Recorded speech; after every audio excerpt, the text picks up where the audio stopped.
3, 2, 1. Hype thrusters engage! Introducing the Breakout Invitational Season 2, featuring your 8 North American players. SWS, the Professional.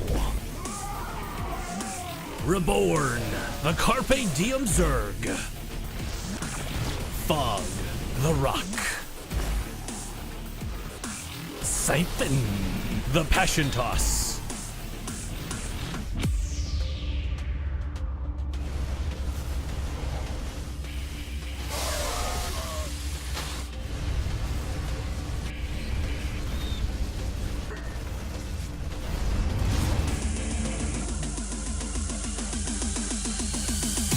Penderlisk, the Favorites. EJK, the Underdog. Krios, the Intellectual. Naya, the Notorious Toss. Players will compete for a growing prize pool of $1,700 beginning on Friday, May 16th and Saturday, May 17th at 8 p.m. Eastern. The semifinals and finals will then crown a champion on Sunday, May 18th at 3 p.m. Eastern. Tune in and expect to see show matches against semifinalists and top North American pros like Root Gaming's Masa and IBD's Puck.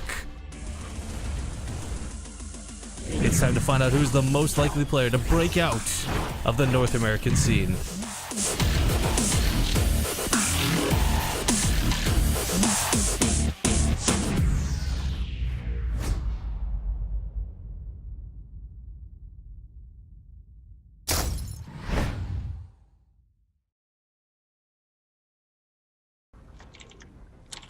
Hello everyone. Welcome to the Breakout Invitational, day number 2, Group B. My name is Feardring, and today I'm joined here by our very special guest, Rifkin. How you doing today, man? I'm doing fantastic. I just came off a ton of casting, and I'm ready to do some more. You're living the StarCraft dream, man. You're literally living StarCraft. I don't know if that's a dream, but yeah, sure. Yeah, StarCraft! Ah! Making caster money. You're like rolling in it, right? Okay, no. But of course, our this green screen is made out of money. That's why it's green. And of course, our lovely observer, Current TV, is going to be observing. Say hi, Curran. That's right, you can't hear him because Curran is our observer, but he is going to be broadcasting the entire thing. So all the production, all that great stuff that's been going on the stream through day 1 and day 2 and soon to be day 3 has been thanks to Curran. So give him a good old follow over on twitter.com/CurranTV. And yeah, welcome to the Breakout Invitational, day number 2. If you missed day number 1, we actually did have basically the equivalent of a WCS group. The first 4 players went through. We actually had Reborn from Team Clarity Gaming, as well as Team Gravity's Krios actually make it through. So we had 2 Zerg players make it through. And I don't know, Rifkin, do you like ZVZ? Because we could have a ZVZVZVZ final or semifinals. I think ZVZ can be interesting. I know a lot of people hate mirror matchups, but I think if you guys saw, was it Hendrix versus Destiny earlier today, game 2, yeah, you would agree that ZVZ can be very interesting. Seriously, I'm actually kind of excited just to see, because I know that a lot of people are kind of saying, you know what, Hendrix is definitely one of the favorites to make it out of today's group. So if Hendrix is going to make it out of today's group, that would make 3 Zergs in the semifinals. And, you know, if Fog also makes it through, we could, again, have that 4th Zerg. But, of course, Siphon and Naya also going to be contenders for coming out of today's group. And, I don't know, you're kind of sucking in your breath. I don't even know what to call it. What do you... I've seen Naya play. I think it's going to be rough for anyone coming up against him. But if they can hold him off, it should be some pretty decent games. He's pretty beastly when he plays. He has like some really scary all-ins, but also like his macro game is super solid. I saw actually one of the games that we saw on Breaking Out against Young was just insane PvT. Now, granted, he's not going to be playing PvT today, but he is just a super solid player overall. Siphon also a really solid player, and yeah, let's talk a little bit about what is actually going to be going on besides just the games that are going to be happening. So first of all, for those of you who don't know, Breaking Out was a show that was actually done for about 2 months leading up to this. We spent 1 week on each one of these 8 players, interviewed them, casted games with them, got in-depth replay analysis from them, and watched them kind of struggle in an arcade game. Although I think that they pretty much won almost every single time in the arcade game. I don't know what was with that. players are freaking good at everything, I guess. But we have a bunch of knowledge about them, and they are all up and comers in this North American scene. They're all trying to make it to the higher echelons and really try and break out of the North American scene. So glad that you're here and tuning in for this. Now, if you are tuning in, there are some kind of rewards for that. You actually have some giveaway chances where you can win some of these amazing plushies that are going to be shown up on the screen by Azzy's unique plushies. Now, there are actually 3 plushies. There's a Stalker, a Stalker, a Marine, and a Zergling that you can win. And as of right now, we're not sure one of these is going to be gone because there was a winner from yesterday's giveaway, but I'm not really sure which one. Still waiting on a response. But if you go ahead and tweet at FearDragon64 as well as the player that you want to win this tournament, or maybe you're just your favorite player, then you can be entered in a chance to win one of these 3 plushies. Doesn't matter where you are. You could be in New Zealand, Africa. I don't know if we're shipping to Antarctica, but wherever you are, just tweet out and we will be shipping it out. And of course, the next thing that we can talk about is the fact that you can actually donate directly to the prize pool. The prize pool is currently sitting around $2,010-ish, plus or minus like $5 or $10, which is amazing because that means that we've actually had about $1,010 donations toward the prize pool. We literally doubled it. So thank you guys so much. Thank you to everyone that's actually donated. And if you want to donate, you can just click that Breaking Out Invitational button down below, and you'll get that. You'll get sent to the PayPal, and you can go ahead and donate as much as you want, even if it's 20 cents. Every little bit helps. I think that somebody actually did. Last time we said, like, even if it's 50 cents, every little bit helps. Someone donated 50 cents. So thank you to that person. We'll be doing the shout outs later on.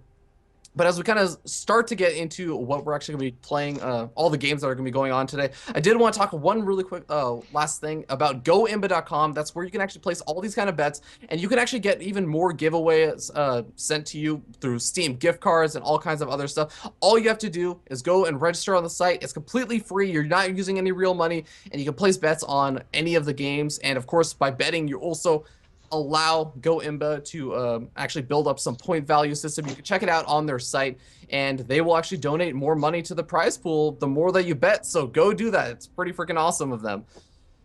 But Rifkin, all of that out of the way, we get to focus on the best thing, which is going to be the actual games going on today. And I want your predictions right now, because we are going to be looking at a group of 2 Zerg players, 2 Protoss players. It's going to be IVD's Fog, Complexity Gaming's Hendulus as the Zerg players, and Siphon as a Protoss player, as well as Stratix Naya. And what are your predictions for who's going to make it out today? I think Hendulus has got to be a strong favorite. Anyone who thinks Hendulus isn't going to make it out today is crazy or paying him to throw the game. Topical humor, drama on Team Liquid.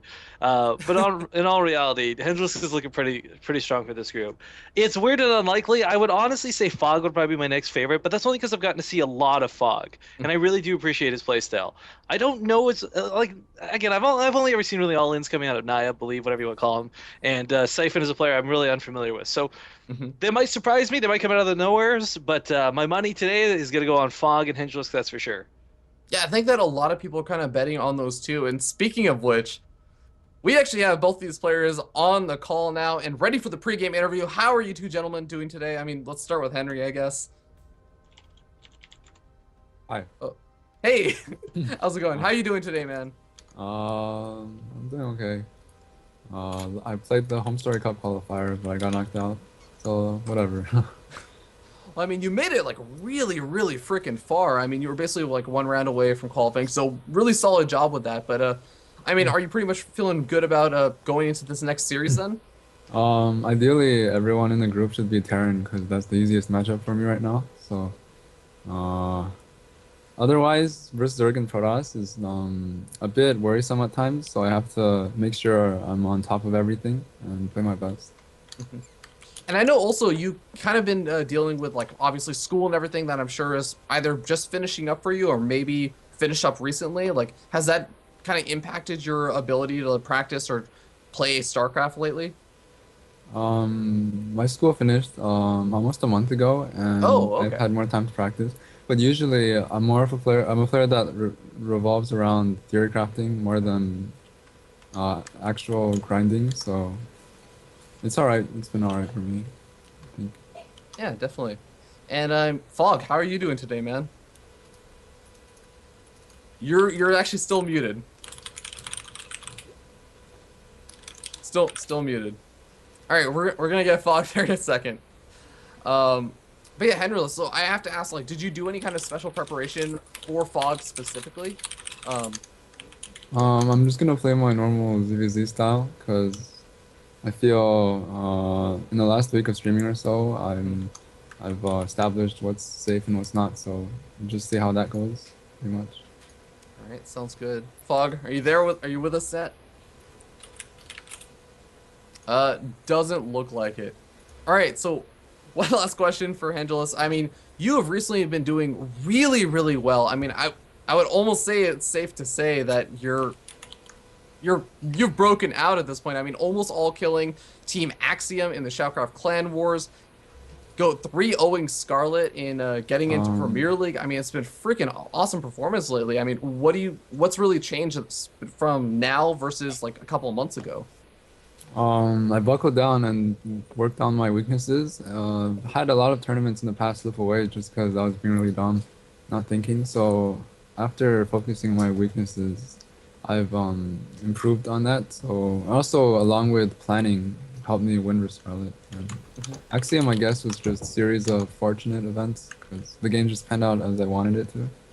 Yeah, that's fair. All right, and Fog, I think you're finally ready. Can you hear me? Yes, we can hear you. Yay! My bad. All right. He speaks. Yes, I do.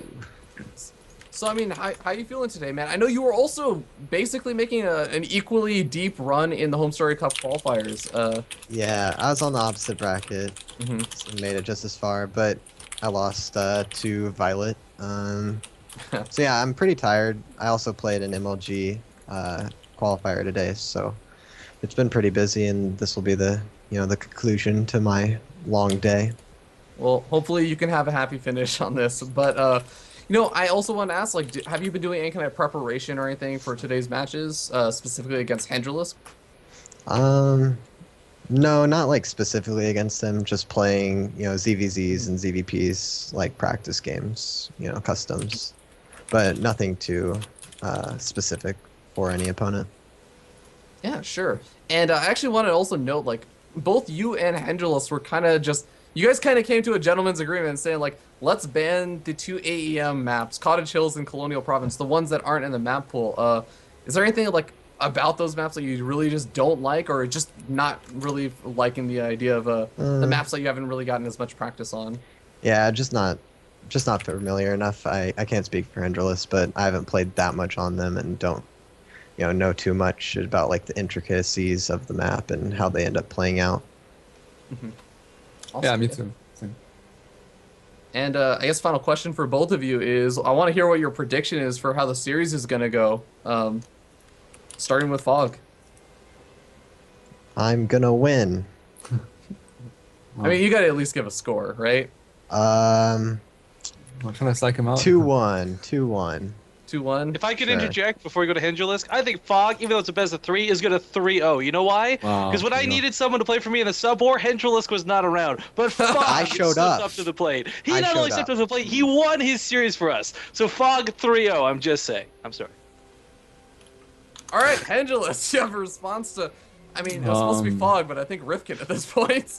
Yeah, me too, 3-0, okay? Just hopefully that's the way it pans out. Take him down, Fog. Take him down. I got it. I got you. Hashtag caster bias. But guys, thank you so much. We're going to be seeing exactly how your games are going to be going in just a couple seconds. So thank you so much, and you can head over to your quote-unquote player booths and get ready for the match. First map is going to be Frost, and wish you two the best of luck. But with that being said, Rifkin, we're going to be jumping into a ZVZ on the map Frost, which was Hendrilisk's pick.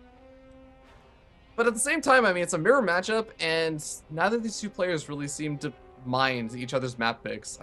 What are you thinking about this series? I mean, as long as it's not Habitation Station, you're not expecting swarm hosts, right? So, the thing for Fog that he does have to be aware of is Hendrilisk is not a player who is limited in his ways. There are some Zerg players out there, kind of, they won't go swarm hosts on principle, or they hate Mutalisk, but Hendrilisk is going to do everything possible, and Fog has got to keep an eye on that. Yeah, definitely. Now, one thing that Hendricks has been very, very clear in his weeks in breaking out and through the interviews and everything is that he is one of those players that he feels, and he kind of mentioned and hinted at this earlier on in the interview, is that he doesn't have as much time to practice. So what he tries to do is he tries to kind of mind game his opponent. He tries to get in their head and really just play builds and strategies that will work really, really well against his opponent.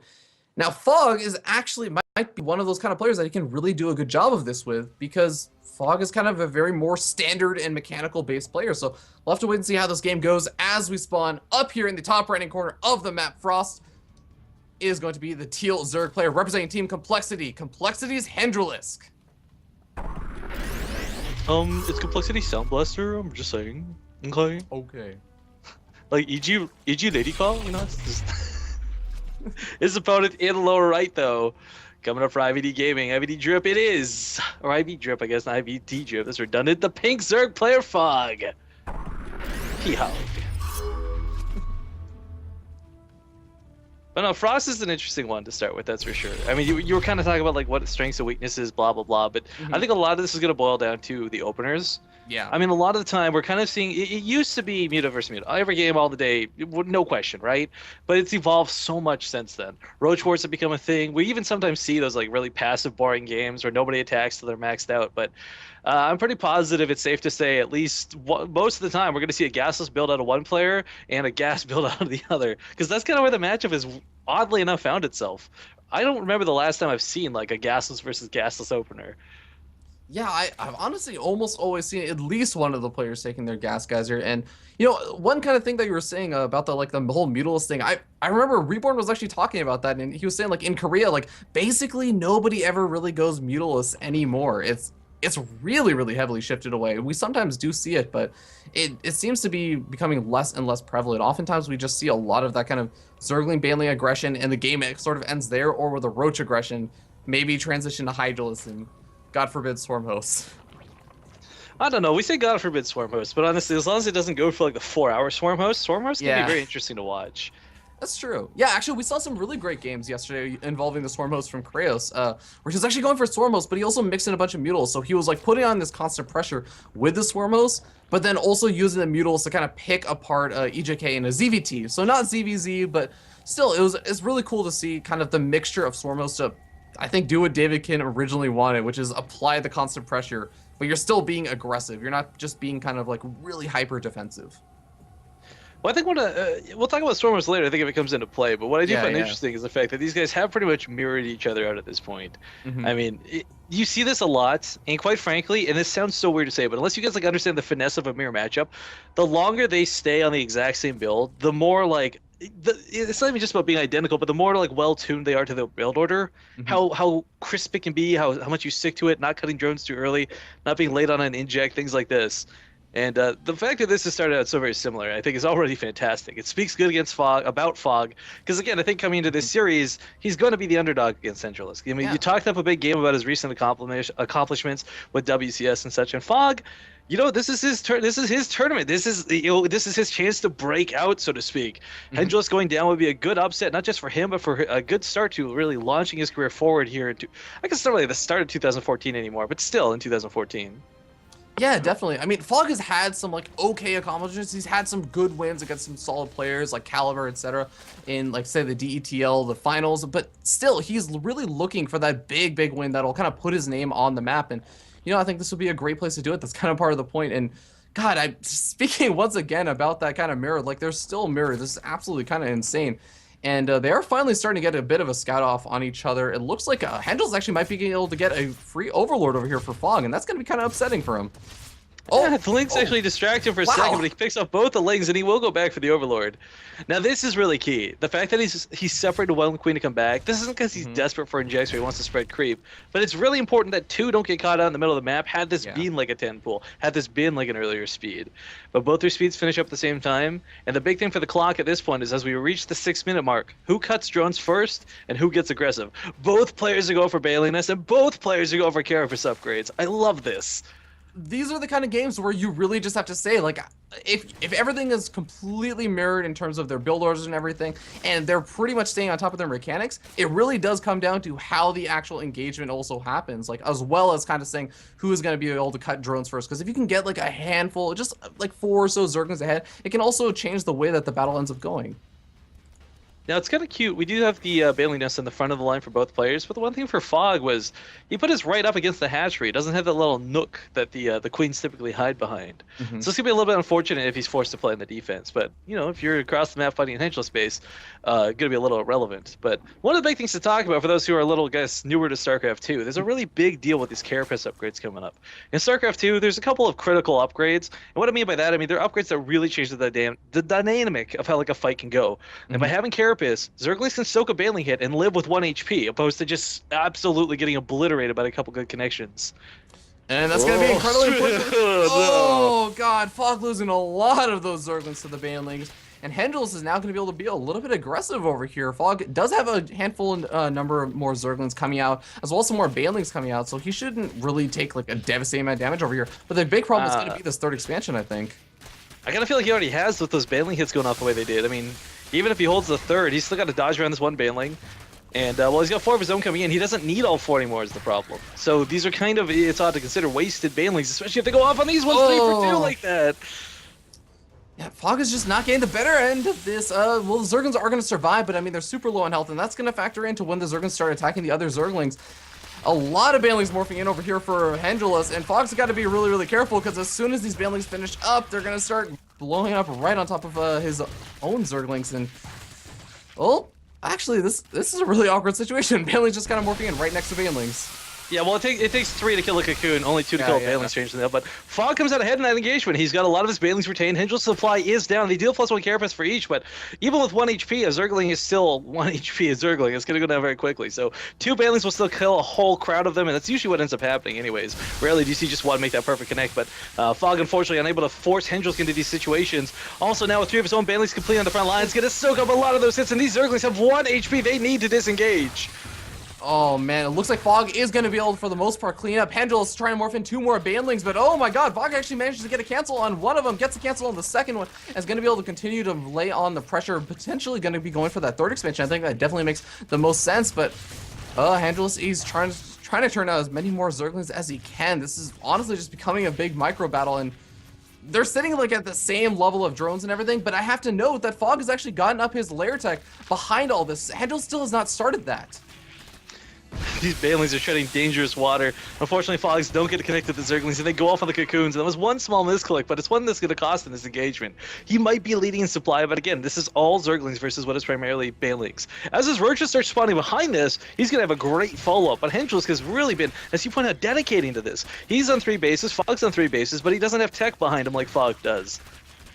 Yeah, and you know, I'm really interested to see how this is going to go, because, oh god, Hendrils... The massacre. Well, after losing all those Banelings, I don't know if he can handle that. I mean, he has been droning up on this. He has stopped producing units. Well, that's the thing. He's making a ton of Zerglings right now, but as we've seen, like, the massacre that just went down wasn't the fact that Fog got hit by a bunch of Banelings. It's the fact that he was able to take out all of Hendrils and retain a good chunk of his Lings. That's changing a little bit now as he's running into these Banelings, but still trying to outrun them and go towards the main looks to be the case.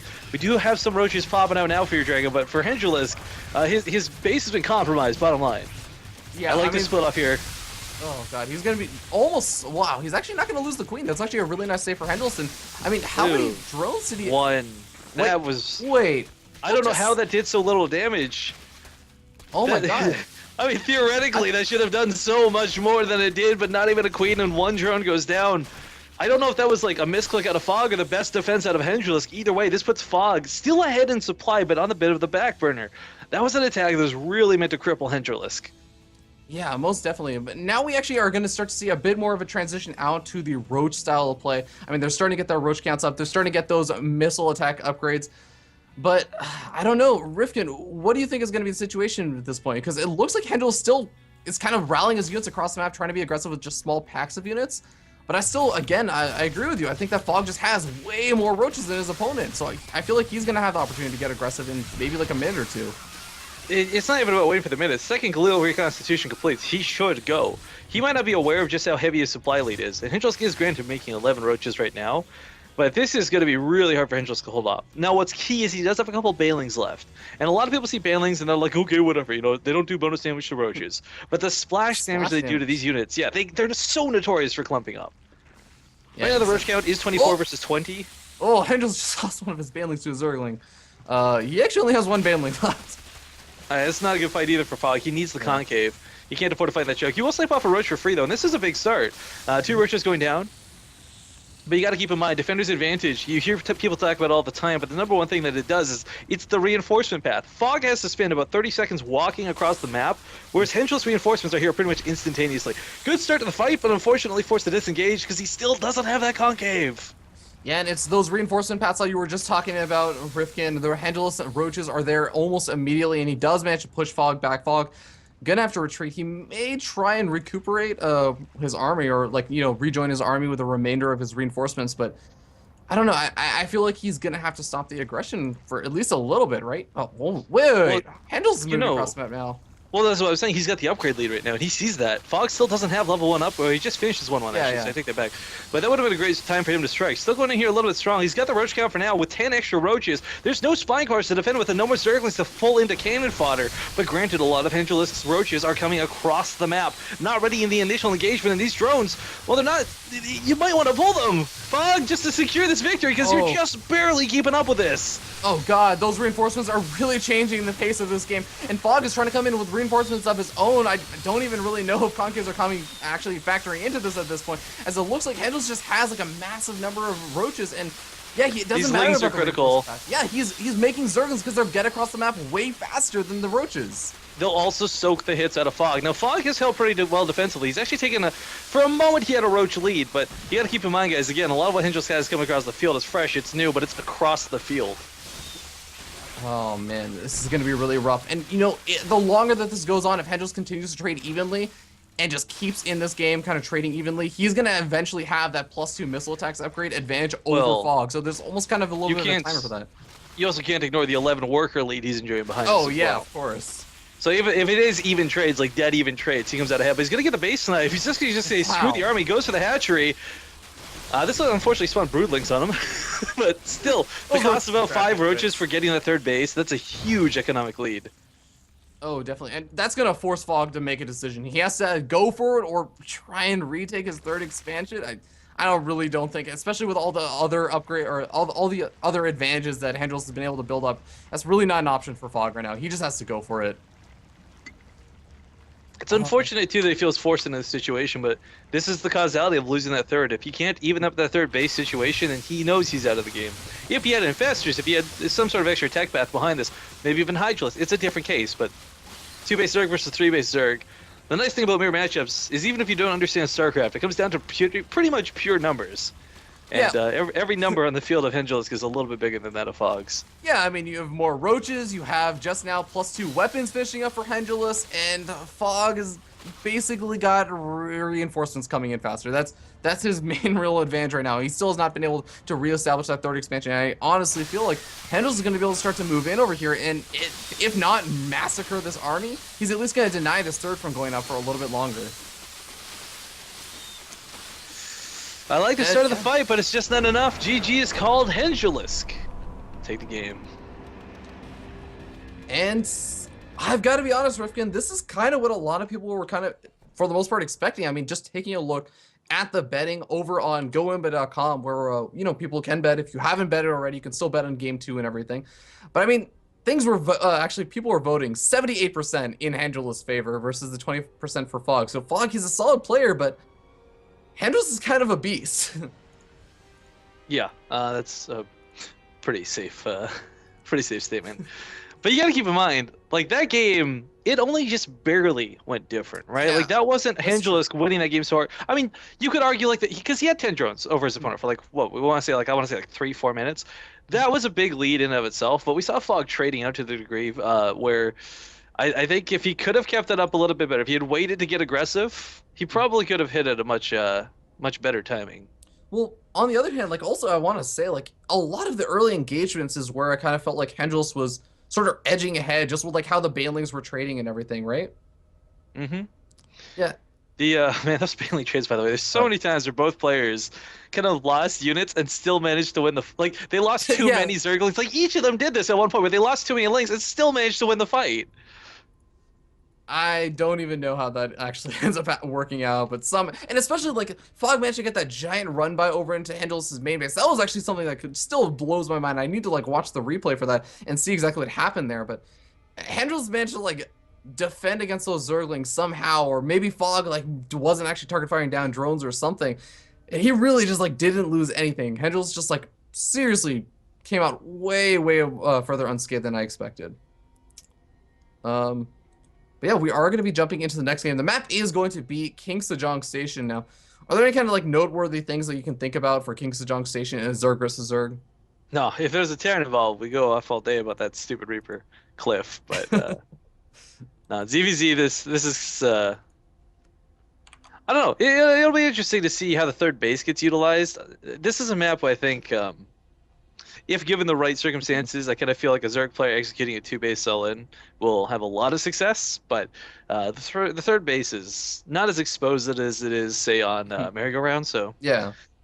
we'll see what these guys end up doing. I like Mutalisks on the map, by the way, that's just what I was because gonna say. the terrain. Yeah, the terrain is so much to work around. Exactly. It's like, and if your opponent sees the Mutalisk and their like army is starting to move out, it's like you have this option of like, God, my army has to move such a long distance to like do any kind of big roach counterattack or something. So it just like makes so much more sense to have Mutalisk on this map. But I don't know. We'll have to wait and see. There's still definitely opportunities for like roach play and Hydrals play, whatever else these players want to mix in. But I think the players are pretty much ready, and we're going to be jumping into the game in just a couple of seconds. But guys, if you haven't already, again, go ahead and place your votes over at goimba.com. You can still do that possibly for Game 2 if you're really quick about it. And you can definitely do it for Game 3 if you think that Fog is going to be able to even up the series 1-1. And yeah, I think right now the betting is still it's actually pretty even right now for game number 2. People are saying about 54% Hendrils, 45% Fog. I don't know. What do you think? What do you think that Fog has to do to change the way that he played in the last game? Because again, as you were saying, it was a pretty close game. You know, I don't know if a lot of people know the build I'm referring to right now. Hendrilisk has a lot of weak spots. He's got some strengths here in the early game with his a little bit of aggression, but Sane does this like +1 roach timing that is not just your typical +1 roach timing, because he also walks Spinecrawlers and Queens across the map at the same time, which is really weird to see your opponent's Spinecrawler get rooted on your own creep. But it ends up winning so hard, like not even like a little bit, like it ends up winning so hard, but the problem is it's an all-in. So a lot of players aren't comfortable with all-in. So I'm not sure if Fogs has got that in him, but I think that'd be one of the few things you could try to abuse over Hendrilisk. Yeah, that's totally fair. But you know, the game has started, so we're going to go ahead and jump in and introduce the players as we spawn down here in the bottom right-hand corner of the map on top of the red Zerg player representing Team Complexity. And currently up 1-0, it is Hendrilisk.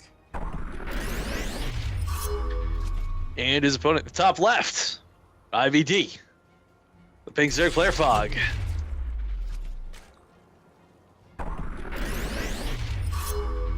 You know, the other thing too, I'm not sure if it's really hard to identify. You're never going to see it in game, and it's only one of those things you see through a replay. But I think the other thing too for Fog, and he's been a little bit guilty about this in the past too, is twofold. One is I've seen him on multiple occasions.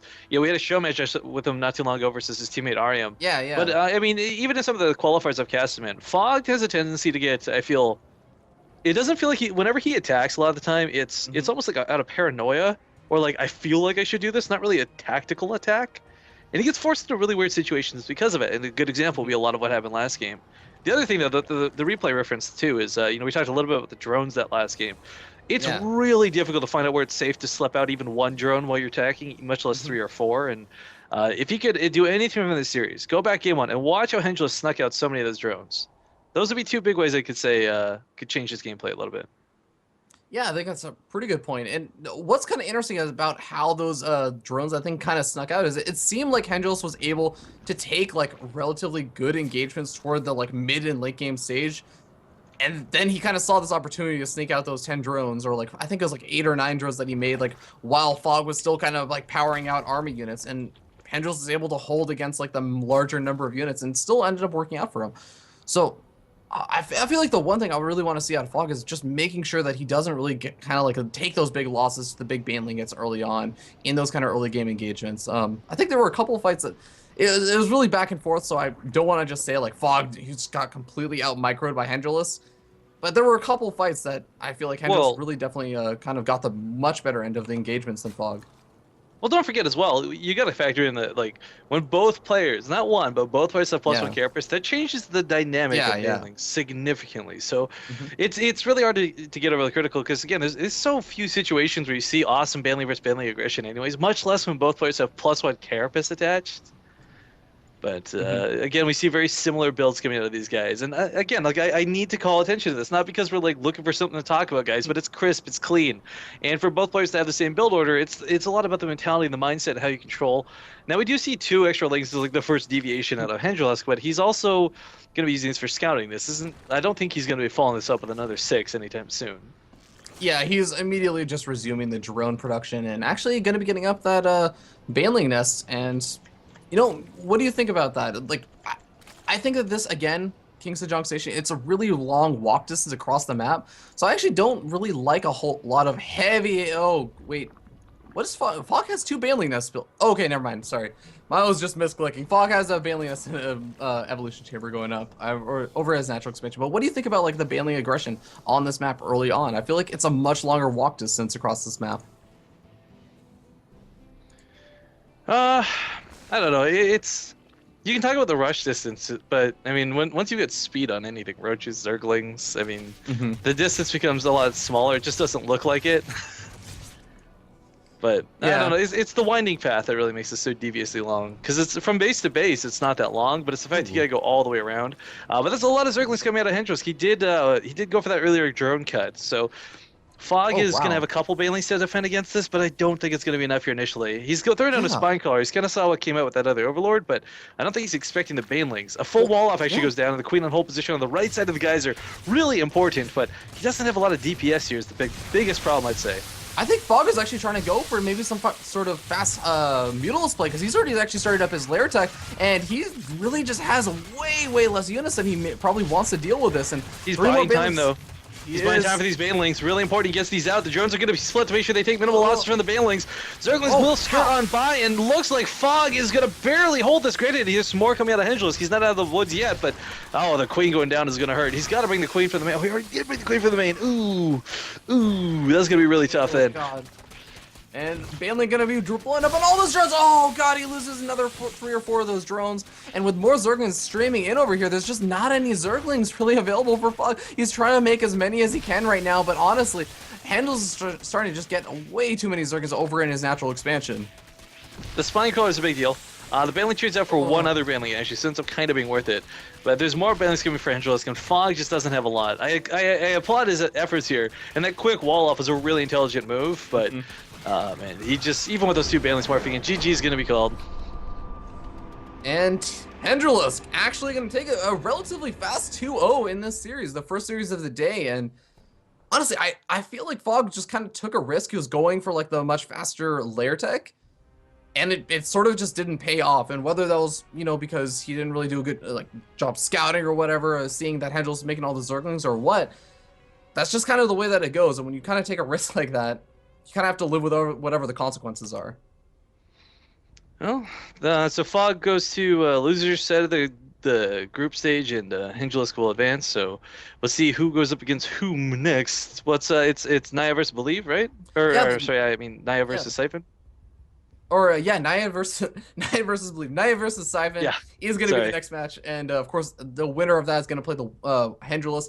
And we're actually going to go ahead and grab Hendrillus on the call so we can get him in for the winner's interview. And of course, Rifkin, if you have any questions, feel free to interject and yell at Hendrillus. I know that you were rooting for Fog because Hendrillus kind of let you down a couple times. But regardless, a really sick win by Hendrillus. And actually, I have to say that may have actually been the fastest series that we've had for the Breakout Invitational so far. I mean, all the games for day 1 were pretty long. At least all the series were like almost all like 2-1s, 2-1s, 2-1s. Oh, you say that until this next series is going to be Proxy Gate under Proxy Gate or something. I mean, of course. But hey, Hendrillus, how you doing today, man? And how you feeling after that win? I guess just two games were pretty similar, except the second one was me making Zerglings a lot sooner than I did last game because I thought he would do that. And I saw it with my Zerglings too, so it just went as planned, I guess. Mhm. So I'm relieved. Yeah, I mean, walk us through like what was going through your head in game one. I mean, there's a lot of really back and forth aggression and everything. When exactly, I think this is one thing that Rifkin and I were talking about was when exactly did you feel comfortable like slipping out those extra drones that actually really, I don't know if you were aware of this, you got like a good 10 drones ahead in the midst of all the engagements. Yeah, I looked at the resource collection graph after the game, and it seemed like I squeezed out the drones a lot sooner than he did. Mm-hmm. So I guess he couldn't really do too much damage with the attack. He ran into my main, right, and he had more units at that time, but I had defender's advantage, and I didn't miss too many injects, so I was able to defend that and keep my drone count a lot higher. So Mm-hmm. yeah, that just went smoothly for me, let's say. Mm-hmm. Yeah, and in game two, I mean, what you were saying that you like made the Zerglings much earlier than before, and you were kind of expecting that. Is there any kind of reason that you were sort of expecting Fog to go for the sort of earlier lair tech as he ended up going for, and not really making as many Zerglings? When I said expecting, I meant Mhm. he was gonna get +1 really fast. Oh, So the okay. whole point of getting all my Zerglings out that early is to make sure that he wastes his resources getting that +1. Because Mm-hmm. whenever I see him going Hashcat's pool, he usually follows up with an evolution chamber. So Mm-hmm. I felt it was pretty safe to spam the Zerglings and try to end the game before he can get a +1 over me. And Yeah. he actually did that. So Mm-hmm. yeah. Yeah. Fair enough. And I mean, the next match that you're going to be facing is going to be the winner of Siphon versus Naya. Now, they're both Protoss players, but is there any player that you would rather play in particular? Not really. 'Cause Protoss. They both have their own tricks up their sleeves, and Mm-hmm. no matter who, it'll be up to me to sniff that out. So, not really any preference. All right, sounds good. And Rifkin, if you don't have any other questions, then we'll kind of let Hendulus go. Yeah, Get out of here. Okay. Ruined my All right. 3-0 for Fog. Well, thank you very much, Hendulus. And guys, we will be back. We're going to be taking a 10-minute break. In that time, be sure to go ahead and vote over on goimba.com and tweet out to myself as well as your favorite player to get a chance to win one of Azzy's unique plushies. Again, there's 3 of these plushies that you can actually choose from. Doesn't matter where you are, if you're in the United States or wherever. Be sure to tweet out and follow both myself and, of course, the player that you actually want to win. With that being said, we'll see you guys in 10 minutes. Stick around.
Welcome back, ladies and gentlemen. We are here with our two next players for the next match. It is going to be Stratix Naya facing off against Siphon. How are you two gentlemen doing today? Starting with Siphon. I'm pretty tired. Just got done a 13-hour shift, and Oh geez. pretty hungover too. So hopefully I play well. I might not, so I can't really guarantee anything. So. Man, that's actually pretty. That sounds actually pretty rough. Naya, Yeah. how you doing today, man? Pretty good. I'm a bit nervous. Other than that, it should be fun. Hopefully you've gotten at least some nice sleep and everything. You haven't had to get off giant shift or anything. No. All right, but yes, so Siphon, I actually wanted to like talk to you, actually both of you guys, about this because you guys have pretty opposing views on the matchup that's going to be coming up. It's going to be Protoss versus Protoss. I know, Siphon, you've kind of said like you sort of very much reassured during your interview that PvP it's not a coin flip. There's small advantages that you can get, but really, Yeah, I feel think like I did that interview about a month and a half ago. PvP is it shifted more towards being coin flippy. All right. It's like there's a lot of new builds that like just came out with like Stargate and stuff like that, and you could get like kind of hard countered with like 10 gates, stuff like that. So I mean, it got a little bit more coin flippy, but I mean I still feel like even if you're in a disadvantageous like position, it's possible to bring it back, but it's pretty tough, especially if you play like a good player. So I mean, it's really like unstable matchup build order wise. Mhm. So, but I still think like obviously it takes skill to win. So Yeah, definitely. not just build order. So. And Naya, I mean, I'm sure that you also like, of course, appreciate like the fact that there's definitely some skill involved. But like, do you still sort of hold the opinion that it's still like a relatively coin flippy matchup? And if so, like, what have you really done to maybe prepare against Siphon specifically?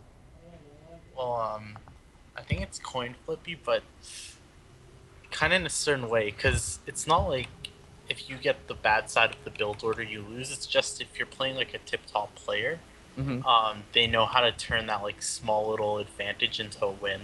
Just kind of the problem. Yeah, fair enough. And yeah, Siphon. So one of the things is like it's pretty clear just based on how you said like you got off of a 13-hour shift and everything. Like you've been pretty busy. Have you had a lot of time to like really prepare or practice for this? Even just like this group, let alone this match. The past 2 weeks, I haven't been playing much. I'd say on average, maybe a couple games a day, like 5. But no, I haven't really been practicing specifically. I practice with Reborn. He's in the other group, so if we play each other, yeah, that would be pretty funny. I practice with him and Saravati, so just those two guys, and that's really it. Yeah. PvC and PvP. Yeah, Naya, how are you feeling about this? I know that you actually have some time off. You have a little bit more free time. Do you feel like you've had a good chance to like prepare and everything? Actually, something happened a few weeks ago, so I haven't really been playing much too. Yeah, so kind of the same as Siphon, I guess. All right. Well, kind of unfortunate to hear on both sides, but I'm sure that we'll still have some good games. So if you guys don't have any other words for each other, maybe light BM or anything like that, as long as we're not going a little bit over to the top. But I don't know. Siphon, any words for your opponent? Pretty excited to play the notorious douchebag, so it'll be a pretty fun match. Naya, any response? Just good luck. All right. That is the most, like, I've heard an FU built into a good luck I've ever heard. All right. Well, gentlemen, best of luck in your match, and we will see you guys in a little bit as we boot you out of here. And we're going to get ready to jump into the game as soon as the players kind of give the go-ahead and the ready. But Rifkin, what are you thinking about this match? I mean, Siphon are really, really strong players. Naya also, I think you were saying, like, Naya is pretty good. I think you were saying specifically, like, his all-ins were something that you were kind of noting as... Yeah, I mean, maybe it's just bad coincidence of the times I've seen him, but he's been a little all-in-y from what I've seen in the past, and we'll see how he handles this matchup versus Siphon. Yeah. And I have to agree with you. I mean, he's definitely been known to do some kind of all-ins and everything. He's nicknamed in the trailer the Notorious Protoss because not only has he had a little bit of a history of maybe some BM and everything, but he has also been a little bit notorious and kind of well known for doing sort of cheesy builds all the time. But I will say I have seen him go over some really, really crazy macro games, and he's actually looks pretty solid in them. So I feel like he has a decent repertoire for that. Siphon, I also feel I like to call him like the timing attack Protoss because he's really, really solid on his timings and everything. He really, really has a good mechanics with his builders and everything, but only one way to find out what exactly will happen. PvP, a pretty dynamic and adaptive matchup, so we'll have to wait and see. As we go ahead and introduce the players, spawning up here in the top left-hand corner of the map, King Sejong Station on top of the green Protoss player representing Team Stratic. It is Stratic's Believe. Siphon, recently made teamless, is starting the game off a little bit cheeky. Spawning the bottom right, the red Protoss Siphon. So this probe, man, what I like is that he's not doing this in base. I think in base is really easy to scout. The question on my mind, though, is this 2 gates or is this 1 gate with a cyber core back at home? I think the Stalker version of this proxy is far, far stronger than the Zealots.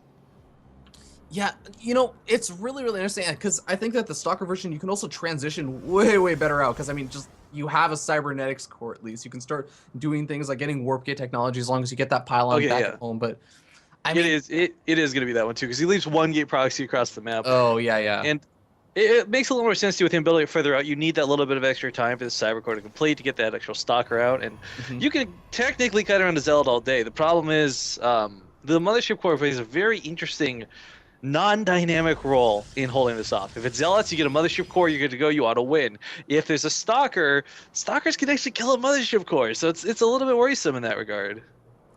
Yeah, the Mothership Core needs to build up enough energy, obviously, for the Photon Overcharge, which just buys more and more time for the player, in this case, Believe, which he's really going to need because he's going for the double gas opening. He's actually going to be putting just 2 guys on each gas for now, so he's not going to go... I know some Protoss players like to go for like that crazy like 3 on each gas super duper early on, and then they transition out to like really fast DTs or Blink Stalkers or something crazy like that. So that is going to be working a little bit better in Believe's favor, but first Zella is being chrono boosted out for Siphon. Cybernetics core just now going down. Actually, is that Cybernetics core a little bit late? I think he delayed that to get out that first Zealot. Yeah, I mean, the Zealot coming out first isn't that big of a deal. The Cyber Core is going to time it one way or another. The point is, though, that Siphon, he never brought the probe back, and what you tend to sometimes see accompanied with this is a second gateway game thrown down after the fact. It's weird to say, guys, but if you're not going to put the Cyber Core across the map, you're going to still need that second gateway, because even if he chronos out 2 Zealots right now, right? Well, actually, hang on, I was going to make a point, but Believe actually never started making one. His Mothership Core is going to be delayed because of the Cyber Core. I mean, typically he'll make a Zealot anyways, just for safety's sake, but 2 are going to come up here and surprise Believe just a little bit. And there's 1 gateway, or 1 pylon powering just about everything right now. I kind of wish you would have just gone for that over the probes, honestly. Would have stopped production on the gateway, would have cut out set warp tech. Honestly, right now, Rifkin, I'm not sure if there's a whole lot Believe can do. He's trying to fight with the probes right now, but he's losing quite a few of them. The Stalker's coming up, but at the same time, Siphon's Stalker is actually ahead of him. So really, the only big advantage is going to be the fact that the Mothership Core came out, and you know, he comes out, but he's 4 probes down at this point. Now, he's 4 probes down, but he did lose 7. But this one time with the Stalker can actually beat the Mothership Core. Mothership Core is an armored unit, don't forget, so it's got that nice bonus damage, and as we see, it ranges it, it can kite it. Yeah, second Stalker being chrono boosted out for both of these players. Siphon's going to pop out just a little bit earlier so you can try and move in, but yeah, the Mothership Core is going to really play a big difference in this, just because it's going to be that added DPS that allows him to win with the 2 Stalker versus 2 Stalker engagements, but he has to wait for that second Stalker to actually come out. If he loses the Mothership Core, this is going to be pretty much over. It's not only a huge loss itself, but the gas count that associates with it. Now, he does keep this alive. One of the key things is this starts the clock, so to speak, as far as the holding goes. Nice snipe off on that Stalker. It's a huge lead down in the favor of Believe, but I was going to say, if the Mothership Core can overcharge, Believe is safe for that good time period.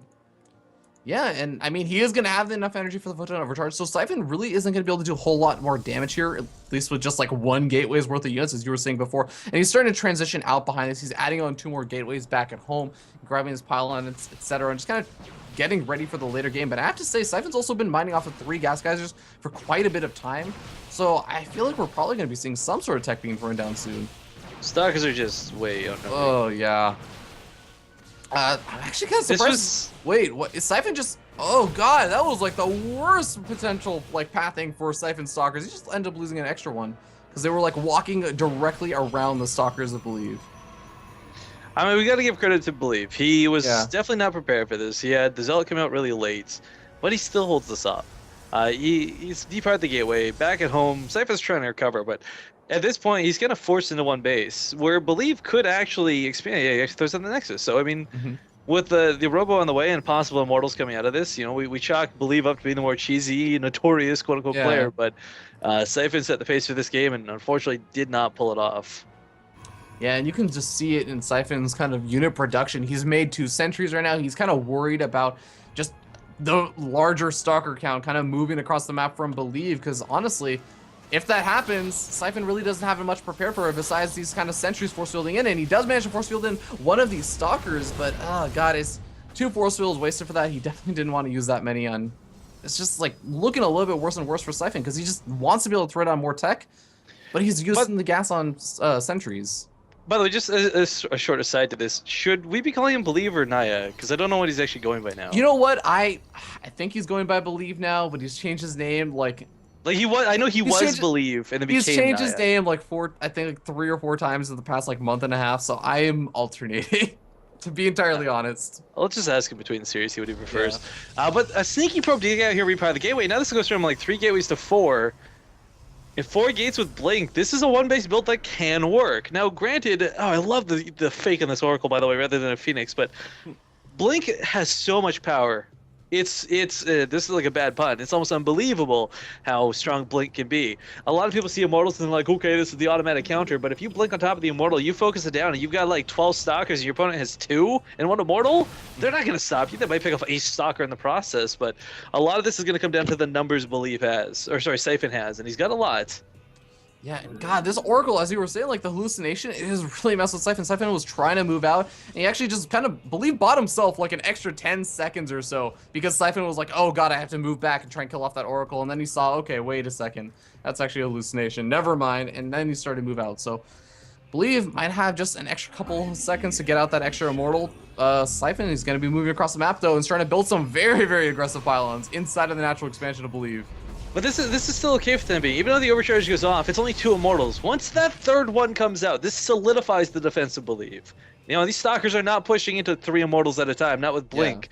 Yeah. But if the Zealots can soak the hits, if they can be in the front lines, the thing you can never you have to remember, Zealots hit so hard against everything, right? So the Mothership Core is going to be able to drop down to a couple time warps. This will affect Believe way more than it'll affect Siphon on account of the fact that Siphon, he's got Blink, his opponent doesn't. Yeah, it's going to be close though. Oh, he's actually target firing down some of those sentries, making sure that his Zealots just can't get force field away from the Immortals. That's actually a really smart decision by Siphon. But still, it's as you were saying, like those 3 Immortals are going to be the real big problem right now. Siphon's trying to accommodate it by just continuing to warp in more and more Zealots, but I don't know. I hate to be that guy. I kind of think Siphon's out of the game, if we're going to be honest. Because there's 4 Immortals on the defense. There's another overcharge available, and it's 2 bases to 1. Every second that ticks by, Siphon falls further and further behind. Oh man, this is gonna be really rough. I mean, I almost kind of wonder, like, would you at this point maybe even just throw down a Dark Shrine and pray? Because like I feel like that's what Siphon's doing already. No, but he's gonna lose the Mothership Core, which is huge. I was gonna say the one thing he could do. Ooh, don't lose it. What? I was gonna say the one thing he could do is use the high ground vision, segment 4 Stalkers to make, because that's how much it's gonna take to one-shot a probe. Blink 4 Stalkers up there, draw the army away from the natural, and then strike. Because, you know, again, using Blink for maneuverability in the main is going to be way more effective than the way he's been using it on the front lines here. God, Believe's Immortal count is just out of control at this point. Honestly, even if Siphon kind of siphoned off like 4 of those Stalkers over to the main base, I feel like he could actually just send one of the Immortals up to the high ground to deal with that, and he'd still be okay. Oh, hallucinating Immortal. That's actually a really nice touch. Yeah, did you know they get the Hardened Shield benefit? Yeah, but they take 20 damage actually with Hardened Shields. Yeah, well, 20 is still less than the full amount the Stalkers. Oh yeah, for sure. And what is like actually Siphon manages to siphon off another one of those Immortals and brings the Immortal count back down to 4, but Believe gonna be able to reproduce that, Chrono Boost that one out. Pylon gonna be going down for Believe, but Siphon actually getting some pretty nice. Oh my god, is he just gonna try and force field that army away and go for the Nexus? The Immortals are still standing. He's not getting the DPS for it. Now he does segment 1 Immortal away with that force field. That's a good start. But the overcharge is kicking off in overdrive right now. These Zealots are just melting as they push forward. But 2 Immortals almost die simultaneously. I don't know about this Riven. I mean, he still has like quite a few force fields left over. He's actually just keeping that entire army back. He's going after the Nexus now. He's starting to focus fire down. More force fields go down. Traffic going into the Mineral Lion. This is like the greatest mistake Believe could have made. Oh, another Immortal does come from the high ground though, and the Nexus gets sniped. The Sentry's most likely going to lose their lives to the remainder of this army for Believe. Siphon gonna be around the retreat, but can he actually defend a counterattack? Exactly what I was gonna say. There's still 4 immortals in this. You can't forget that. And Blink disjoints stalker shots, but not immortal shots. They're not projectiles. Oh my He's still got a pro bleed too, worth noting. Believe that is. So, first, I kind of wish he would just go clean up that gateway right now. Like he's got to recognize that gateway got used again. Yeah, he should. And if for nothing else, use it like a stress ball. Like, just punch the gateway, feel better about losing your Nexus. At least that much would be nice. And I kind of like actually what Siphon's doing right now. It's like this kind of subtle thing where he's just leaving those blink stalkers out in the middle of the map just to make sure he has enough time to kind of make decisions about what kind of units maybe he should warp in if he needs to prepare for the big counterattack swing, which honestly, actually, it doesn't look like Believe is kind of going for. And I don't know how much I agree with that, Rifkin. It's a hard decision to make, though, right? Like, you don't know precisely what your opponent has. He might have only shown about half of his army in the front lines. Because Believe, I mean, don't get me wrong, I'm sure if he goes back through the replay, he'll immediately recognize, like, there's opportunities here, there's opportunities there. But what I kind of wish he would do, and this sounds really silly, is get a Warp Prism out right now. Shuttle 2 of those immortals across the map. He has an observer inside of Siphon's main base. He's seen the natural expansion. I think that's part of the reason why I'm kind of interested to see why Believe doesn't feel comfortable moving out with so many of those mortals. Well, the stalkers, yeah. Well, that's the other thing. The Blink Stalkers are going to be a constant threat. He can never really catch them, right? Yeah. He's never going to be able to fight. And if they blink past his own immortals and beat him back home, he'll have no defense either. That's true. But, the nice thing about Believe's situation is that he has so many immortals, and he can actually fight with half of his army against those stalkers and leave the rest of it in the main base, making sure that they don't blink up. Right, so A move versus A move, Believe currently wins. So one thing that's worth noting is Siphon is getting that Robo Bay behind this. Colossus is already the way here for Believe, but Siphon will not find himself defenseless come the late game. Yeah, this, amazingly enough, despite like how the game actually started, this could actually transition out into that late game, just because when you start having a lot of Colossus versus a lot of Colossus, neither player really wants to be the aggressor in most situations, just because generally the defender is able to get the better concave, they're able to get the high ground situation and everything, so those zealots or whatever are trying to charge up and you get filtered through a nice little choke, so yeah. You know what would be cool, actually? Because he's already behind, like, he has no way of identifying this because his observer's not been in a position to scout anything. Siphon's, that is. Yeah. If Siphon could identify that Believe already had Colossus coming out and he was behind, I would have loved to have seen a Stargate come down instead. Tempests? Go for the Tempests. Abuse the hold position on the other side of this crevasse, and Believe, who has no blink, would not be able to blink underneath them to focus them down as you would normally see. So he could snipe off all the probes, he could kill the Colossus, but unfortunately he's going down the route of Dark Templar. Not for Dark Templar themselves, but for the Archons to buffer for the army. Yeah, I mean, it definitely doesn't hurt to go for the Dark Templar anyways, because you have to think about it like this. Siphon actually just managed to snipe off Naya's, Observer, which means that if Believe is also going for Colossus, and he is, making another Observer is going to take time away from making more Colossus, so he actually was able to catch up a little bit in the Colossus count. And nice little snipe off from Siphon, but the DTs could actually do some damage if Believe tries to cut a couple of corners and say, no, I don't need to remake that Observer. It's kind of curious too. One of the big things that's going to revolve around the rest of this game is the timing. Colossus, actually, everyone kind of sees them as the end-all be-all, but quite frankly, they're actually kind of the worst units you can have eventually. They eat up so much supply and they become non-effective if your army becomes too Colossus heavy. So while it's really tempting to go for like 15 or 20 Colossus, it's actually going to be a lot more effective to have like 6 or 7 with a lot of perfect layering in it. Yeah, a lot of Protoss players have kind of said like 6 to 8 is like kind of the magic area of Colossus that you want in the late game. It's enough to deal with a lot of those kind of ground army reinforcing gateway. Oh, he's taking so much harass, and this is because he keeps withdrawing his army. He's expecting some big push into the natural, but get an observer out, put a proxy pylon down. He gets a kill, not a cancel. Jeez, Siphon is making this work. Yeah, and I'm also almost wondering, like, would you like to see Believe maybe just get Blink at this point? I mean, these Blink Stalkers have been so annoying, he's never able to catch them. The dedicated tech path of going Blink is understandable for him not to do it, because not only would he have to invest in the Blink itself, but there's no Twilight Council. Yeah, exactly. So it's a long time away. That's a good point. Well, DTs are actually doing an okay job getting some nice little damage done. Actually, I think he's managed to kill off at least like 7 or so workers, right? Well, he only killed 1 with the DT, but... Oh, I think he sent a couple into the natural... Oh, actually, yeah, those got picked off. So yeah, I mean, it's still not the worst thing in the world, kind of testing your opponent at this point. You're on 3 bases, you're going to have 6 gas geysers. Oh, man. Okay, double robo is really cool for a multitude of reasons. Number 1, Again, like if he overproduces Colossus, no es bueno, right? But because he started out behind in the Colossus count, this will allow him to climb ahead. They're And we actually have both Believe, going double robo. right? But the difference is Believe can't afford it without this third base. Yeah, that's true. Oh my god, these suckers are coming back in, but it looks like this time they may actually take a couple of losses over here as the Colossus dealing some nice damage, able to pick off 2 or so of those stalkers, and finally, Believe is able to finish a Nexus at his 3rd expansion, and Siphon's had that going for quite a while, but honestly, he actually hasn't started mining his gas, which is really the main real reason why you want that 3rd expansion is for that gas. Fear Dragon, have you played Mass Effect 3? No, I played the first Mass Effect, though. I was gonna start talking about like how, for those who have played it, does anyone else wish that the Colossus had like the dubstep laser noise when they fired, that like the Reavers had in Mass Effect? It'd be so much cooler than this weird little pew, pew we have when they shoot. So lame. Whatever. I'm glad that that's not the case for the pure sake of the reason that every Twitch chat, every single time a Colossus fire would be just saying wub wub wub wub wub wub. Alright, well, Colossus count's evened up for the time being. There's 2 main things worth noting, though, guys. Well, right now, Believe kind of has better layering through his army via those Immortals, because he does have the Immortal lead 5 over one of his opponents. Yeah. Well, Siphon's got the ability to make Dark Templar. He's going to have Archons in this, and Archons soak hits way better than Immortals do en masse.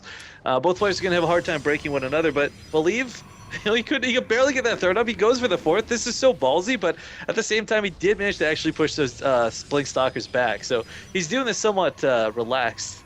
Yeah. You know, talking about like that Immortal count, you know, I definitely agree with you. The Archons will absorb way more hits than a lot of those Immortals in a lot of situations. But at the same time, I feel like the Immortals just do a lot more damage than the Archons. I mean, especially once the actual Gateway armies kind of dissipate, you just get right on top of those Colossus and just destroy them. Right, so we look at their tech right now, and it's good that you bring that up, because it leads into my next point, where normally you have a layer of charge lots before Immortals or Archons. Neither player has charge, so neither player is going to be able to use those Zealots. Now, we do have charge on the way for Believe, and I like this a lot. And this is where the Immortal versus Archon decision comes in. The Archons actually deal damage versus the Zealots because they're biological, fantastic, and they splash a little bit too. Yeah. So the Archons are a little bit better to have in the army in that regard. But because there's not a lot for either, the Immortals are just fine. But once there becomes a lot, and I mean a lot of Zealots, it becomes a lot worse to have those Immortals.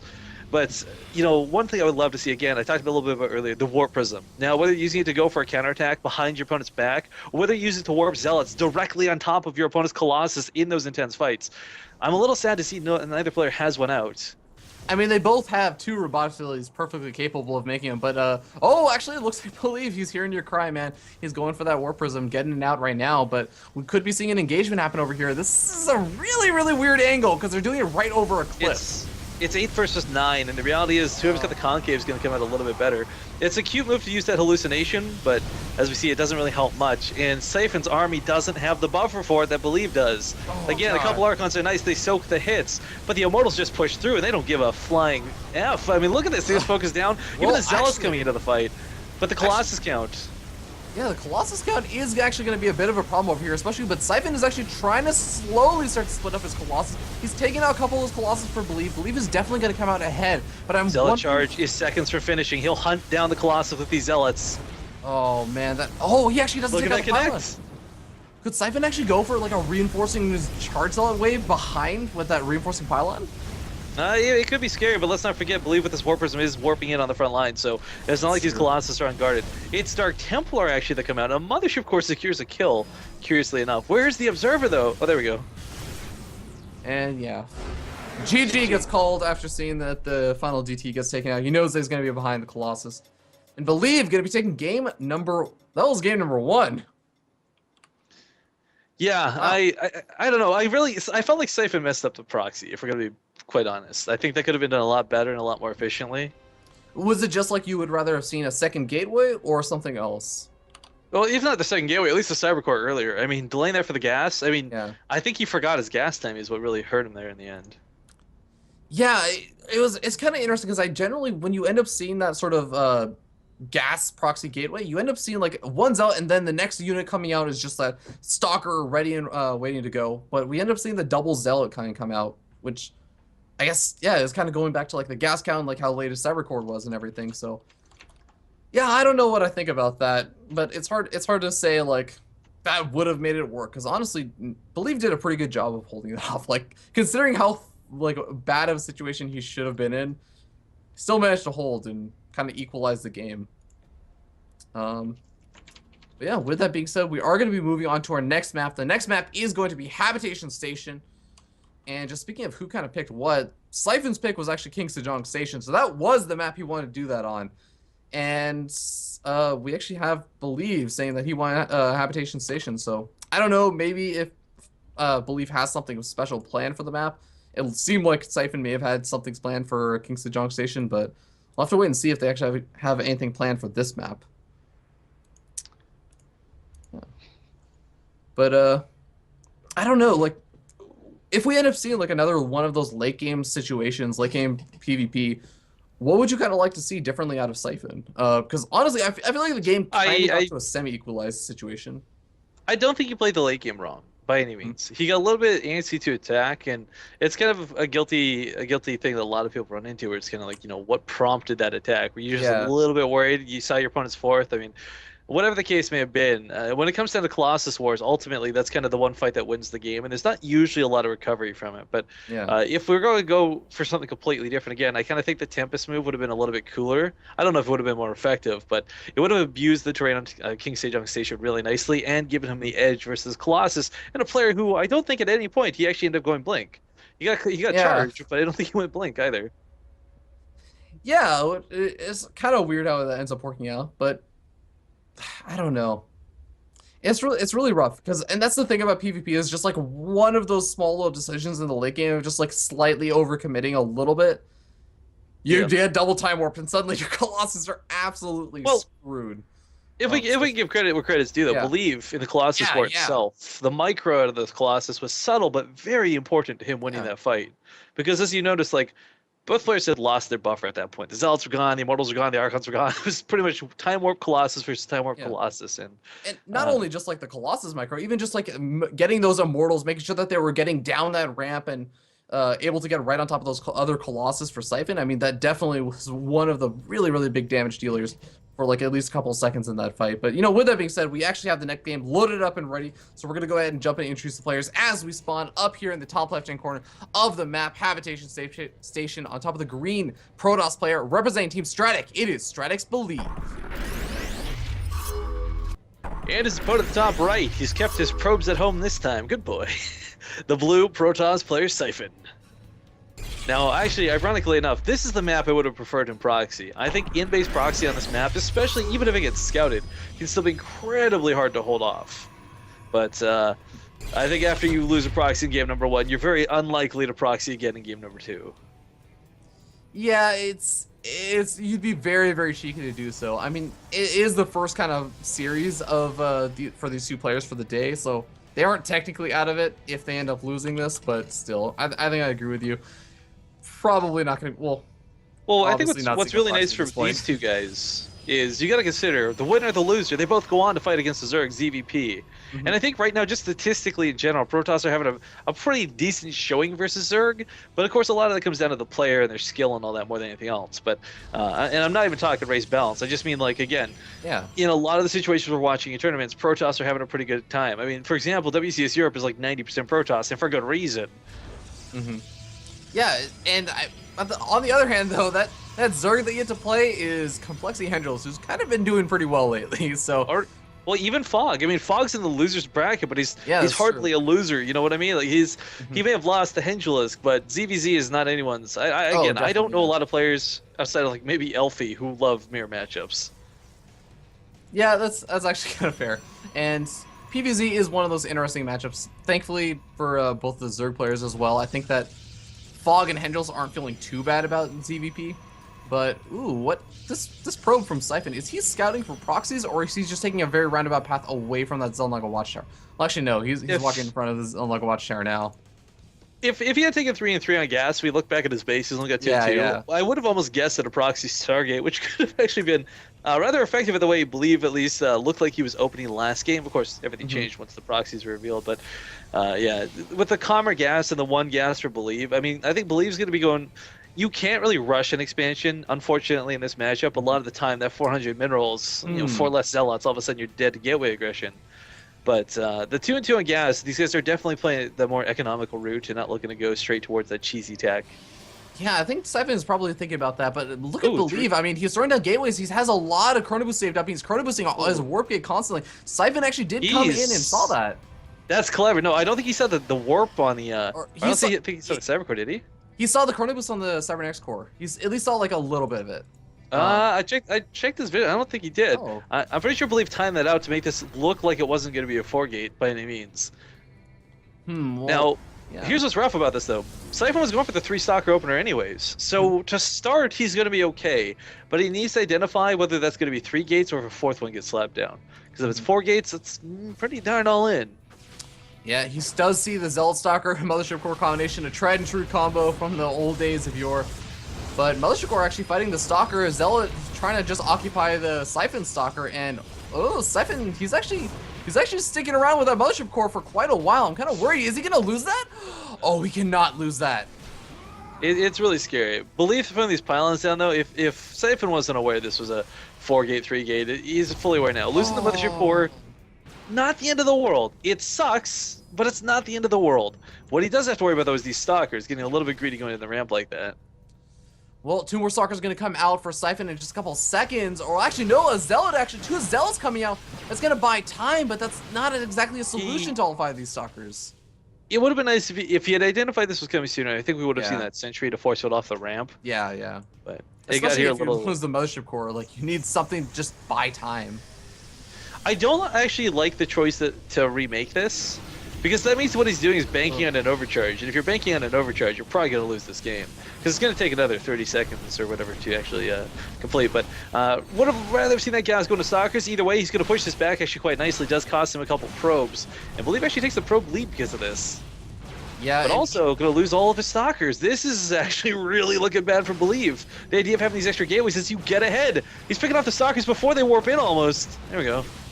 Yeah, I mean, they're basically on even gateway count, so they have the equal number of production and relative. I mean, okay, Believe actually does have a slightly better economy, so maybe if you can just kind of delay this army from pushing straight across the map and kind of murdering him, then he can kind of get up enough units and everything. But oh god, this is a really, really awkward situation. There is actually going to be enough energy for a time warp pretty soon, so I think that Believe has to really be careful with those Stalkers. It's unfortunate that they changed those time warp changes. The energy you would have had enough energy now otherwise. Yeah, I mean, I think the effect was intended to be more for anti-tear and stuff, but as we see here pushing across the map, Siphon held this really nicely, and he's got enough to push forward. The Zealot's even being microed back to keep their shields a little bit longer, but snipes off another Stalker. He's got a pylon that he snuck down on the other side of the map, and he's going to force field this ramp. Oh, that is the whole position's really cute. This was to catch anything coming down and make sure nothing came out, but he'll be able to force field off the ramp. These Stalkers trying to come home will not get in alive. As he force fields off the bottom of the ramp, Yeah, Believe just gonna try and do what damage he can. He actually managed to pick off the probe, which is really, really nice if somehow managed to pick off that pylon.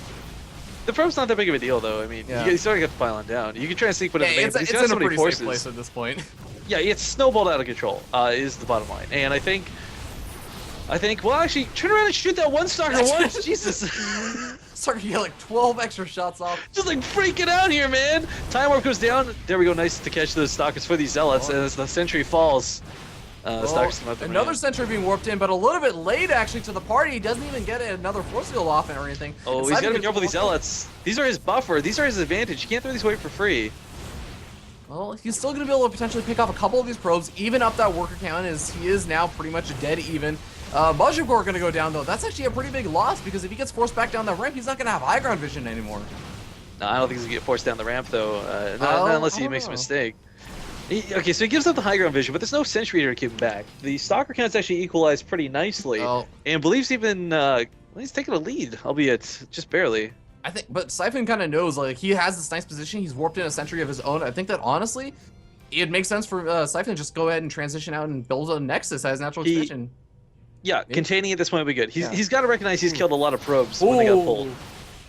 That is actually a really nice pick off. He lost a couple of his probes in his own defense, but he just killed 10 of his opponents. So a contain at this point, like warp in 2 more sentries, maybe 1 more. Just contain the force field on the ramp. Make sure your opponent never moves out. Take your own Nexus, expand, and win. Easy peasy. Actually, he's going for a robotic facility. He's continuing to spend his money. He's warping in more and more Zealots. Oh, God. It doesn't look like it's going to be a contain. Well, here's the thing. He's going for the Stargate, and I imagine this is intended for a Void Ray.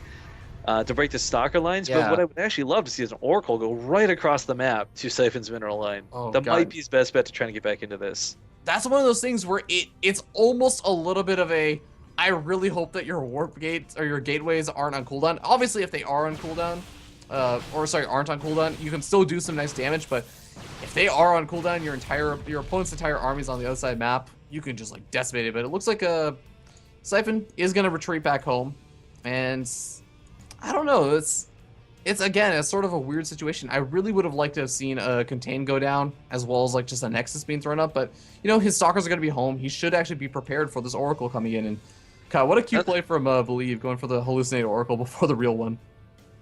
Yeah, this may actually end up tricking Siphon into thinking the second one's also a fake. Wait a second. There's no Stargate anymore for Believe. He canceled it. Oh, yeah, that's It's actually cool. went for Yeah, a Robo Mark coming now. down. Yeah, okay.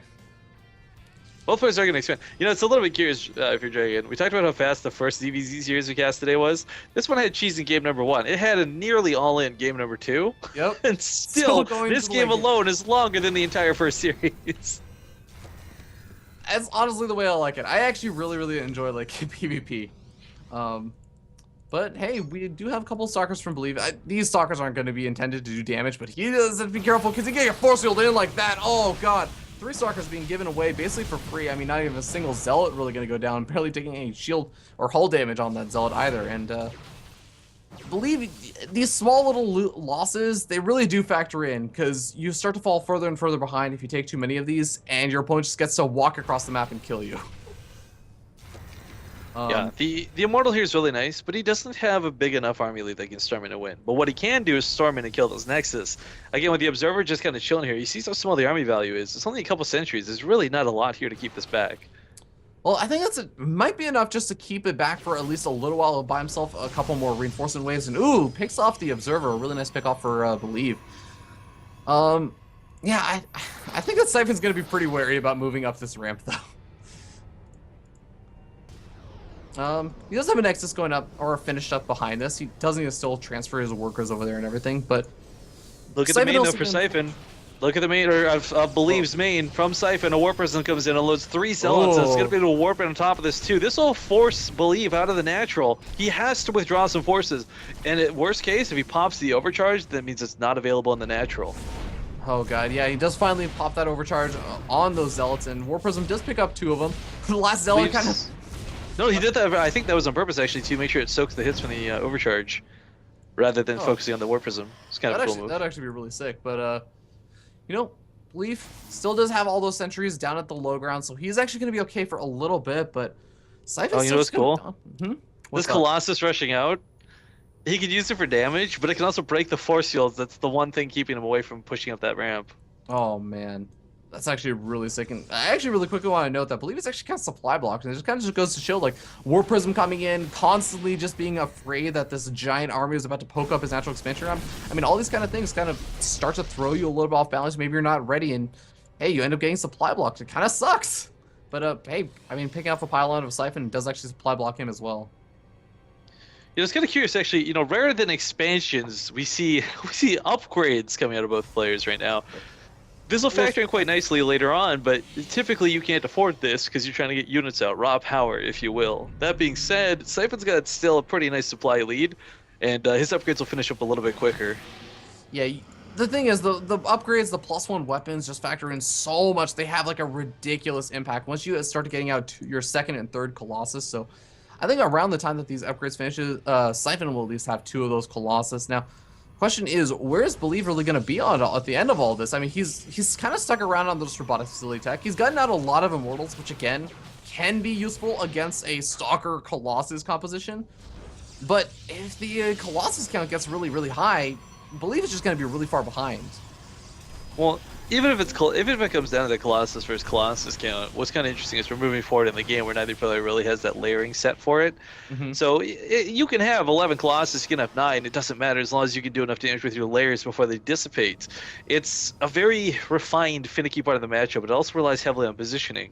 If Belief stays in his main, Mm-hmm. and I mean, there's a clock ticking right now where Siphon comes outside of his base and he just plants his foot there with Colossus, with Immortals, with Archons, and Believe can't take a 3rd. He'll fall out of this game so quickly. Yeah, I actually would really like to, or I think it'd be really cool to see Siphon maybe even just consider doing one of those sort of move outs and trying to deny his third, since his third Colossus is popping. Third Colossus popping up is a really, really big key number where you start one-shotting some of the Protoss gateway units that are out for your opponent. But I don't know, like, okay, here's a theoretical thing. Like, if Believe actually gets into a really nice, like, flanking position, you have Immortals. If you have a good number of Zealots as well, you can actually just kind of kill off a Protoss army that's kind of focused more on the Colossus, because they just don't really get to utilize that splash damage as much. So No, maybe one he person does from that. earlier trying to find a way to get used right now. Yeah, still has 2 Zealots in there. And not really, well, he could actually move into that third expansion, but well, actually, honestly, just getting the scouting information off on that third expansion is pretty important. And after seeing that, he is going to be moving out, potentially do that kind of cancel deny that you were talking about earlier. Because I mean, he has his third expansion. If he can deny that his opponent's third expansion, that's his 5th and 6th gas guys that Believe won't be able to have, and that's a pretty big deal in this matchup, especially when you're trying to get out as many of those Colossus as possible from 2 robotics facilities. This unload of Zealots is kind of suicidal and cool, but distracts the army for a moment, so it allows Belief to, or allows Siphon to know just exactly where everything is moving forward. Overcharge goes off at the third. This is looking a little bit rough because now the container is getting set up. That's what I was talking about. You can't put any probes on this base. To do so would be suicidal. We got this mothership core ready to do time warps, but unfortunately, it's only got enough for 1 due to that overcharge. Oh, that mothership core is going to get sniped off. It had enough energy for 1 more photon overcharge. That would have been so helpful. Yeah, because you can't force field Colossus. They're massive units. They break them. So time warp is your best and only way to deal with that. Yeah, time warps and honestly, just God, photon overcharge. Oh, he's out of position. Though the Colossus are exposed. His layers are on the wrong side of this army, and he's auto attacking on top of the assimilator. This is a terrible start to the fight for Siphon, but he blinks forward on top of the Colossus, starts focusing them down to Fear Dragon. This could go either way still. Yeah, the Immortals are starting to do a lot of damage over here for Believe, but they are starting to get picked up. There's no Zealots left over, and it looks like Siphon is going to be able to push his opponent back. He's already used up both of his time warps, so he's chasing down these Colossus slowly but surely, but the Stalkers are getting pretty close on top of them, and oh man, it's still a little bit too close to call right now, but GG gets called from Naya, Believe, whatever. He's saying that it's not too close to call, and Siphon going to be taking the game, evening up the series. You know, for the moment of that fight, like, I guess it got towards the end. One of the big things was he had his Stalker, like, this wasn't at all on purpose. It just worked out on accident. The Stalkers were spread out pretty hardcore after that blink, so the Colossus were firing off in every random direction. Yeah. With no focus fire, trying to stutter step back to safety. What's worth noting, guys, was two of Siphon's Stalkers were like, I don't know, I want to say like 2 beams, 1 beam from death. That could have evened up quickly had the positioning and the Stalker AI worked, the Colossus AI worked a little bit better for Believe, but yeah, game ends up going so now 1-1, right? Yeah, and that does actually mean that the winner of game number 1 was actually going to get to choose the map for game number 3. So yeah, I mean, with Siphon taking game number 2, that means that it is going to be loser pick. So yeah, Naya's going to get to pick the map for game number 3, and we'll go ahead and see. But yeah, honestly, we've been seeing some pretty cool games just because they always start out, as you were saying, like hyper aggressive, and it transitions out into that big Colossus late game. You know, I gotta give them a big credit for that too, because it takes a certain caliber player. Like whether you guys view these as good players, bad players, decent players, the thing is they're evenly matched, and that's what's allowing them to get to this phase. Because oftentimes, if you got one Protest player is just infinitely better than the other, they die. They went with the Blink Stalkers. The gateway aggression insurance is too real, but both these guys, I gotta say, they both defend a lot better than they attack, from what I've seen so far in both of these games. Well, it's definitely in a lot of ways a lot easier to get that sort of defensive position. You can kind of pre-split your army a little bit in some of those situations. Not always if you're like trying to move down a ramp to defend your third expansion, I suppose. I think MVP of that game, by the way, has got to go out to the Warp Prism that Siphon made. Not just because they like unloaded in the main and got a couple kills, but those 2 Zealots that came down towards the end of that engagement, that let him know precisely where the army was, and the army was so busy fighting them that he was able to slip in through that overcharge, snipe off that Nexus, and force the fight on his terms rather than Believe's. So, again, like, a lot of cool things happen. We could talk about this and that, but I think the MVP of that game's got to go to that Warp Prism.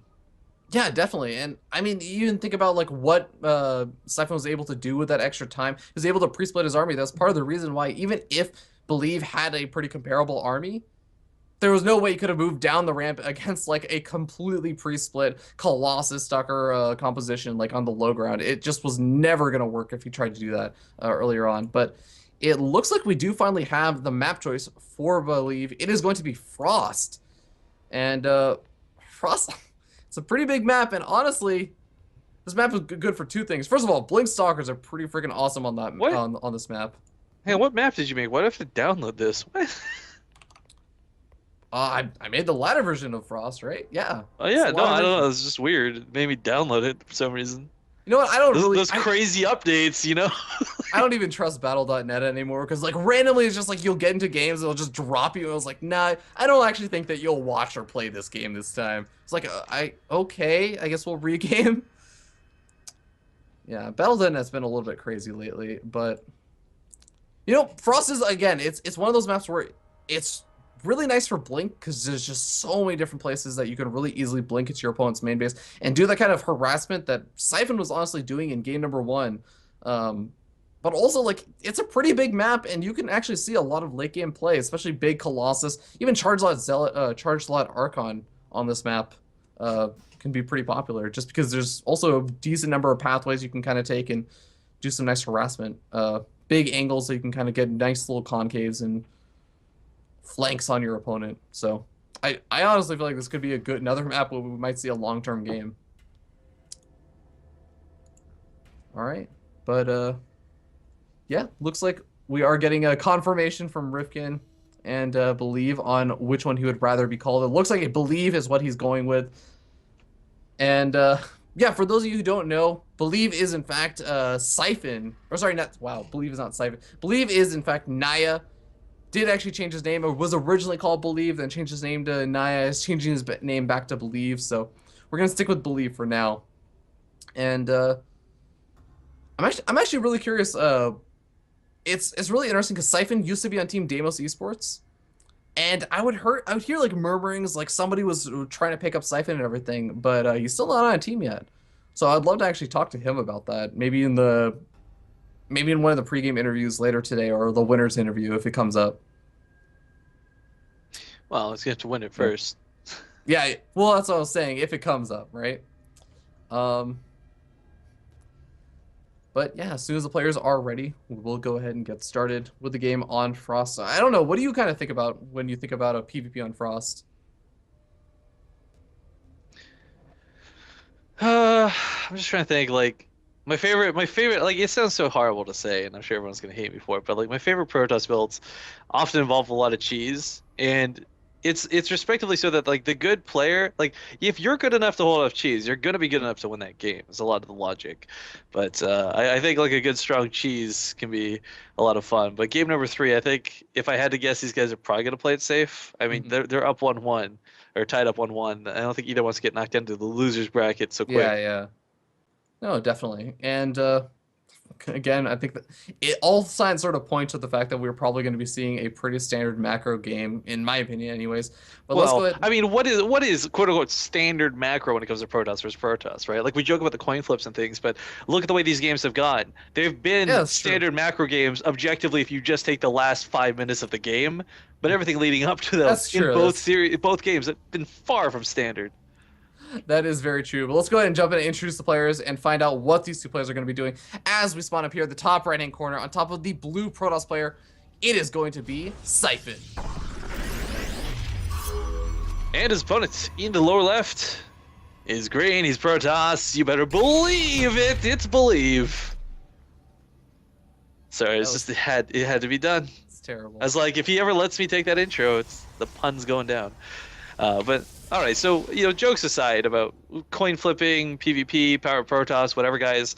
What I do find interesting, again, I really want to reiterate this, is both players might be playing a little bit oddball when it comes to the start of these games, but the fact that they're good enough to take it, like they're well matched enough that they could take it to that late game Colossus. I mean, you don't see Colossus Wars very often because usually one player is just so much better than the other that they win the game before that happens. It's one of those matchups that it's really, really hyper adaptive, and just small little advantages can kind of just immediately snowball and win you the game. You end up getting like one stalker up on your opponent or something. You just start kind of slowly but surely like taking apart your opponent's army, and suddenly you just kind of win the game off of that one base aggression that you were doing. And yeah, it is really cool to actually see these players sort of start to transition out into like the later stages of the game, and pretty much all the games we've seen from them so far. Kind of different note from the ZVZ series that we saw earlier today, but so far looks like we're seeing a double gas opening from both these players, and cross spawn positions. Honestly, everything about this just screams to me like we're going to be going into the late game. I mean, I think cross spawns come into effect in other matchups. Okay, the way warpins work. I mean, I'm going to argue with you on this because I always hear people say this, but the way that PvP is right now, I think that the only time that it really doesn't play as much of an effect is if you're going for some sort of big Twilight Council play. If you're going for like a robotic facility play, which oftentimes like a lot of pro players have been doing, the Immortals coming across the map still takes a long time, and those Immortals are like a large portion of the army. Okay, I won't disagree on that, but I mean, for the most part, when do you see the Immortals be part of the aggressing pack of units? Yeah, I mean, they're usually used as defensive against stalkers, and I'm not saying it can't be done. It has been done in the past, but typically, logistically, a lot of the time, warp-in ends up being the key factor. You'll see 3 gates, 7 gates, 4 gates, whatever the amount ends up being. But one thing that will actually affect it, this actually comes into what you're arguing for, is if Colossus are chosen from these players once again. And it's not so much about the fact that the distance traveled from base to base, but the angles in which attacks come down. Attacking from left to right is significantly different due to the terrain on Frost than it is from top right to bottom left. It's pretty much a straight shot. Whereas if you come from the right side, if you come from the north side, you got to squeeze through this bridge, you got to go around the watchtower, you got to maneuver through the cliffs, so that's the one way I could really see this coming into effect. But so one really actually quick note is the fact that we actually do have slight deviations in what these two players kind of opened up with their first gateway games. Believe opened up with the Sentry, and Siphon opened up with a Stalker, and it kind of goes to show he's adding on a lot of those gateways, 3 gateways out, moving in with his Stalker, his Mothership Core, and everything across the map. He's looking to get a little bit aggressive. So the 3 gateway build, again, without that 4th gate, it's not quite all in. Like, for Protoss, there's a lot of really fine lines between being all in versus just over dedicating. But what I think he was hoping to do by going for the earlier Nexus, I believe, first off, this is incredibly risky to do in the first place. But what, if he can get this done, allows him to do is have a very nice photon overcharge location. Early on, it doesn't matter how many stalkers are coming, it's never going to be more than 10. Not this early, at least. So if this completes, overcharge goes down, he holds nicely. Force fields will keep the stalkers in range, there'll be no retreating. But sadly, not quite done yet. Have it. He might get he should be able to get the photon overcharge out if he decides to attack. Well, actually, no. He has 2 sentries. That's not an army, even with photon overcharge. I think he'll probably be a little bit worried about attacking with that or trying to defend this Nexus with it. He just did on a bunch of more gateways too, so he can't even start immortal production, which is really unfortunate. But the overcharge goes off immediately. Force fields will go down to try and trap these stalkers. He'll get one of them. Not a bad start, but still a very. Whoa, that's actually in range. How is that in range? What? I hate the range on a photon overcharge. It is way too big. I love the range on a photon overcharge. He's gonna be able to actually pick off that proxy bomb, which is actually a really, really nice win, especially with the the sentries and the Stalker. Have to be careful. They do not want to go too far. So looks like a time warp actually goes down. He loses one of the sentries. The other sentry does have enough energy for force field. He throws it down. The Mothership Core actually goes out.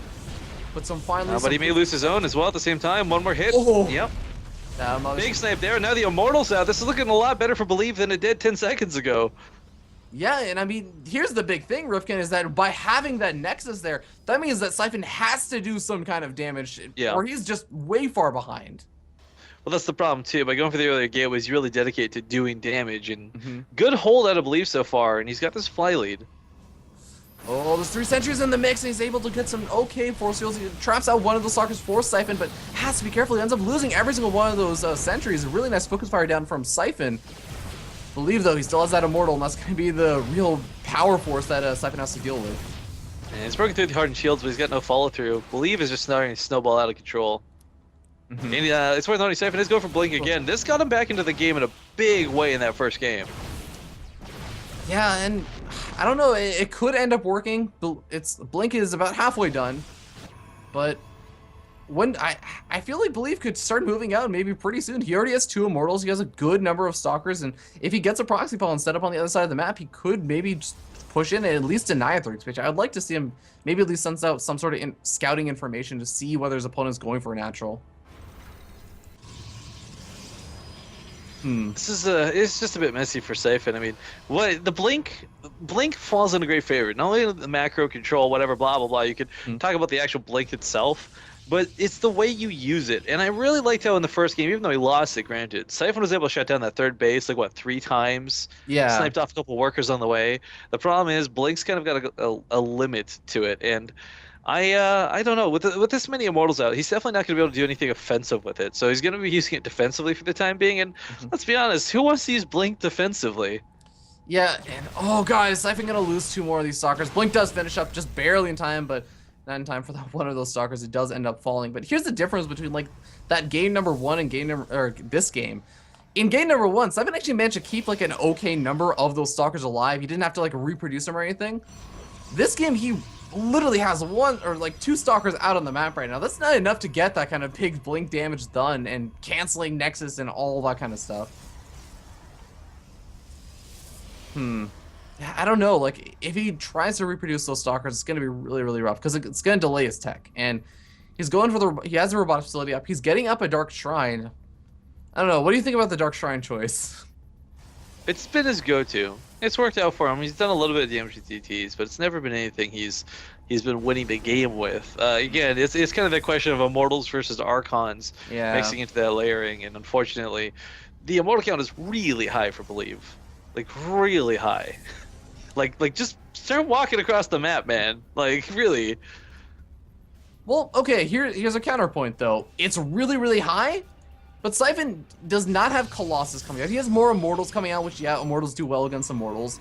But he also, if he just, like, starts making Zealots instead of more Stalkers or anything, and he has a couple Sentries, he can actually go for maybe, like, a Charge-Lot Archon style, and actually, those Immortals really won't be worth nearly as much as they otherwise would be. This Pineland at the Siphon is actually... It looks cheeky, it looks sneaky, it looks nice. But it might be a saving grace, because again, when Believe pushes across the map, he's going to be bringing that Observer with him. Now, Akanda's coming down to the mineral lines, and he did this before, so this isn't like, oh my god, guys, he knows, he's got some sixth sense. But, like, this is just kind of paranoia Akanda's coming down, and it's going to work out great to buy him the time he needs to warp in defensively if DT sneak in behind the enemy lines.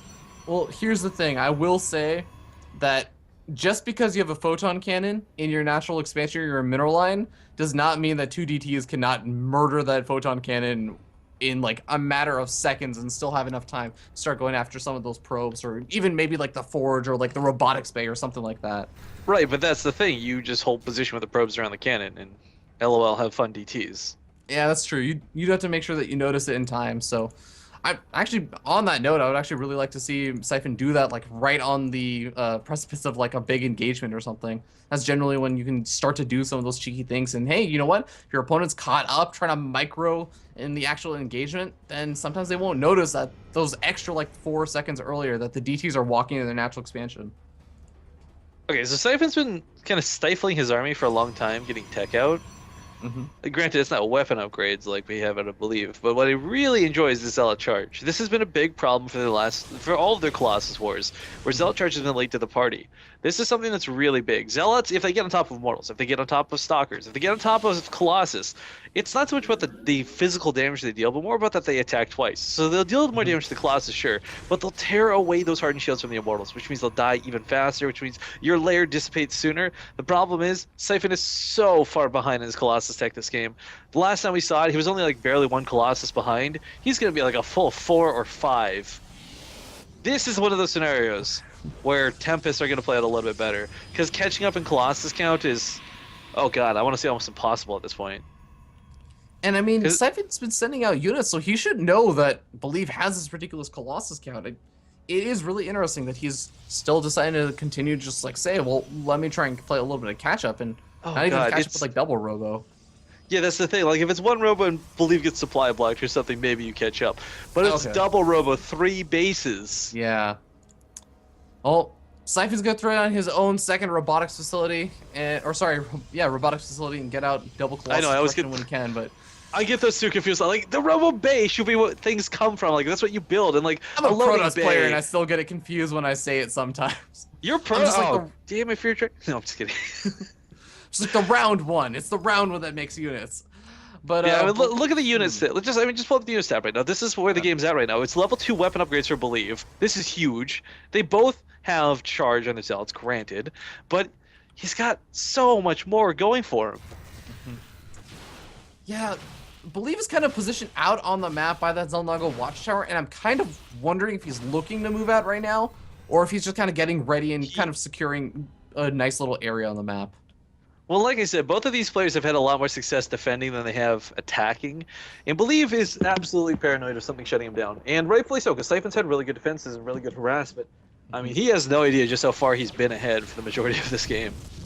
Oh, actually, Believe did make a second observer, and it's moving across the map. If those ZTs do get warped in, then he will actually be able to maybe pull back that observer in a slightly faster amount of time. But War Prism also coming out for Believe. That's going to allow his reinforcements to come in much, much faster into the engagement. But where is the engagement going to take place? We've seen that have such an enormous impact, and oh my god, Believe is actually getting in a really nice position. Oh, His Colossus are out of position actually pretty bad, but it doesn't matter because he's got way too many of them. yeah, Zelt's got that mineral line. Immortals tear down that Nexus. This is Believe's game to throw at this point. yeah, and god, at this point, like, Colossus count is absolutely out of control. Scythe is going to be going for it. So a lot of these charge zelts actually behind the Archons and the Immortals, a little bit painful. They're going to be kind of walking their way in one at a time and get picked off immediately. Mothership Core does go down for Believe after the Time Warps have been thrown down. Do we actually have... Mothership Core doesn't look like he's around for Siphon as well. But Siphon, he is trying to micro his heart out over here, but he doesn't have any units left over to buffer for those charge zelts or the Archons or the Immortals. I kind of feel like Believe's tentativeness to fight here, that's what's really costing him. I mean, he didn't exactly have to A-move to win, but he's still got such a massive supply lead, and there's only, again, 3 real Colossus in here. I don't think he, even with the observers, identified that those were fakes. Yeah, I feel like the engagement could have gone a little bit better for him, but at the end of the day, like, he still killed off his opponent's 3rd expansion and still is like relatively even, at least in army count. I mean, falling back, he's just going to continue extending his lead. There's not like it's a downside to this, but I just don't think that was necessarily the call to let up the pressure. But again, this is another one of those situations where War Prism would be a lot more beneficial than this awkward pylon here in the middle of the map. Or actually, it is War Prism in the map. He's just not using it. What? I thought this was a pylon. Why didn't he use it for the fight? It's a flying pylon, man, and now it's gonna fly away from that Archon as he suddenly realizes, I had a War Prism. Oh, man. Yeah. That would have been awesome. Photon Cannon going down by Believe, still kind of showing that sort of panorama for DTs, especially after seeing the DTs actually finally being warped in and everything, and a couple more DTs are actually going to come back to that 3rd expansion. Actually, where's the... Okay, the Observers are still with the Colossus and everything, so should be able to push those back just okay, but now we're going to see the big engagement. GG instantly, and Believe going to be taking that game, as well as that enormous concave, jeez. Woo! Congratulations to Believe, but... you know, he's got to go against Angelus next, so see how long that jubilance lasts for Out him. of the frying pan and into the fire. Hey, I'm going to run to the bathroom while you do the interview, cool? Yeah, sounds good. And as actually just mentioned, we are going to be jumping into that winner's interview with Naya from Team Stratic. His recently joined team. Actually, if you were tuning in for some of the Breaking Out interview or the games or anything, he was actually formerly on Core Gaming along with EJK from Group A, but we're going to go ahead and pull him in now and see exactly how this is going to go. But before we actually pull him in, I do want to actually remind you guys, you can go ahead and vote over on goimba.com for who you think is going to be winning in all of these series. In that last series, we actually did have a couple of votes being put out. Naya actually favored in game number 1. And it looks like actually favored in game number 3 or game number 2 and game number 3. Siphon was actually favored, so pretty close on all the bets and everything. But you will have the opportunity to vote over on goimba.com for Naya versus Hendrilisk, as well as Siphon versus, I believe it's Fog. Yeah, Siphon versus Fog.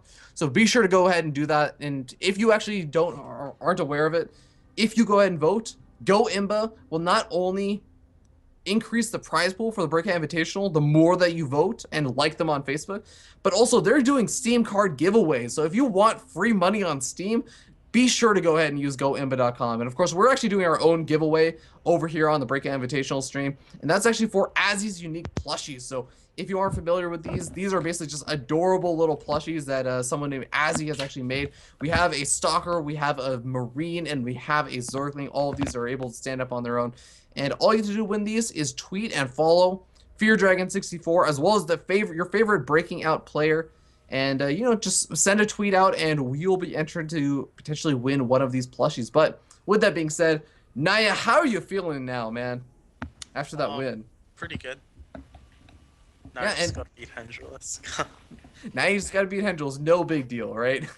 But I mean, honestly, some of those games, like those first 2 games especially, started out hyper aggressive and transitioned out into the late game. So what was kind of going through your heads with your head with how those games sort of went? Like what was the big turning points and whatnot? Okay, well, I actually played Siphon a decent amount this week, but I was on a barcode, so he didn't know. Oh. But yeah, so almost every game he either opened up with some kind of proxy 10 gate, or he did really heavy like stalker aggression, which is why the first map he did the proxy and I held it, and that's why after the expand I didn't try to play risky. I got my robo right after because I thought he was probably gonna do something aggressive.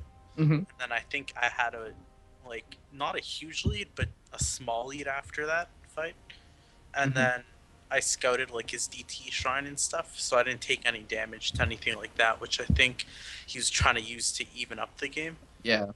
So I ended up winning that. And then the second game, actually, Siphon lost to my 10 gate like 3 times in a row on ladder, so I thought it would work, but he played really well, so he defended it. And then he played really smart from there too. Like he kept pressuring me, so I had to keep making like sentries and stalkers and stuff, which I don't want. While he was probing up in his natural, which is really smart. And that's why I picked Frost, because it's really hard for him to play super aggressive on that map. So that's why I just picked the biggest map next to Alter Zim, because Alter Zim can get like kind of Weird. more coin flippy. Yeah, because it's like first you can Nexus first on that map, even though it's risky. Then if one player like Rifkin, have you seen like one player on Alter Zim will go Stargate into expand, and then another one might go expand into Stargate. So then the expand into our Stargate has the lead. It gets like really coin flippy on Alter Z. Well, especially if either decide if it ends up being Phoenix versus Phoenix, that's like the worst scenario. I actually watched Control do that recently in a tournament for ATC, I think it was. Stuff can get a little bit hectic for sure. But yeah, so now you are going to be facing off against Hendril. So I mean, do you feel like you have some sort of preparation for the Zerg players? I mean, you did know that there were going to be 2 Zerg players in your group. I don't have anything specifically prepared, but I did practice one thing specifically. Hendrilisk really likes going to fast swarm hosts, whether it's 2 or 3 bases. So just practiced lots of stuff around that. I don't want to specifically say, in case he's listening. Yeah. But yeah, I just practiced around that, and that's about it. Nothing too specific. For sure. And, I did also want to ask, if you, of course, I imagine that you want to advance out of the group, but if you could have one other person advance out of the group with you, who would you want it to be? Probably Hendrilisk, actually. All right. Just because we both live in the same area, so I kind of know. Canadians got to represent, man. I mean, there's not many of you in this season of Breaking Out. Yeah. Hey. Let's invite more of us next time. Well, those players got to qualify, man.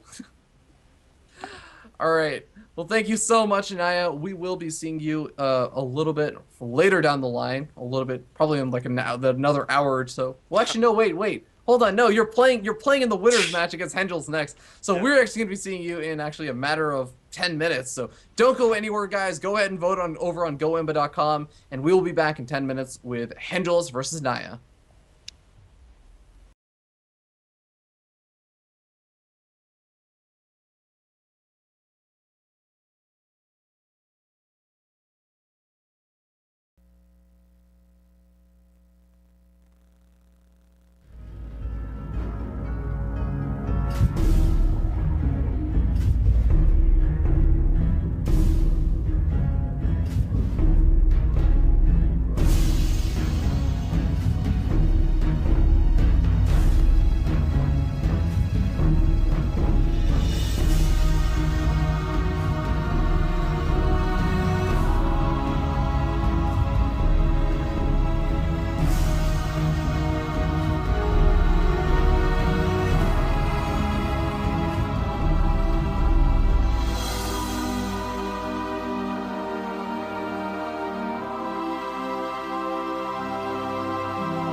Ladies and gentlemen, welcome back. We are here with the next two players for the next series going on. It is going to be Complexa Gaming's Hendreless, as well as Stratic Gaming's Believe. Damn it.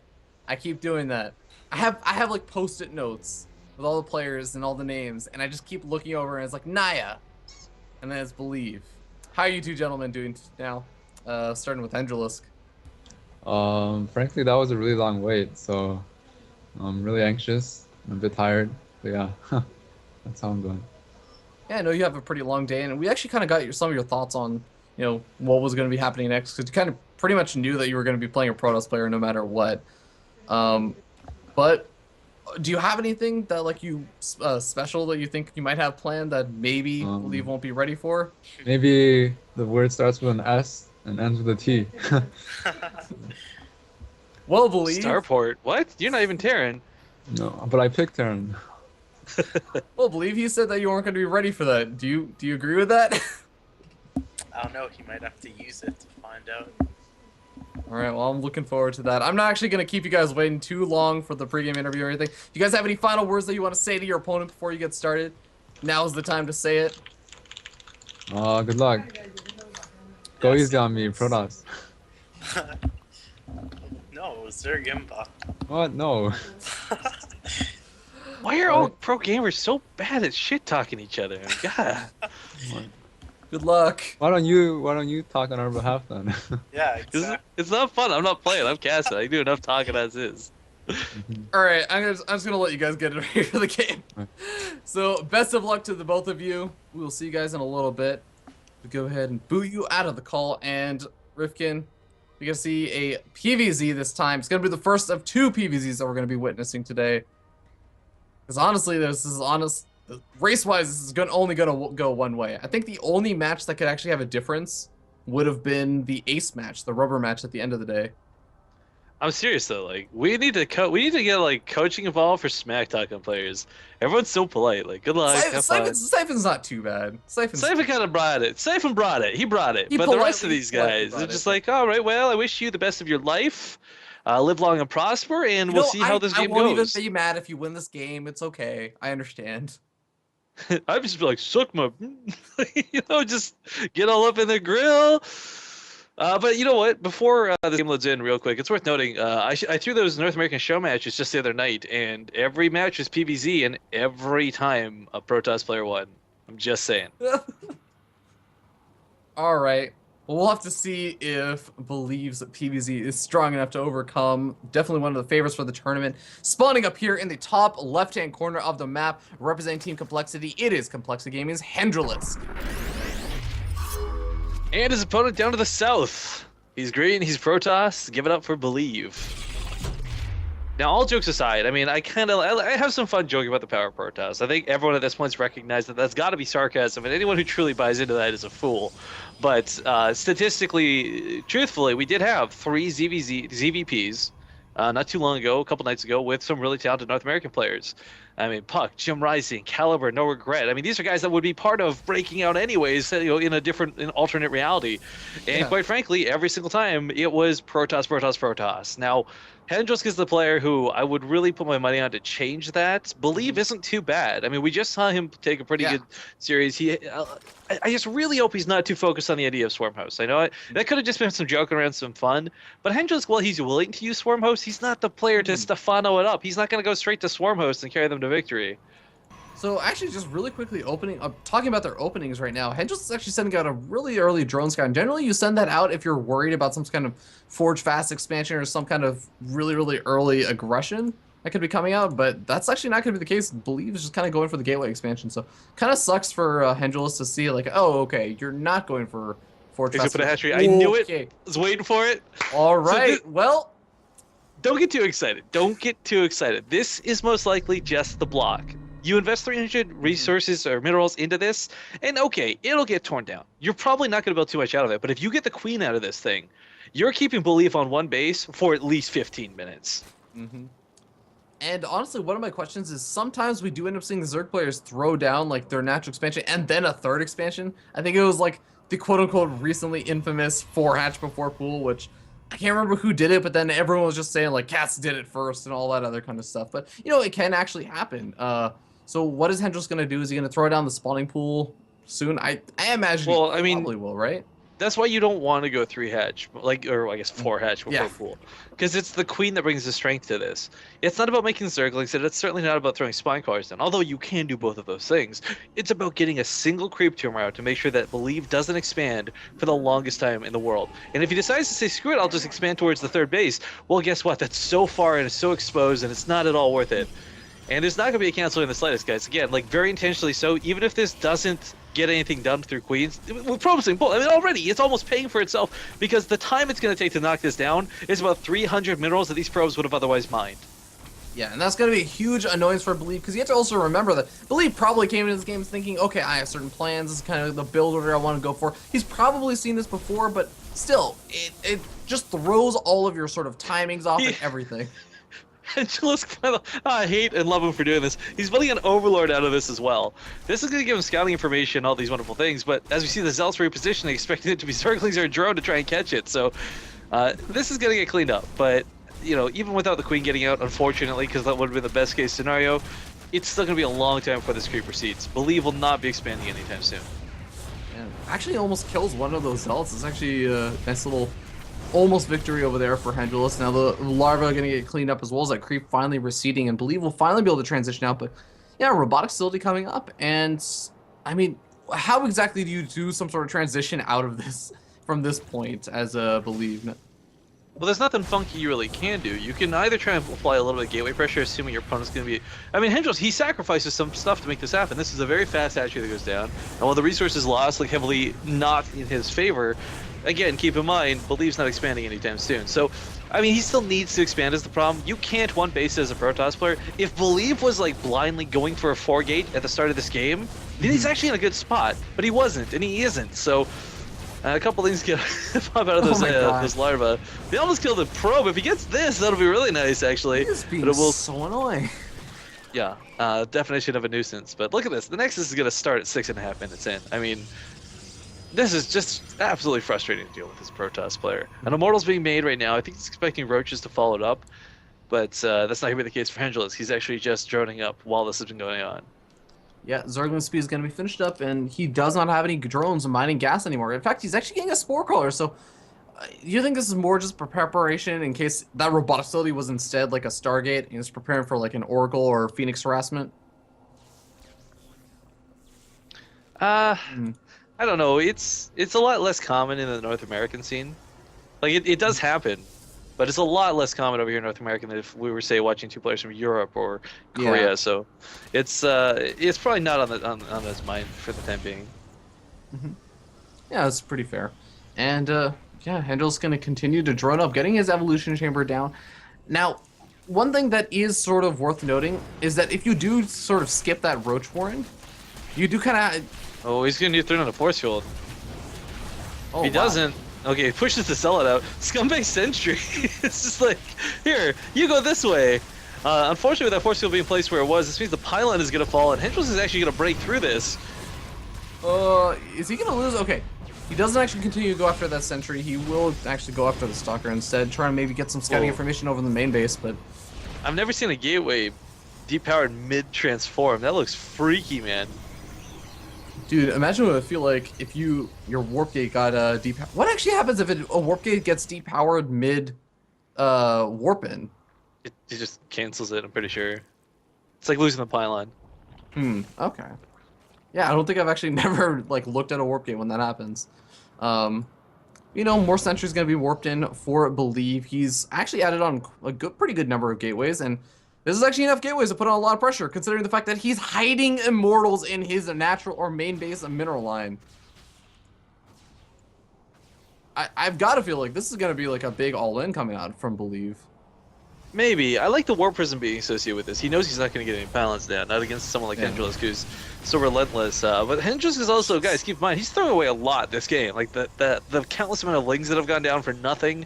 The hatchery itself at the start. I mean, this has been quite wasteful out of him, but that being said, being on 3 bases of economy, Believe only just recently getting his natural up, he's had the money to throw away. But even though this is Immortal Sentries coming his way, the Hydra's Den is already like partially complete. We got Spine Crawlers coming down. Spine Crawlers don't counter this by any means, but Spine Crawlers cannot be force fielded away. And with the Infestation Pit, this is probably not going to be fungal growths. Yeah, I'm not feeling it too much right now, Rifkin. Believe is going to have a bit of a difficult time, I think, breaking through. The Spine Crawlers are going to be finished up in time, and yeah, those Spine Crawlers are going to go down very, very quickly due to the fact that Believe has 3 Immortals out on the map right now.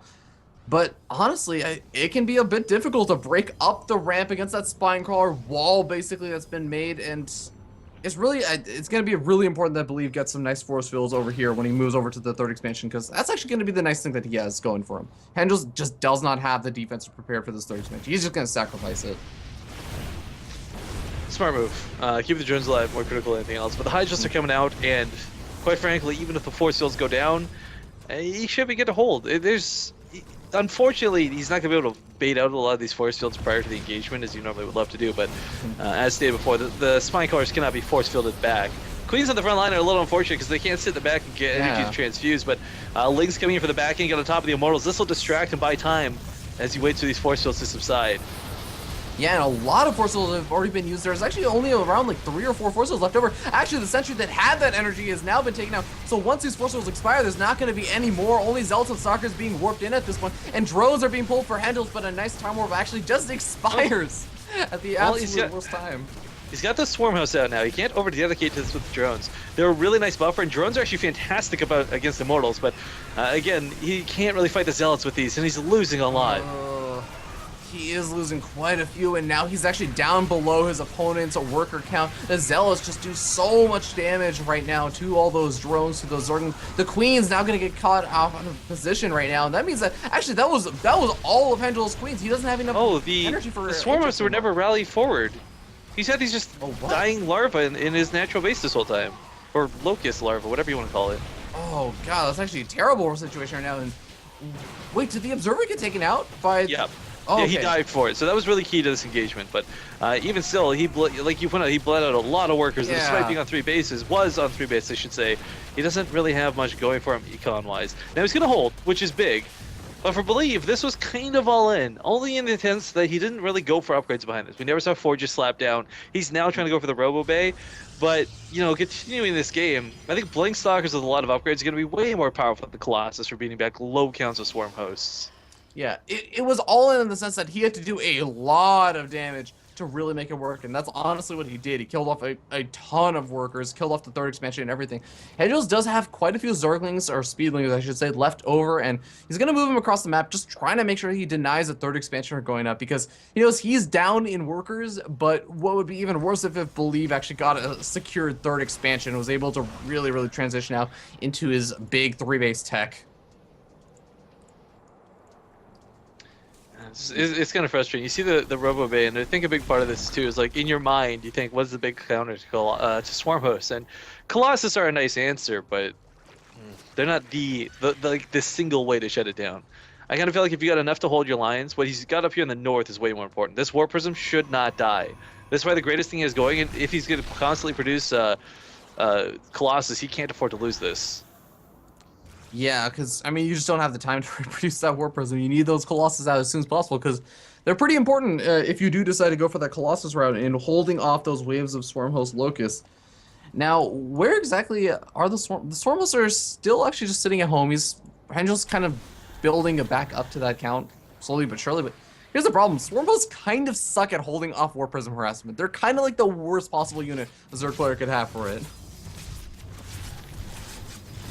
And an enormous reinforcement warping round over the main base, but the War Prism actually gets taken out by the Queens of the Hydralisk. That is actually an amazingly good pickoff for Hendrils, and you were kind of talking about that. That's one of the things that Believe really need to keep alive to be able to put on that pressure. Yeah, you get around the Swarm Host doing this. Now, unfortunately, Hydralisk hasn't been investing in consistent Swarm Hosts. There's been a lot of Hydralisk coming up behind this. Level 2 upgrades are about to complete, and if he's convinced that it's going to be just Swarm Host, and granted, Swarm Host is going to be nice to pepper with your army. Zergling red by? No? Okay, never mind. I was gonna say, if he's convinced that it's just gonna be Swarm Host from here on out, Believe's gonna be sorely mistaken, and just pure Colossus aren't gonna cut it. Hedgehog, once he gets his third base reestablished, can then start considering making a hive, getting the. I mean, even whether it's Swarm Host or Hydralisk, you're gonna want Vipers to abduct those Colossus one way or another. You're not gonna be going the route of Corruptors, that's for sure. Yeah, I've seen players or some Zerga players try and go for the Corruptor play, but it never just seems to work out very well when you're going for like this sort of situation. At least in the lower numbers, maybe in the later stages of the game, it does end up working out a little bit better, but not at least for a little bit. But Colossus count's getting pretty high for Believe, I have to say, and I don't know, like he's gonna be able to secure this third expansion because Hendrix just doesn't seem like he's really moving out to put on a whole lot of aggression for a while.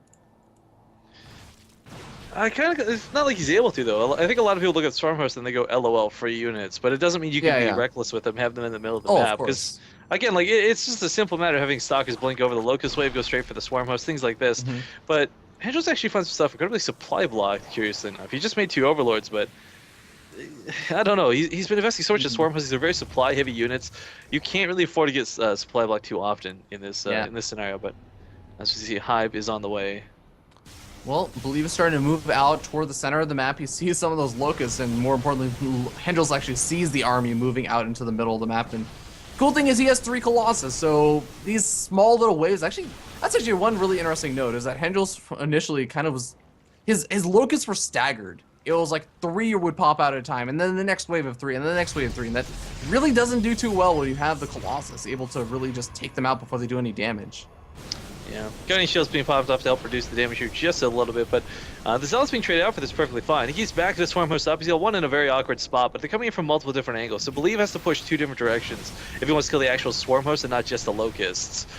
Hive Tech did finish up, but we don't see any Vipers coming out right away. The Hydralisk here, let's not forget about these. They're meant to kind of guard the Vipers, or against the Stalkers rather, to keep them from blinking forward. If you blink in a Hydralisk, you're gonna have a bad time. But gets focused down, takes on the Mothership Core, no chance of a recall.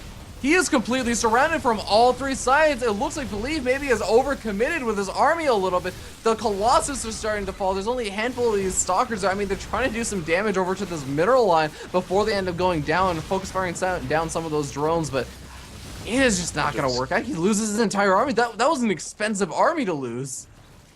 I would almost call that devastating, because it's going to be very difficult to get that 5 Colossus count to actually beat back the Locust Waves now. That was way too dedicated, I believe. I mean, okay, you go for the natural, I understand that, but he could have pushed northward, he could have gone for the 3rd, he could have come in from a different angle, used the Warp Prism at the same time, which is floating around now, but I don't know why he felt rushed to make that attack, but for some reason he felt really, maybe aggravated. Swarmhost, but... Possibly, man. Yeah, that was definitely not the best move he could have made. Now, we do have some 5 Vipers popping out right now. This is going to be pretty good, because there's not really going to be a lot of Colossus out, and because all those sentries died, there's no energy for hallucinations.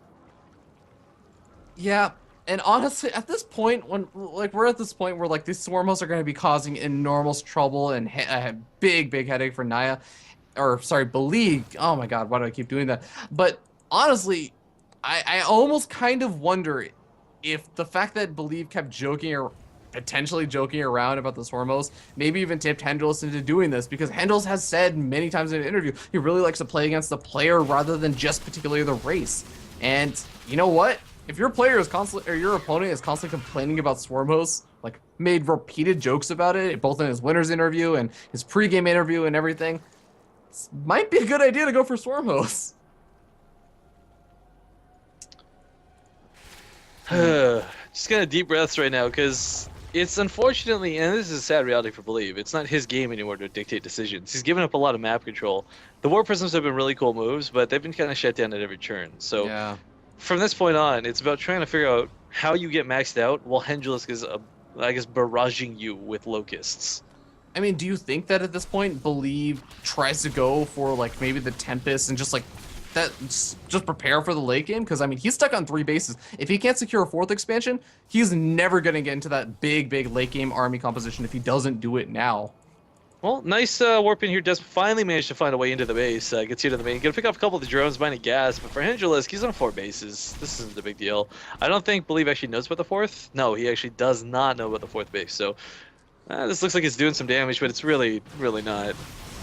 Well, the problem is that Hendrils is now starting to put on the pressure with his own Locust. Finally, the Stormhosts are actually pretty close, and burrowed very, very close, if I actually have to say. And with the Vipers actually in the mix, he can start doing some pulls on those Colossus if Believe is not careful. But Believe does have Blink on those Stalkers, so at the same time, Hendrils does also have to be careful with his own Vipers.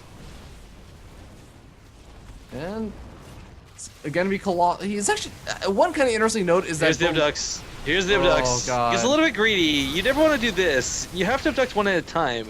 If you abduct all three, the units split their fire, and this is what happens. They all walk away unscathed. Well, unkilled. Mostly not unscathed, yeah. Yeah. Handel's gonna continue to put on some pressure. He's actually moving with the Roaches and the Hydros along the bottom side. If he can take out this third expansion, that would actually be devastating damage on top of everything else that Believe has had to suffer so far. Gets the Mothership Core again. Oh man, the Stalker's blinking on top of the Roaches and the Hydros. The Hydros actually have some pretty damn good upgrades too, and they are just tearing through the shields and the armor for those Stalkers. Yeah. The Locusts continuing to pop out, although they're actually not rallied right now. I think that they were rallied to be on top of one of the Colossus or something, because they're actually not moving, but finally he does actually start to move around with it. And Hendrils The base stands, but you know, at what cost, right? Like his army's been torn asunder. He's lost so much of the buffer. There's a couple of force fields in a moment or two, but while the Colossus will keep these Locusts back, I kind of wish Hendrils would actually just segment 2 Swarm Hosts to rally to the natural instead of all of them in one direction. But as these Blink Stalkers come forward, this is what I was talking about. Blink Stalkers are way better than anything else for dealing with Swarm Hosts. But another wave of Swarm Hosts do come out, and he gets the pull on one of the Colossus, this time reminding how many of those Colossus he pulls, and you know, that's actually going to be very annoying, because you don't believe he's kind of mined out of his main base and mostly mined out of his natural expansion. He's basically on a one-base economy, so every single Colossus he has to replace is literally killing him. But that's kind of the problem, too, for Henchlisk at the same time. His economy is just... It's good, but he's not able to max out. He's not able to push to win. This looks like a scenario where he's in control, and he is, but he's not able to just kind of A-move it, you know? He can't just win the game with one big push. Although it looks like he might go for it. Where are the Vipers and Blinding Cloud and Abduct? He's going to need something a little more than this to get past the force fields. Oh, wait, the southern flank. Yeah, he's going for the southern flank and trying to go for a bit of a surround. The force fields can't really be force fielded or put down this on Viper. Hi, guys, what's going on? I want to help. He comes after all the Hydros are dead. Well, I mean, there's only one Viper left over at this point. Like, I think that was right. That's what I'm saying. Like, yeah, he's so late to the party with it. He went home to like consume. It just got here. Well, it still ends up working out pretty damn well. Believe is literally not mining at his third expansion at this point, which means he's not mining. He's really just not mining at this point. If we can give credit to Believe for something here, though, honestly, he's had really good force fields, and fighting around this crevasse has been like the greatest advantage he's had on this defense. But Henchlisk is hold positioning the Locusts, or I don't know what that was about.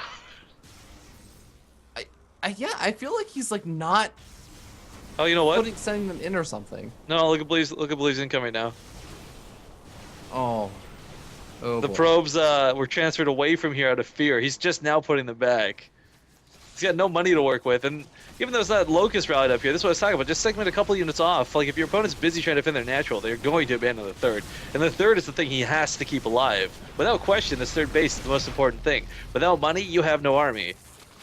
Yeah, I mean, you were saying how, like, Hendrils doesn't necessarily have, like, an enormous economy just, like, roll over this force field. Well, at this point, as long as he's denying the mining at the third expansion, which he may very well do, since he has a couple of Roaches and Hydros now picking away at it once again, like... This is just a bleed out at this point.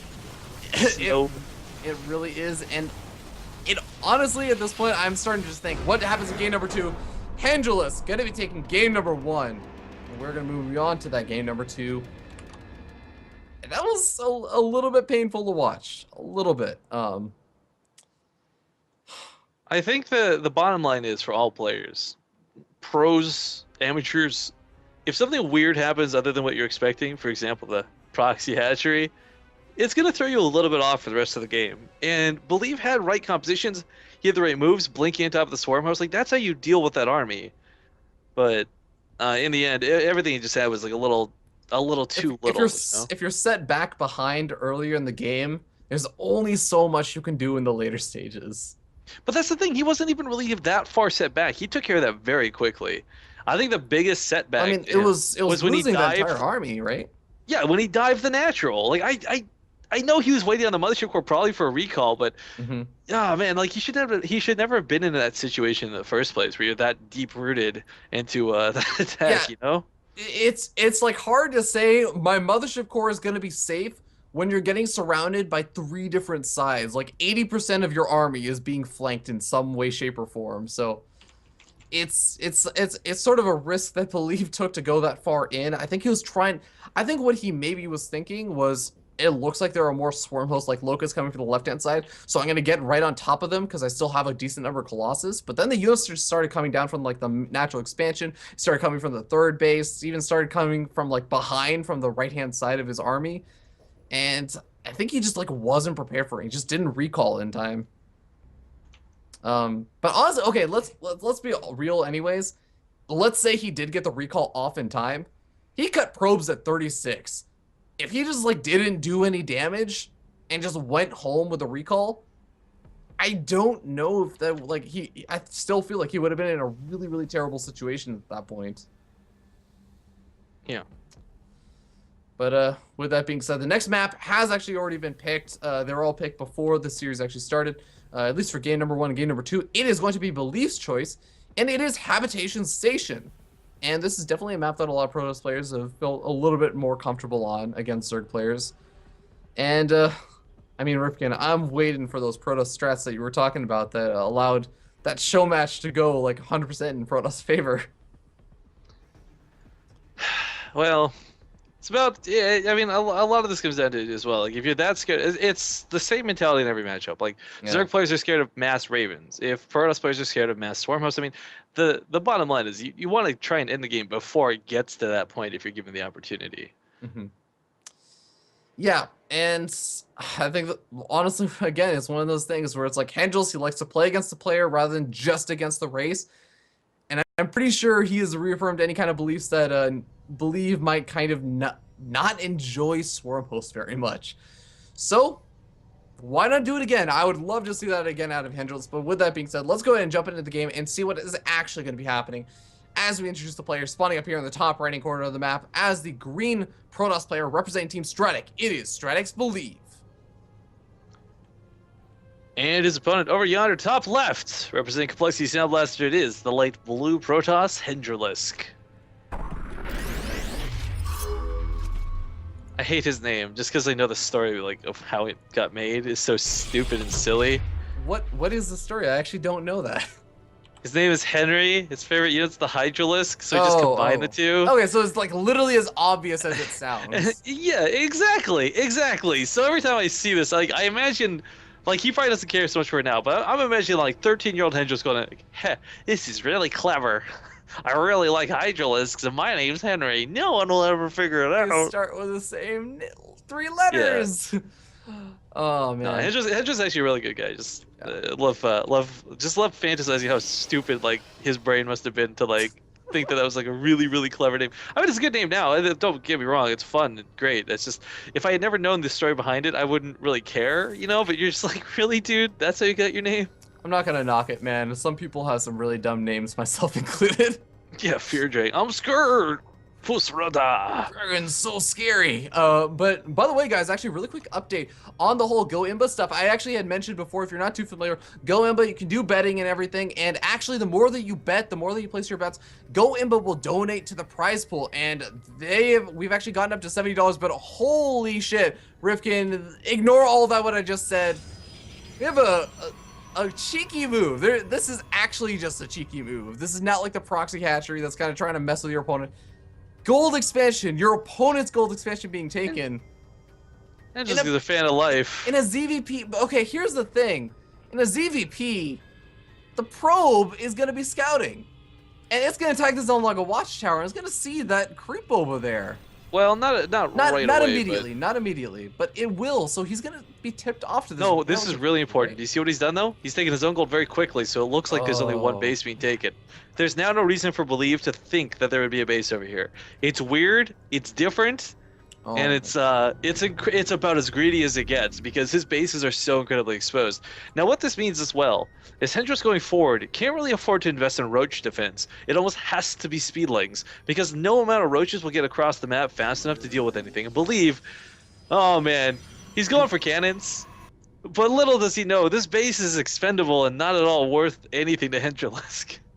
Yeah, Hendril should know that this is definitely like there's a good chance that this is going to be coming. He's actually transferring drones straight across the center of the map, which is kind of interesting. But I guess it's pretty much already revealed at this point. I mean, the creep is Actually, there. Wait, Believe doesn't know about this other base still. He didn't see the drones transferring. Hendrilisk doesn't know he does know to cancel this. With the watchtower, he saw the buildings, so this is so one-sided as far as knowledge goes. I think he's just waiting until the last second just to make sure that Believe kind of tries to commit to this. Because, I mean, the cans are warping in. The timing for this is really subtle. There's the And cancel. only he one tries cancel to bait it in. That was really cool. So, like, if he had been given one more second, that cannon would have completed. What's this drone coming back? What? There are like units for Hendrilisk like moving all around the map, and most of them are not attacking units.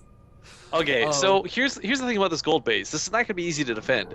One of his best bets to do, probably, I'd honestly say almost invest in a spine crawler early, because you've got to expect that any Protoss player marching across the map is going to eventually see that creep. But if you look at Believe's vision, he still has no anything. He doesn't know anything about this base. But Believe checked the like bottom third location. He saw that the natural expansion was super delayed, and he also saw that there were no gas geyser taking part at this point. He's got to be thinking at this point like, look, Hendrilisk is not like so ridiculously bad that he would not have tried to take like some sort of expansion. He's got to be thinking something is up. Like, I mean, they're just like unaccounted minerals, right? He's seen it now. I mean, with what just came up to the ramp to scout, but again, this is so much extra income at the moment. He transferred so many drones here early. 19 out of 18 saturation on a gold base is just kind of ridiculous to consider. This is a lot more similar to the Cat's spine crawler rush as we see these spines coming down. The Roachhorn behind this is kind of a cute move, but again, this is something that's going to be somewhat limited because he can't really afford to send roaches from the main across the map, but spending all the larvae at this saturated build roaches would be the smartest idea. Yeah, and at the same time, we have Believe going for, adding on a couple of gateways, going for a robotics facility. I mean, does he just go for the two-base push and take out the third expansion, then try and take a third for himself? Like, he's still gonna have to have dealt with the fact that his opponent had like that gold expansion for a while. This really reminds me of like some dumb 2v2 strategies where you have one player go for cannons, and the other one brings the Overlord for the high ground vision. Like, it's the same sort of concept. Like, the spine crawlers are fine, but they can't do anything uphill until the Overlord gets over here. Still spending creep like a monster. Believe, if he tries to take a third base, that's not gonna work. Sent the probe out, and he just barely did not see the spine crawlers. Oh, he sees the creep. I like this, though. Look at this. A warp prism coming out of the Robo. So this means he'll be able to send this across the map over to Hendrilisk's main, where Hendrilisk is not going to have any units. Everything is going to be on these front lines. Now, that doesn't necessarily mean this is going to be easier for Believe, but he's now got the potential to counterattack, something he's not otherwise afforded due to this heavy sort of, I guess, I don't know, contain? Lock-in? Yeah. Capture mode? Hostage? Oh my god, Believe has just like a lot of zealots. Zealots are not exactly what you want when you have people busting down or units busting down your front door. You need ranged units, and there's nothing to actually attack these spine cores. This is a problem, Rifkin. Yeah, this cannon that He's on the mothership core right now. He can't actually even go to an overcharge. Yeah, with only one queen here, now a Sporker Horde coming in, but Zealots do get unloaded here into the gold. So this is a lot of the income gone. These drones are going to retreat away from this as much as they can, but again, this is what I was talking about before. This is the potential of counterattacking. Believe can either sit and slowly die at his natural, or try and do a little bit of damage. That being said, it's not exactly like he's going to hold the natural either. Roaches get up here into the mineral lines, probes are slowly going to go down, and when the Mothership Core is out, there's just no defense. None. I mean, Tendros actually maintains his gold. He gets back here to defend it. Yeah, here's kind of the issue, like, I feel like Believe has to do more damage than just killing off this gold expansion hatchery. If he's gonna lose his natural pitch, he has to do more damage than that. He's making a Colossus, and I don't know if this is the right call, because this is such a situation rarely visited upon. If it has extended thermal lance, maybe. Force with the ramp all day type thing. Oh, no. I mean, we saw Haswabs do something similar to this against Swarm Host not too long ago, but Believe doesn't have the gas to make that so many sentries. He doesn't even have the supply to make anything, period. You know what? He's going to lose the Cybernetics core, so even if he gets the gas in the next couple of seconds, it's not going to matter. He doesn't have a Cybernetics core. He can't make anything but Zealots at this point, and Immortals, and I guess a Colossus. No, this game is over. This fight card's on the high ground here too. Believe is Well, I think he was hoping for Swarmos again, because, I mean, he talked about, like, lesson learned, I know what to do next time during the lobby chat, but Angelus just basically says, well, good for you. Too bad you won't get to use that on me. You'll have to go try it another day, another time. And this is so funny to see out of Hendrils, though. I really have to compliment him, because this is actually Believe's map choices. Hendrils is even kind of like, during the map picks, he was sort of saying, like, oh, you know, I don't really want to see Habitation Station and stuff, but he's made it work really, really well for him. Believe, let's hope he can hold off better, maybe win against Siphon again, or take on Fog, depending on how the other half of these brackets go. But this is going to be a nice secure 2-0 here for Hendrilisk, which will also make him 2-0. This is the part where Warp Prism comes out, and for some reason, Believe does the best micro of his life and kills every single drone that Hendrils has with the Colossus and a Warp Prism. No. Even if he were Puck, he wouldn't be able to do that. Puck, by the way, for those who don't understand that reference, has got the best Colossus Warp Prism micro in the universe. All right, well, Believe gonna try and break out. I mean, he's.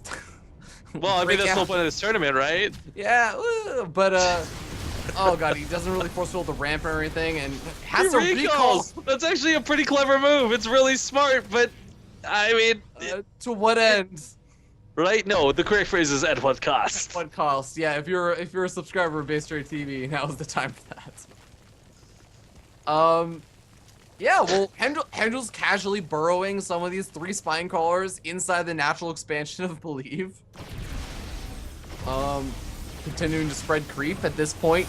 Believe would have to cut his 1-base Colossus production to get out an observer if he ever wanted to expand. Yeah, that's kind of a rough reality to face. He does take out one of the Colossus too, does Angelisk with those roaches. Not a lot got by, but enough got by. This sort of almost wall off at the ramp, bad force field, whatever combined. These things are just buying Believe time. But again, Believe not out of this, right? Just goes down to the loser of the winners, or the loser of the losers match winner. I couldn't say that more confusing if I tried. He's gonna go to the rubber match and decides who's gonna advance on. And you know, I have to hand it to Believe. Maybe he's just sort of getting his revenge. He's still doing like Warp Prism harassment, killing off drones. It's just like, take that. That's what you get for building spine crawlers outside of my natural expansion. Ha! Bet you didn't see that coming. Yeah. Now this is so unfortunate that it went out this way, but you know what? As sad as this is for Believe, can we give Hendril some major props for ending this series with some serious style? Yeah, I mean, you can criticize him if you really want to for the Swarmos play, but he definitely has taken game number 2 in a really, really awesome fashion. And we have, I would say unexpected, but nobody would even believe the sarcasm in my voice if I said that. And a very, very much expected result of Handel's of his group. 4-0 today. 4-0, undefeated, not dropping a single game. So really, really well done by Hendrilisk. He's definitely been one of the favorites coming into the season. I mean, he's just been playing absolutely phenomenally the past couple of months. He said that he's been able to really get the sort of kinks in his gameplay ironed out in the past a week or a month or so, and it has definitely been showing. And despite nice attempts in showing for Believe, he's going to be knocked down to that rubber match, that final match that we're going to see at the last game of the day. But he is going to be playing against the winner of the next series that's going to be coming up. That's going to be Siphon versus Naya. Wait, so hold on. Siphon versus Fog. The winner of Siphon versus Fog. Yep. So in the meanwhile, we're going to really quickly get Hendrils in here for the call, since this is going to be the last time we're going to be seeing him today. And I'd love to hear his thoughts, how he's feeling, considering he does actually know who his semifinals opponent is going to be. Reborn was the player from Group A that came out number 1, and the number 2 player was Kraos. So he's actually going to be playing against Team Gravity's Kraos, and just comes out number 1 in his group. That's just the way seeding works. You play against the number 2 from the other group.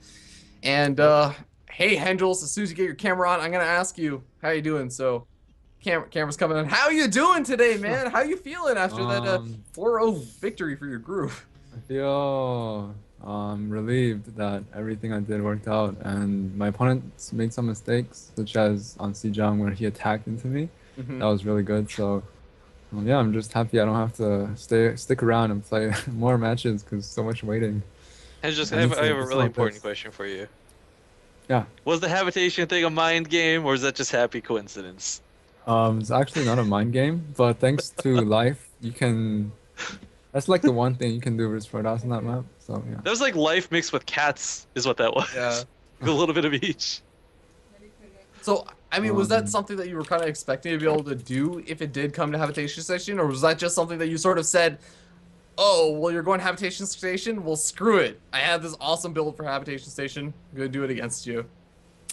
um, more so because it's habitation and it's versus Mhm. Protoss, and anything you do, you're usually on the back foot versus Protoss on that map. So because the ramps are so easily force fieldable, therefore I have to throw the game off and then just make my opponents uncomfortable, or opponent in this case.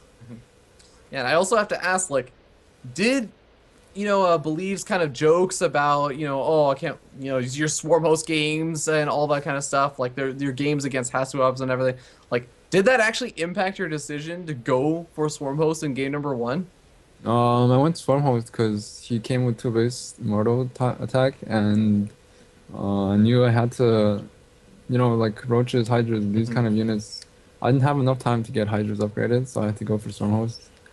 Yeah.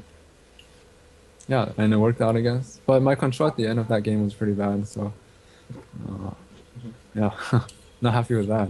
Well, fair enough. Well, you do actually know who you're going to be playing in the semifinals that you've just now guaranteed your spot in.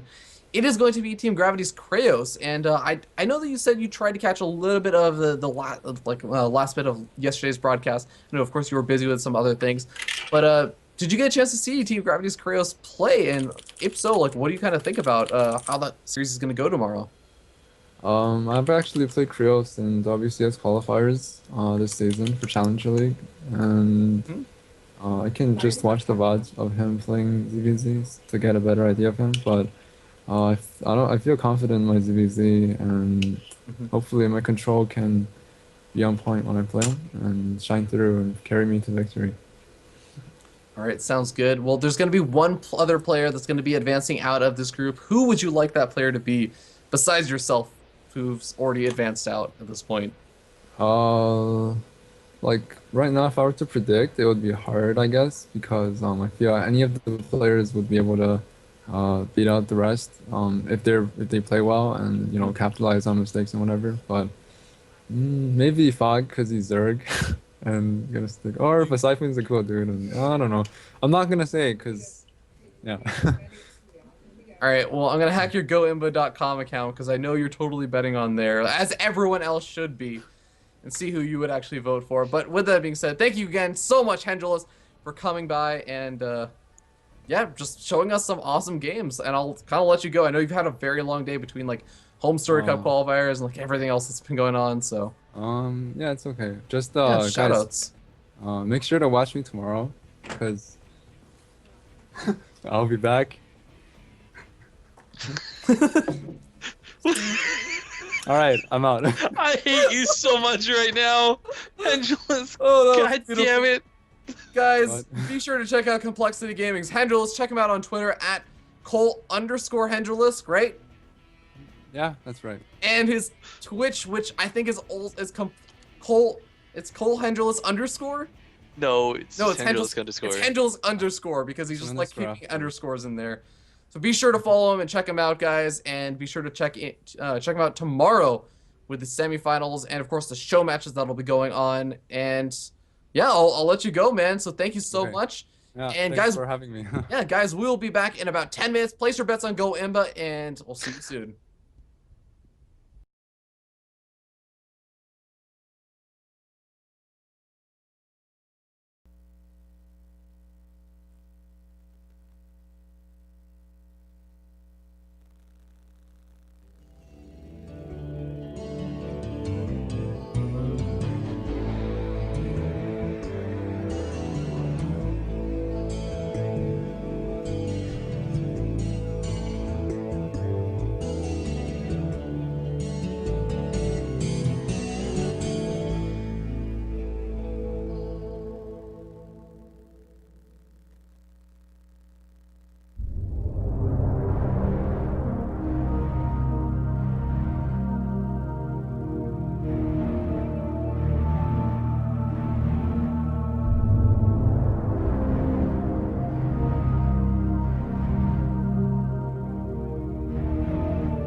Hello, hello, ladies and gentlemen. Welcome back. We are back with the next two players for the second to last series of the night. It's going to determine who's going to be playing in that last series tonight.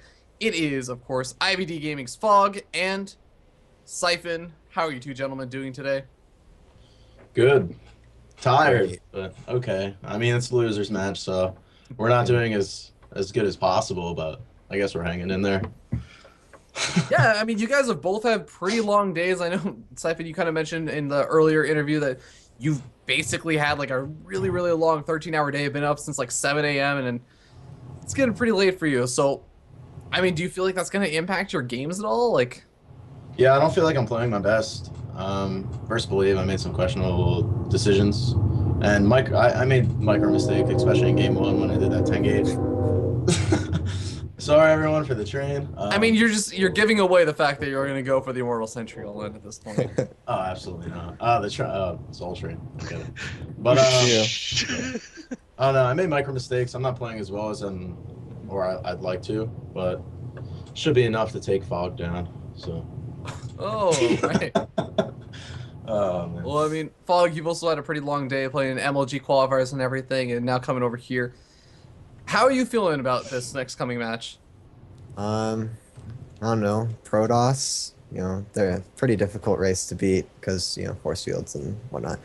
But, I feel okay about it. I think I can win.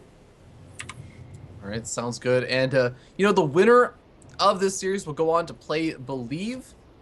And I have to ask, like, do you guys, obviously, let's start with Siphon, because, I mean, you already got to play Believe and everything.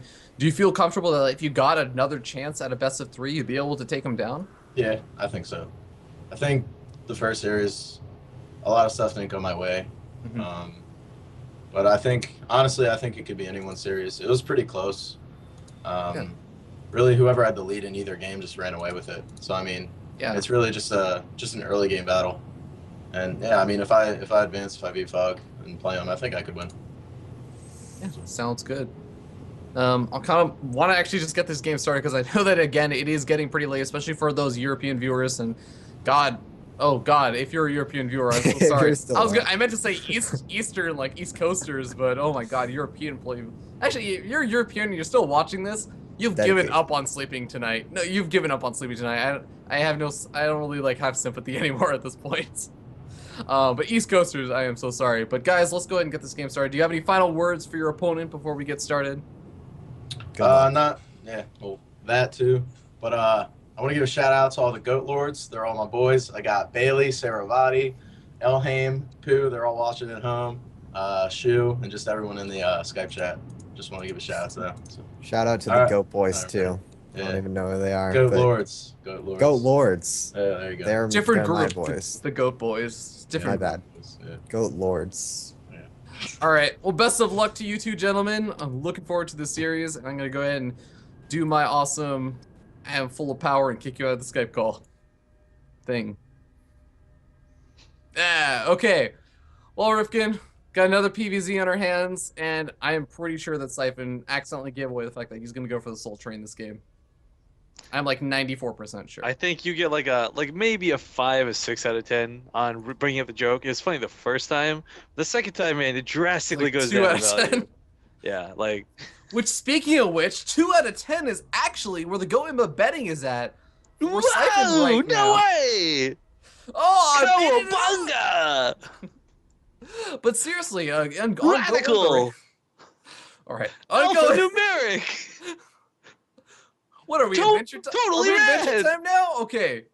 Regardless, if you have been getting on Goemba.com, stop. Did you just equate alphanumeric to Adventure Time? that is where it is from, isn't it? Oh my God, Fear Dragon. Reboot, man! It's from Reboot! Oh my God, I love that show! Obviously not. I would have known that that's Enzo's catchphrase. Come on, man. Oh, this is Adventure Time disgusting. mathematical and... Alright, well, Just do the intro. Just do the intro, Spirit Dragon. Alright, ladies and gentlemen, spawning down here in the bottom right-hand corner of the map, King Sejong Station is going to be the red Protoss player. Currently teamless, but is still a fantastic Protoss player. It is Siphon. And his opponent at the top left from IVD Gaming, the pink Zerg Fog. Now, this is sadly the loser's side of the bracket, guys, so this is their last chance. We did just witness Believe go down to Hinchelisk, and he's waiting for one of these two for his second chance as well, but there's no more beyond this. Yeah, no more opportunities for mistakes at this point.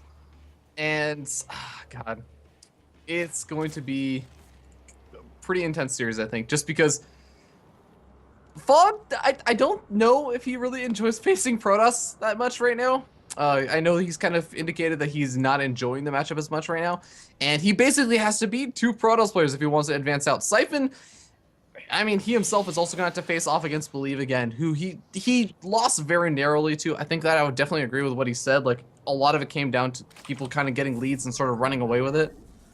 But either way, it's going to be kind of a tough day, remainder of the day for both these players. But God, look at this pro harassment from Siphon. It's actually really sick. Almost kills it, or getting a drone pretty low in health. Yeah, a bit of a nuisance, but not really the biggest deal in the world. Fog, again, like he's one of those people I referenced the show matches earlier today with the whole Protoss Zerg win rate, and Fog was one of the players who unfortunately did fall to his teammate Ariam. It was a 3-1, so I mean it wasn't that close in the end.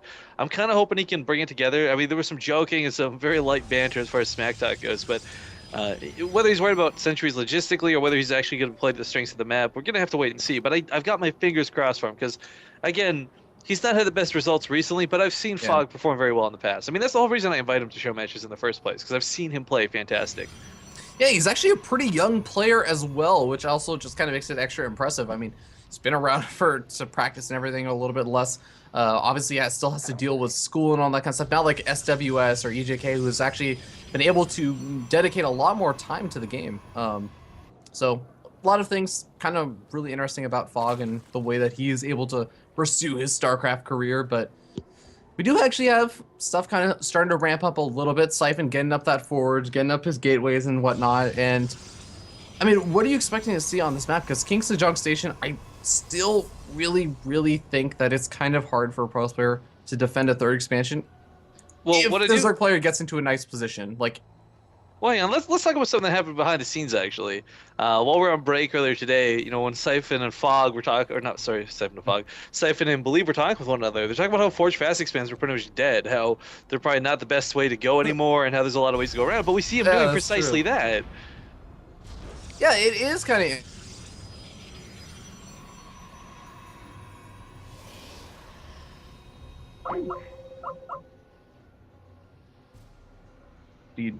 And we are back, guys. Sorry about that. We had a little bit of a blip with our actual Skype conversation, but we are back. And you were kind of saying, like, yeah, there was that sort of discussion about how Forge Fast expansions were dead, and here we have Siphon kind of doing it. But you know what? I kind of like it. Siphon's one of those players that he likes to mix it up, and he really does like to be sort of unpredictable, and this kind of falls in line with that. It still definitely can have a place. It's not that it's dead. I think that's a bad way to phrase it, but it's more like these guys were just talking about how it's like not the most proficient way to expand or handle the game, and gateway aggression is becoming a lot more prevalent, so going gateway first ends up lending to that. As far as the way the game actually ends up going, I wouldn't be shocked if we saw something similar to like the whole Swarm Host versus Colossus thing. I don't know if Fog's got it in him. He's not really a Swarm Host player that I've seen in the past, but really, I mean, I think every Zerg player's got it in them to go Swarm Hosts, but I mean, it's the difference of just simply going Swarm Host versus actually being good with those Swarm Hosts. Huh, that's actually really interesting. I do remember that, like, one of the games that. So the way, for those of you who aren't as familiar with Breaking Out and maybe didn't tune in for the actual season of it, Breaking Out, we actually have the players submit 4 replays that they feel represent their playstyle. And one of the, or I think 1 or 2 of the replays that Fog sent me were Swarm Host games. So I know that he's definitely capable of it. He may not have been doing it as much lately, but you know, I know that he's definitely capable of it. This is actually a map that we saw Hengelos go for the Swarm Host on. I think actually we even saw Kraos on this map go for the Swarm Host in conjunction with Mutalis, of course, but still, like, we've seen a lot of Swarm Hosts on this map in this matchup. So I think it's certainly a possibility. No, that's cool if that's the case, because again, like the few times I've seen him personally, especially on our show matches, he never went Swarm Host, not a single time. So if he's got it in him, if he's comfortable with it, it's definitely a good way to play this out. What is this wall in? Siphon literally just walled in, not his natural expansion, his main base is walled in. That's kind of, oh, wait, no, hold on. Oh, okay, there's a probe. No. Oh, okay, the probe got through. Okay, I'm folding. This is still. I was trying to figure out what you're freaking out about, man. Oh my god, I didn't see the gate. I didn't see the gap between the 2 gateways, and I was just like, oh my god, he just walled in his main base. It's like, I don't need many units to go to my main base. Well, I mean, it'll wall out Archons. I mean, that's true, but this is actually really cool because I mean, it's like one of those second lines of defense, and sometimes you see the second lines of defense like just being at that robotic facility in the pylon. This is actually gonna be like a giant line, so he has a ton of time if like a Zergling or something manages to sneak past, you know, the natural expansion wall in and the main base wall in, so he can warp in a zealot and stop it from getting too much more information. Yeah, well, I mean, it's a crazy wall to look at, but you can also just do this with a cyber core and a pylon as well. Out there. That is true. That's true. But I'm just saying, Fog, like, though, he gets a full scout of this, and maybe he's a little perplexed at it too, but coming across the map, speeding away with his Warp Prism, Siphon did show this, of course, Warp Prism Harass versus his Protoss opponent before. He's going to try and implement it here versus Fog.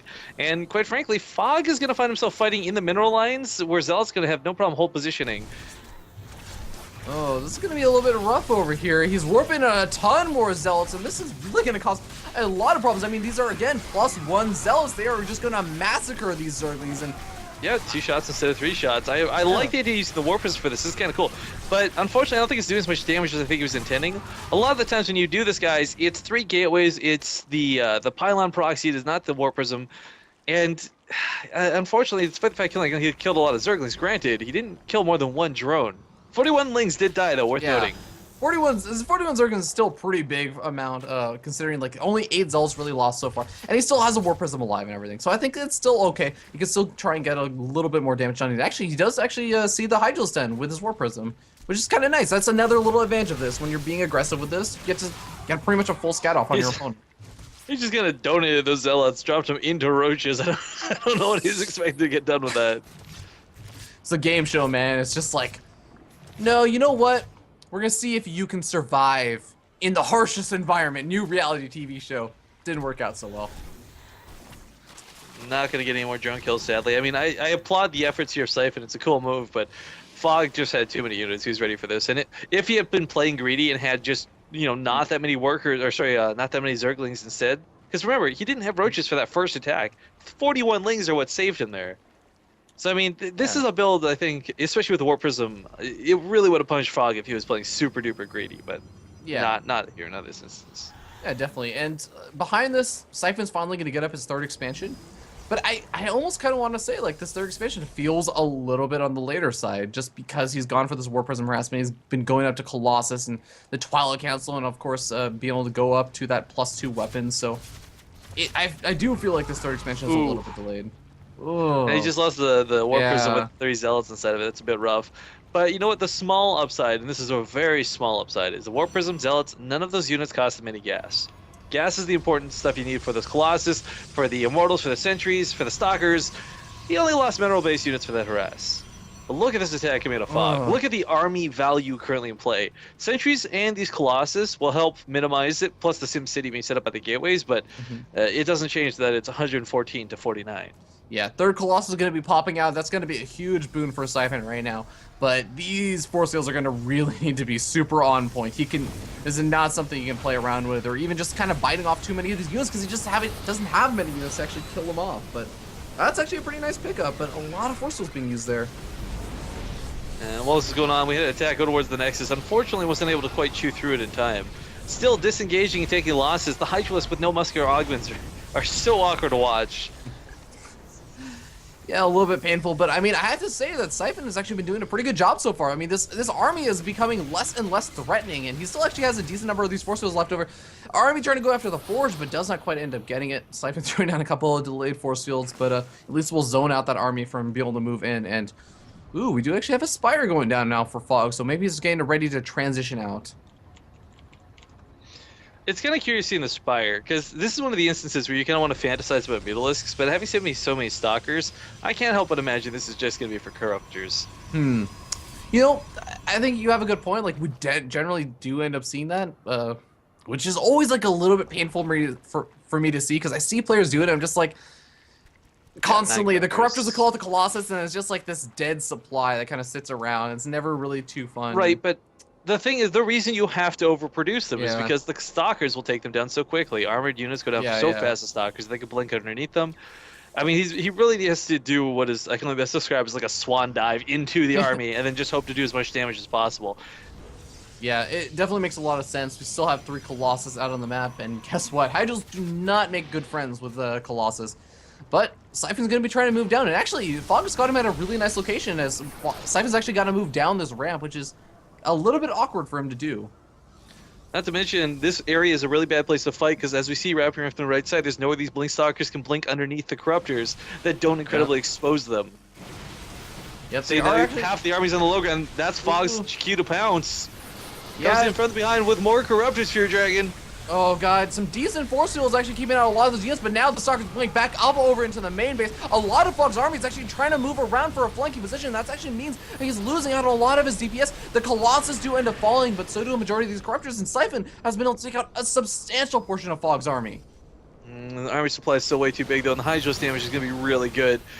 As long as he gets a couple force fields to cut this army down, he'll be okay for now. But there's 15 Roaches, 15 Hydros, all about to pop, and he's coming from 3 different angles. Oh, the Blink Micro really needs to be super on point for Siphon right now. He's warping in more units, but the Warp Prism actually gets taken out. That's going to hurt the reinforcement path, although I guess he does actually have a pilot right behind him. The Immortal definitely helping out quite a bit, setting up at 16 kills already, but Fog just has not too even much. close. Yeah.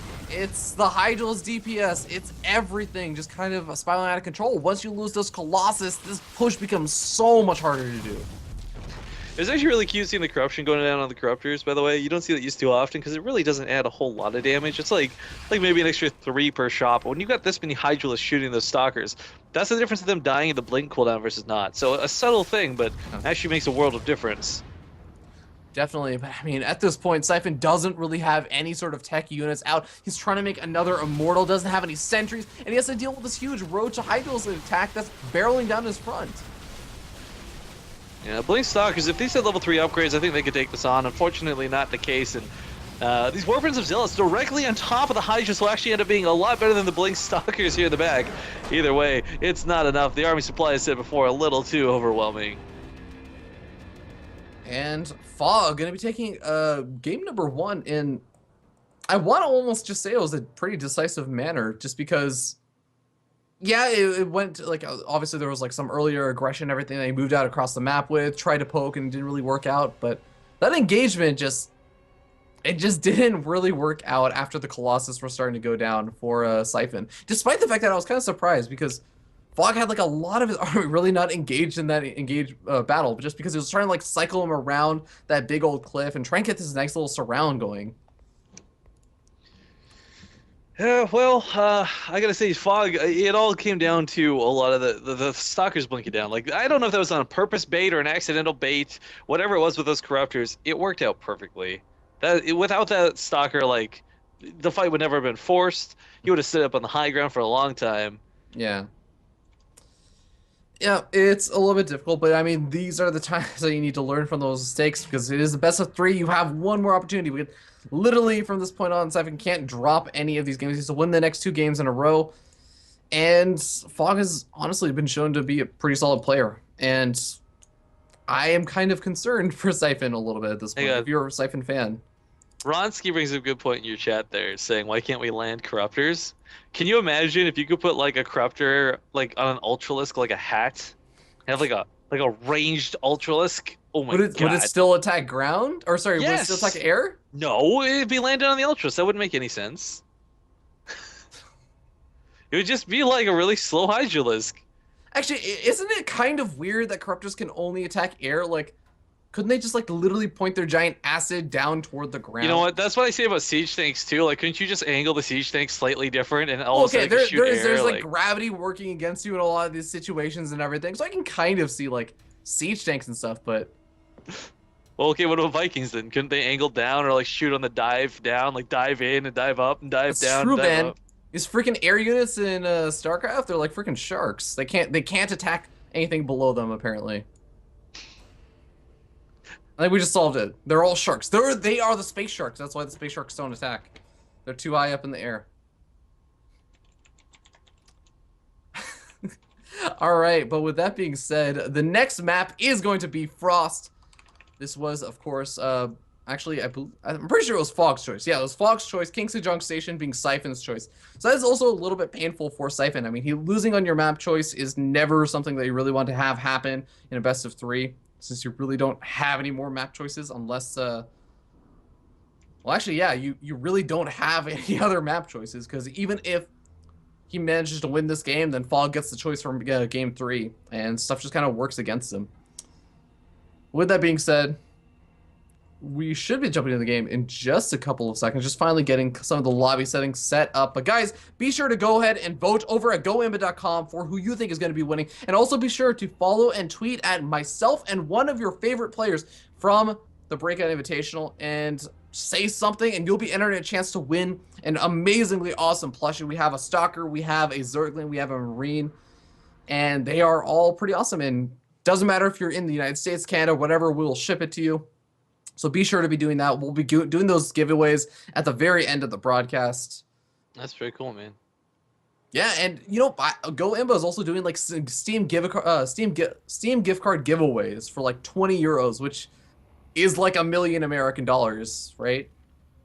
That sounds about right. The conversion, I mean, I'm Canadian, so it's a little bit different for me. I just know if you ever go to like London or whatever, that everything costs an absurd amount. Even though it doesn't look like it, because they're all in like euros or pounds or whatever. Europeans. Anyways, let's go ahead and jump in and introduce the players. Don't you mean kilograms? Kilogram. Spawning down here in the bottom left-hand corner, we have the North American, not a European player, representing Team IVD, and currently up 1-0. It is IVD's Fog. And his opponent in the top left. I'm sorry. I'm just way too proud of that kilograms joke. He's purple. He's Protoss. Ladies and gentlemen, Siphon. Or, according to the Breakout Invitational, the trailer, Siphon. Oh, that was beautiful. But you know what else is beautiful? It's when a Protoss player sends out these really early probes. I really like it when a Zerg player is really messed with, especially on a 4-player map. I think Siphon's going to be pretty damn happy about getting a scout off on his opponent, because he can just be really annoying and delay any kind of hatchery first that would normally, I think Fog wants to go be able to go down on a 4-player map.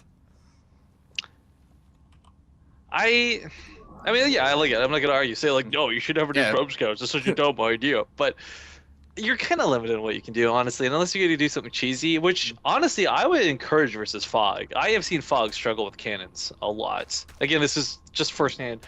But apparently, I don't have a good grasp on Fog, because you say he does Swarm Host. I've never seen Swarm Host. I've seen him die to cannons. Maybe he doesn't actually die to cannons. Whatever the case may be. Maybe those games where he died to cannons never happened. Ooh, it is Nexus first out of Siphon, but again, this whole Forge Fast Expand thing, whether he was just kind of joking around with Believe or not, again, these two were just kind of talking about how they don't love this opening, and I'm going to say I kind of feel like the Forge Fast Expand, it's not bad, it's not inefficient, but I do feel gateway openers are a lot stronger now because of the aggression it allows you to put on a third, and Fog is not a player who sits comfortably on 2 bases. He's going for that third. Yeah, he definitely wants to get into that big macro mode. And third base is kind of the standard. Like, you need the third expansion at this point, or whatever. But you know, Forge is going up for Siphon, and this time he's actually going for the Nexus first. So it's kind of interesting to see how Siphon, he gets like the super duper early probe scout off on his opponent, and then decides to go for the Nexus first instead of the Forge first. But I guess he saw the spawning pool going down, so wasn't really much to be done. Anyways, we do have a cannon gateway going up, and you know, let's talk a little bit about the spawn positions on this map, because again, it's a Frost, it's a map that's been around for quite a bit of time, but the way that the 2 players spawn on this map really does affect the way that Fog can actually take that third expansion. He does take like the nicer, sort of safer third expansion that he wouldn't otherwise be able to take if they had spawned horizontal spawn positions. So, I mean, do you feel like it's still pretty like nice location for Siphon to maybe put some aggression on it too? Not because he went for the Forge Expand. I mean, this is kind of what I'm talking about. Fog's a player who, whether he saw the Forge Expand or not, he's typically going to go for that faster third. So if he decides to do +1, like again, last time what he did with the War Prism was cool. I liked the +1 aspect of it, but that really should have been just your standard pylons of gateways leading into 7 Zealots that attack the third, right? Like, that shouldn't have been... The War Prism, again, is a really cool idea. Maybe he's had success with it in the past, but yeah. I didn't... The War Prism just seemed like an extra step that was unnecessary. Yeah, I mean, the War Prism was kind of, it's nice because you can do like extra micro and everything. You can maybe get into positions you wouldn't otherwise be able to, like the main base. And obviously with +1 Zealots, you kind of can rip apart Zerglings. But yeah, it didn't really work out quite as well. But I mean, he has the option to try something out totally different from the last game this time. And I'm pretty interested to see what he's going to be doing. He doesn't seem to be getting any kind of upgrades this game. So I don't know. I'm expecting to see some sort of tech being thrown out. And yeah, No, this is kind of important. He did start +1 in view of the Overlord and then canceled it. Oh, so I think okay. I think he did have plans to go for it, and then said, "Nah, okay, he'll see this coming, and he'll have roaches and zerglings ready." So the robo coming down once again. This time, I imagine it'll be for some actual non-shuttle type units, but if he does go for the War Prism, I'm really curious how he plans to utilize it. Again, I can't get over this. I like the creativity of trying to go for it, but as we saw, like, Fog was just ready. Well, here's actually another thought. Like, King Sejong Station, there's actually like a decent distance between the third base and the main base, but it's still like overcomable for the Zerg player, especially if they have the creep going. But if you talk about on Frost between the main base and the third base, it's literally the easiest thing in the world for the Warp Prism to drop Zealots over the third base and then start warping some Zealots over in the main base. In fact, you can actually do it and still be able to like retreat your Zealots back into the Warp Prism if need be. Okay, so this is a bit odd. We see the Immortal coming out, but this isn't for an Immortal Sentry all-in. There's really late sentries to the party, quite frankly, and he could throw down a couple more gateways. Okay, there we go. 3 more going. I was gonna say, that starts changing it, but 4 gateways in total, not that scary. It's usually a 7 count that's like, okay, I'm all or nothing, boys.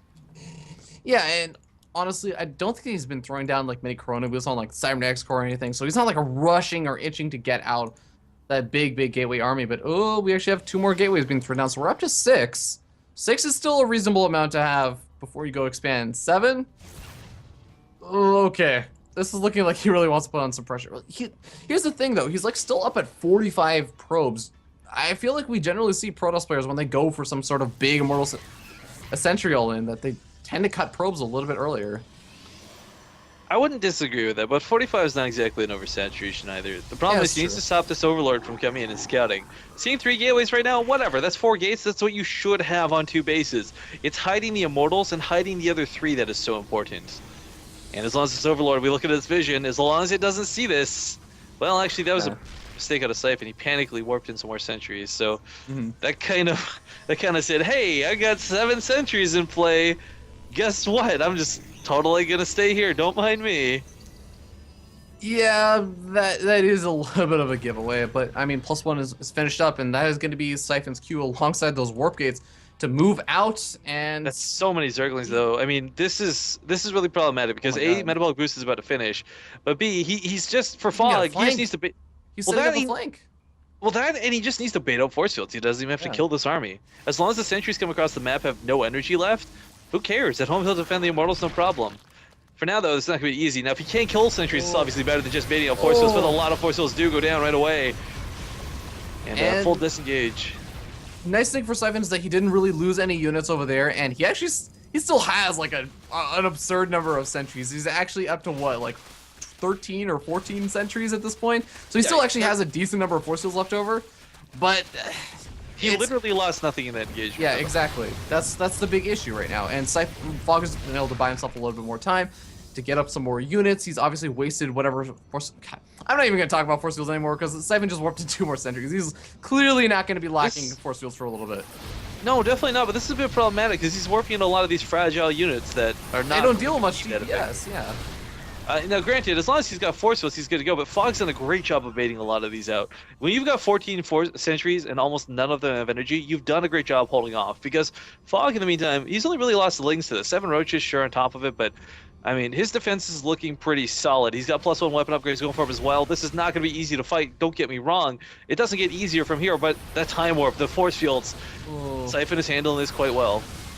Yeah, at the same time, though, Fog is now getting a 3-way flank over here. As soon as these force fields start to expire, Siphon's gonna have to reuse them. Oh no, he actually lets the Roaches get right on top of all those sentries and the Immortals, and that could actually spell a lot of doom disaster, but actually, it looks like the Immortals just do so much DPS alongside everything else. He's been able to actually push back a lot of Fog's army. Unfortunately, though, despite that good focus fire, he's not left with anything to flank with this time. And while he's got 70 army supply, you gotta consider this combination Queens and Roaches. That's not anything to really write home about, if we're gonna be honest. Drones are being pulled. I actually like this a lot. This is necessary. Because this is an all-in out of Siphon, guys. All Fog has to do is live with more than 40 drones, and he's good to go. So the drones are going to buffer some of these hits, and the Roaches are trying to focus down the Immortals in the back. They're the core amount of damage in this army. Who cares about the sentries if you got nothing to deal damage? That is definitely true, but now the drones are starting to lose their lives, and it is not really going to be very fast. The Roaches continue to survive, and they are able to take out a majority of this army. Could this actually be it? Did Fog actually just manage to hold this off? It still looks like there's still a handful of these Stalkers and sentries left over. No, he's got the defense here, but he lost too many drones. The counterattack might be a little hard to deal with, but I think with the Mothership Core, if he gets home in time, should be alright. If Fog didn't lose 35 drones, if that was 25 drones, you know, he's massively in a good spot. But unfortunately, his drone count's kind of, I don't know, in the gutter for having 3 bases. Yeah, I definitely agree. He like lost a lot of drones, but at the same time, I mean, he still has a big army left over. He can deny any third expansion for going up for a while and kind of try and re-drone up in the meanwhile. Right, but that's kind of the thing. It was necessary to pull those drones at the same time. If he didn't, he was dead in the water. Yeah. Nice upgrade snipe, too. Ooh. And Siphon's kind of struggling with this. He goes for drop, though, while this is going on. The War Cruiser inside the natural. And actually, the Mothership Core's on the other side of the map, so he actually is not going to have Photon Overcharge available either. Oh, the Mothership Core's not fighting. Use the Mothership Core to help shoot things, man. Oh, I think this is just an oversight. I think that Siphon didn't realize that he didn't pull back with his Mothership Core, I feel. Well, whatever the case may be, Fog does clean up the Zealots. Still, they'll lose a couple more drones while this goes on. Not too many. I think only 2 extra died in that fight. But regardless, Fog on 3 bases, still sitting pretty comfortable. Hydra's down on the way. And the thing about Immortal Sentry, guys, pylon goes down. The thing about Immortal Sentry, guys, that makes it so strong is the timing at which it hits. Unfortunately, that timing is far and gone, and he could try and reinforce on Immortal Sentry Zealot all day, but Hydralisk will tear this to shreds. Yeah, and for that exact reason, he's getting that robotics bay, re-putting up that forge to continue those upgrades, and well, at this point, I mean, Fog is going to be able to just churn out a ton of roaches. Well, actually not roaches right now. Sorry. Yeah, there's no reason you should be making any units right now. You can just completely power up on drones because, as you were saying, it's that timing that Siphon need to hit, and the timing is now gone. Just going for Immortals and Sentries is not really going to work for another round 2. Not as effectively. I mean, don't get me wrong, it can hold if done correctly, because again, the powerhouse in that is the sentries, cutting off the units, pulling the sentries back, not losing them. I think some of the best Protoss players in the world, you'll see, will do the hold position with the sentries so that they don't kind of walk into the range of the Hydralisk, despite the fact that they put force fields down. But we haven't seen that out of Siphon in the past. I don't know if we'll see it this game. Yeah, at this point, Fog feels comfortable in his drone count. 64 drones is now starting to power up on those Hydralisks. And I feel like he's going to be able to hit a really nice attack timing right when that +2 missile attacks hits. And I don't know, will Siphon actually have a decent... Well, actually, you know what he's going to have is like probably 2 or so Colossus out by the time that actually moves out. So I don't think that he should actually die or anything right there. Actually, I don't think Siphon's in that bad of a position anymore. I don't know. What do you think? I think that with the Colossus coming out, he's looking a little bit better. The Blaze Stalkers are kind of cool, but you know, what's kind of curious to me for Fog was it took him so long to get that drone count up, right? Like it was something where if he just droned like crazy, it possibly could have been greedy, and he was worried about a counterattack coming. That's why we saw a production of units here. But I mean, this army supply is elite. Don't get me wrong, 95 over 76. But I just feel like it could have been a little bit better had he droned first rather than droned later. Yeah, that's certainly true. Yeah, he could have maybe been droning like toward the later end of that, but I think maybe he was even just deciding like, I just killed off my opponent's entire army. Should I just go for the counterattack? And he kind of moved across the map and was like, maybe this won't work. And he started droning. So it's one of those kind of clutch decisions that you have to make it like instantly, and maybe it didn't work out as well for him. But regardless, Fog still has a pretty sizable army. Could still make something happen, especially if Siphon's a little bit out of position, because he's going off and killing some of these overlords. These Hydras could actually move into the 3rd expansion and get into a really, really nice position. I like the tech up behind this a lot, actually. The Hive tech is something that you shouldn't skimp out on, but unfortunately it's not going to be done for this fight. And right now, Fog has to be very, very careful. Yeah, both of these players are kind of moving across the map and then suddenly realizing, no, I actually want to make sure I don't lose anything. Right. Like Fog, he's setting up. Fog really has been doing a great job setting these flanks, but he has to make sure he times this right. He doesn't want to lose these units for free. All right, just pull him back. It's so scary. Like the pylon's in clear view, right? Like he just can't do anything about it is the problem. Yeah, and he's gonna have a lot of his units actually just sitting out there while this engagement actually goes down. Force fields go down, trapping a lot of these Hydrals and Roaches as well, the Colossus. I mean, the Corruptors worked so well last time. The idea of going for the Vipers wasn't bad, but I feel like it should have been Corruptors again. If it works once, it'll work twice. But unfortunately, coming from behind with these units, you might pick off the pylon, maybe, but that's not going to stop this army. Well, the army's charging into the third expansion. And guess what? They don't have to chase the army anymore. They're at the third expansion. They just kill it. And you know what? They actually, if the drones are going to get pulled, I mean, they're going to roasted by the Colossus. But after this third expansion goes down... It eats about like 5 blasts from the Colossus, giving Hydralisk time to get in here. The Stalker buffer's too well made though, and this is looking really bad for Fog. Yeah, nice flank for the Hydralisk coming out from the top side and actually be able to snipe up one of the Colossus, but unfortunately the focus fire isn't just there on the Colossus for the remainder of the Colossus, it backs up into the Spore Crawler, which gets the kill. Just side note MVP there. If Fog didn't have this lower right base, I think this looks a lot worse. But unfortunately, as Siphon gets over here, he's not going to have this lower right base. Yeah, and after that, I mean, I guess he doesn't have any proxy pawns, so that's actually something that Siphon might be a little bit concerned about, because he does have an expensive Colossus over here. He's going to want to pick off this base, but he needs to retreat back home as well.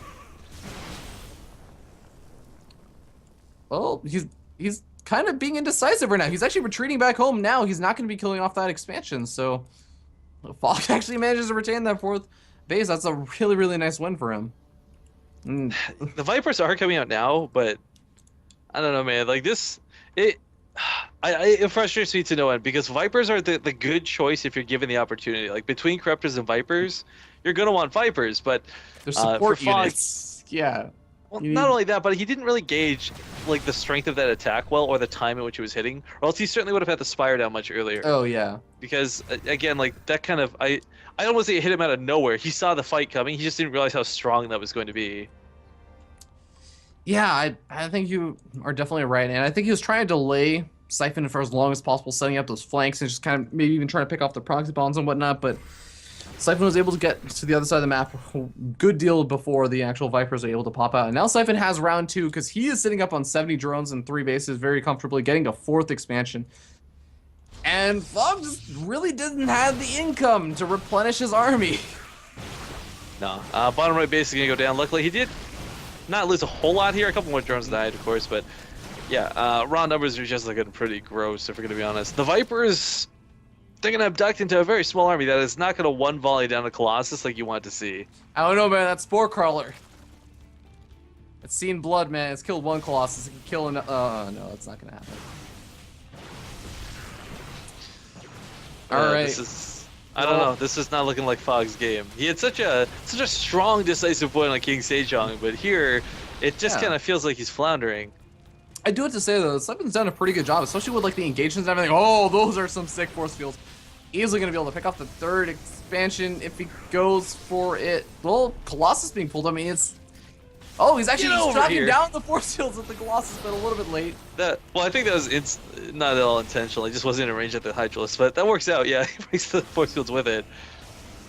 Well, the Colossus will eventually take out this 3rd expansion, and with enough sentries, he will continue to force field that army away to a very uncomfortable position, because the units will have to filter through the hatchery and the infestation pit to ever get around that set of force fields.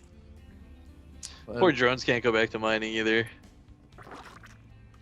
Yeah, it's like drone counts being low, as well as the fact that even if he had the drones to mine, there's not many mineral patches left to mine from at this point. What's more scary than this, though, is while Fog has gotten his army count back up, Siphon's been moving towards Templar tech. Whether it's for feedbacks on the Vipers or just straight up storms, either way, High Templar are going to be fantastic for dealing with what Fog currently has. Yeah, I mean, at this point, like, almost everything is sort of going Fog's, or, Siphon's way. I mean, he's finished Dragon. Huh? Where's the Swarm Host, man? They're coming. They're coming, alright? Coming? Alright. 15 more minutes, we'll just totally see some Swarm Hosts. I mean, like, at this point, making Swarm Host reactively would be honestly the worst thing Fog could do. Oh, yeah. But Swarm Hosts in, like, numbers of, like, 3 or 4 at this point, because it's all he'd honestly be able to get out. Really not going to do too much. Right, but what's interesting I find between this series and the one we just watched with Hendrilisk is there's a very dynamic difference between these two players. And I'm not talking good versus bad, skill versus no skill, but just in the way we see this played. Like, Hendrilisk played this very, very, strange, anything but standard, right? But for Fog, from minute one of this game, he's been playing about as standard as it gets. Yeah, and it's worked out pretty damn well for Siphon, but he is going to be taking this game, tying up the series, and giving him a fighting chance to move on to that rubber match. Game number 3. And this is going to be the map choice of, I believe, Siphon. No, wait. Fog won the first game. Yeah, Fog won the first game, so Fog is going to be able to decide the map for game number 3. And I don't know, what map would you like to see on this? I feel like Fog has had some like pretty solid like standard play, as you were saying, but I don't know. One of the new ones. Wait, I think both of the new ones are both of the new ones are banned. So, I know. Cottage Hills and Colonial Province. I promised Rifkin, and I was like, you're gonna see some maps you've never seen before in your entire life. And then both of the players have been banning the new maps every single game, almost, or every single series. So let's see. The remaining maps are Cottage Hills and Colonial Province have been taken out. King Sejong and Frost have been taken out. So it should be Habitation Station, Alterzim, Way Station. I think those are the 3. Yeah, those should be the 3. Actually, what do you think about Alterzim as a map choice for Fog? I don't know. A lot of Zerg players don't seem to love that map. Yeah, it looks like we're actually going to be seeing Habitation Station, which is kind of funny because I'm pretty sure we actually saw in the last series, Believe pick that, and even Hendrils was kind of like, yeah, it makes sense, man. It's a Protoss favored map. There's just too many good places to force field and everything. But Fog feeling comfortable with it. He's going to be picking it himself. Siphon kind of just saying he needs a Red Bull. He's had a pretty long day, man. Well, Habitation's definitely a map that could go well for Fog. I don't know if he's willing to embrace his inner Hendrilisk or if he's going to go again with a standard, but I feel like if he just plays like the best players in StarCraft 2, they don't play the way you expect them to, right? Like that's how a lot of these games end up going. I mean, we watch DreamHack and we flip shit over life taking a gold base, but the greatest strength of that was the fact that you don't know how to react against that. The fact that that's not what you faced 1,000 times on ladder. What Fog did that last game, I mean, Roach Hydra into eventual Vipers, that's something you see a million times, and every Protoss player's well versed in how to deal with it. Yeah, very much so. But we're going to have to see. Is he going to actually change stuff up on Habitation Station? Only one way to find out. But I do actually want to remind everyone, while you still have time, go ahead and place your votes over at goimba.com. Be sure to go ahead and do that because not only do you get entered in the chance to win Steam gift cards, which is basically just free money because I know that you guys enjoy video games. You're watching a StarCraft tournament. You clearly enjoy video games at some level. But you also actually are helping to contribute to the Breakout Invitational prize pool because GoImba has a point system set up. The more bets that you actually place and the more likes that you give them on Facebook, the more that they're actually going to donate to the prize pool. So be sure to do that, and also be sure to tweet out to myself and the player that you think is going to win or should deserve to win, whatever you want. And you will be entering a chance to win one of 3 different plushies. We have a Stalker, we have a Marine, we have a Zergling. They're all based off of the StarCraft's comics. Or a web cartoons, Carbot animations, whatever. So they're super awesome. And yeah, be sure to get a chance in those giveaways. Man, never hurts to get free stuff, guys. Especially if it's cool and StarCraft related. Oh my god, I saw the funniest thing on Reddit yesterday. Someone was like, free stuff and giveaways. That's so cheesy. I was like, what? Wait, what? You're complaining about free stuff? Nobody complains about free stuff. Alright, but the game is going to be loaded up. And the map, again, is going to be Habitation Station. And we've already seen some kind of cheeky play from Hendrilisk in the last series against, of course. Actually, it was against Believe. So that does mean that actually Siphon and Fog probably got the chance to actually watch that on the stream. So I don't know, maybe Fog will try it out, but generally I think you don't end up seeing too many players try out builds that they've never ever tried before. No, it's You know, you're in a tournament like this, you're going for the comfort zone, right? Yeah, exactly. With that being said, let's go ahead and jump into intrusive players as we spawn up here in the top right-hand corner of the map habitation station on top of the pink Zerg player representing Team IVD. It is IVD's Fog. And his opponent in the top left, Red Protoss Siphon. It was almost poetry, I think. Slam poetry? No. I still enjoy your pronunciation of Siphon, the most from the trailer. Siphon! I don't know. Right? Like, I couldn't help but think this, like, it reminded me of, like, a Pokemon name or something. I don't know. I went with it. I rolled with it. I'm digging it, man. I'm digging it. But By the way, I really like the way you did the trailer. It was so cool, but I hated that first 30 seconds, man. I still do. Like, I get that it's supposed to be funny. Do you still cringe thinking about it? I still cringe. I've definitely rewatched it since then, and I still like, ugh. Just fast forward to 30 seconds in and hit play. My job was done then. My job was done. No, but like legit, it was really well done. I gotta give you props on that, for sure. Yeah, big thank you to Cybert, actually, who did that, and having continued this drone. Oh my god, is he gonna get the drone kill? Oh, that drone. Almost. Almost. All right, it's gonna be back up to 6 health, so it's gonna be much more difficult. Fog is onto it. He's not gonna let that drone die. But Siphon, I had to say, Pylon going down. What is this? Is this Wings of Liberty? I haven't seen this in forever. This is really interesting. What do you think about this? Pylons going down, like blocking the hatcheries? Like, it's been a while since I've seen that kind of style.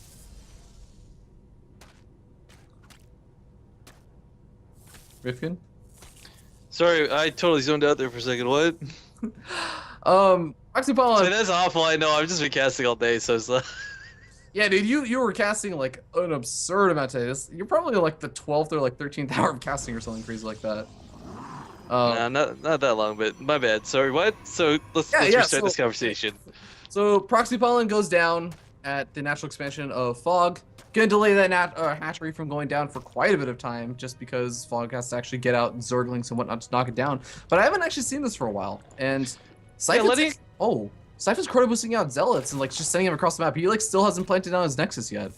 Yeah, this is weird. I mean, he's got to know there's going to be Zerglings out to deal with the pylon, so it's not like is he just trying to guard the pylon? This just seems like a big investment to do very little. I think what it was intended to do here was like you expect Fog to skip over and go to the third right away. Yeah. As we often see Zerg players do, and I think this also would have then pressured that, but Simon's actually surprisingly supply block to the pylon going down. He's getting a third Zealot. He still hasn't thrown down his Nexus. That probe was just going back and forth between the main base and the natural expansion, mining 5 minerals at a time, because he's not building up the mineral count to get a Nexus yet. And he starts another Zealot, and he chronos and sends it. This is like a tactic you see versus Terran players, more than Zerg, where you just chrono units across the map as fast as possible. But really important that Fog did bring the Queen over here to the natural. If he hadn't, he wouldn't have been able to take this off. He tries to go for his round, but he's got to be careful. These are still Zealots he's dealing with. And even with their back against the wall, it's not enough DPS for these Lings to fight like this. Oh man, all those Zealots just survived. A 4th Zealot going to be coming in, and guess what? Fog just lost a ton of his Zerglings. This is actually just catching Fog out off guard right now. I mean, Siphon's He's good with the Queen. He's really good with the Queen, but yeah, fighting away from the Queen was a mistake. Yeah, but I mean, at this point, like, Fog has had to make a ton of these Zerglings that are normally actually just drones. I mean, you normally make like 2, maybe 4 or 6 Zerglings, and then you go back to drone production at this point, but he's stuck on 14. There's actually still Zealots that were being made. There's a 5th Zealot comes out, and is he actually just gonna go in? Oh, he's actually again. He's trying to fight without the surround. Yeah. It makes this a little bit messy. But the nice thing this time is these Zealots are injured from that first fight. Unfortunately, though, as we see, that was some really solid. Michael, he's pulling back like the weakened Zealots and everything and keeping them alive. He keeps every single one alive. But I mean, we can talk about the micro and all these wonderful things, and I'm not trying to take anything away from Siphon, but the reality is these are Zealots versus Zerglings with no speed upgrade.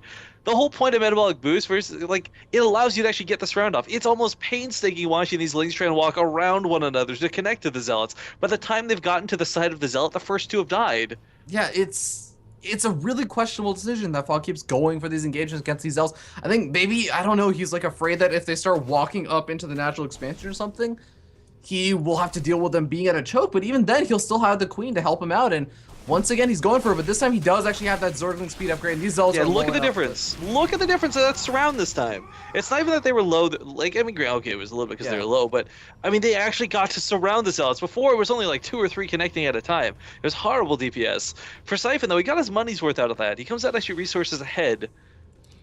Well, I mean, not even just that. It's 32 workers to 19, and yeah, of course, this is the point where Fog basically gets to say, like, okay, it's time to drone up like a madman. But still, this is normal. This is actually pretty far behind where Fog usually wants to be. Now he has also a bunch of speedlings that he's made out on the map, on top of the 28 that he's lost, and he really can't knock down this wall. And there's 2 cannons over here for Siphon. That's the problem with speedlings. Like, they're great at taking fights in the middle of the map, but you're right. They can't, between force fields, the cannons, you name it, they can't get much done, sadly.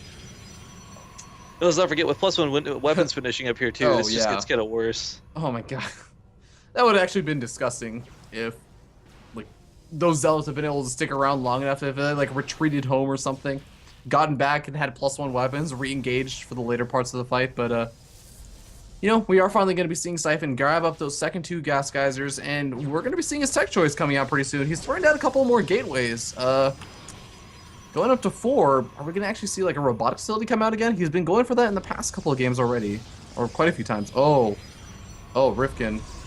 There's a lot of gateways. Yeah, this is going to be very problematic for Fog. Again, the +1 weapons are going to be the greatest strength coming forward with this. Well, he might scout this with the Lings, but that doesn't make this any easier. Well, this is basically an octopus of gateways at this point, because he has 8 gateways, and that's kind of a... I don't know what the actual prefix is, so shut up. Octo, like Octo's 8. I know, but what do you call it? Like, do you call it Octagate? The Octagate. I just call it a hell of a lot of gateways, is what I call it. That is another really good way of putting it. And is Fog actually going to be keen to this? He's seen 3 of the gateways, but well, he has an Overlord, but it's sitting at 32 health. I don't know if you would actually have that opportunity to actually get it in and scout anything out. Well, the armor upgrades being chronoed out right now are kind of nice. He can't go for +2 because of no Twilight, but yeah, this is going to be so difficult to hold off. Zergling sitting outside for Fog, and if he sees like maybe Chronobus going down on the forge, he may think something is up. Maybe. Oh, this Overlord! Please let this Overlord scout this for Fog. No, he just decides to hold position. If he gets in there, he sees this, then he starts spying crawlers right now and he holds this off. The problem is, he just has to start moving out, and if he starts spying crawlers now, it's already too late. So making 20 Lings at the moment, a Hydralisk down on the way, but there's not going to be Hydralisks in time for this fight. Not by any stretch of the imagination. Oh, definitely not. But, I mean, the nice thing is that there is still no proxy pawn set up. That is one of the great things that a Zerg player can do, and where exactly is the probe? Okay, the probe is actually in the front. It's with the army. Yeah. He's got 1 pylon down, he's got 2 pylons coming down.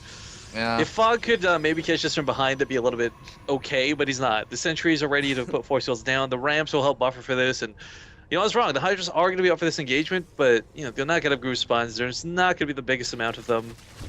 Yeah. Nice snipe off on the probe, though. Good start. Yeah. 2 pylons still up though, so Siphon still has a nice little safety net, I should say.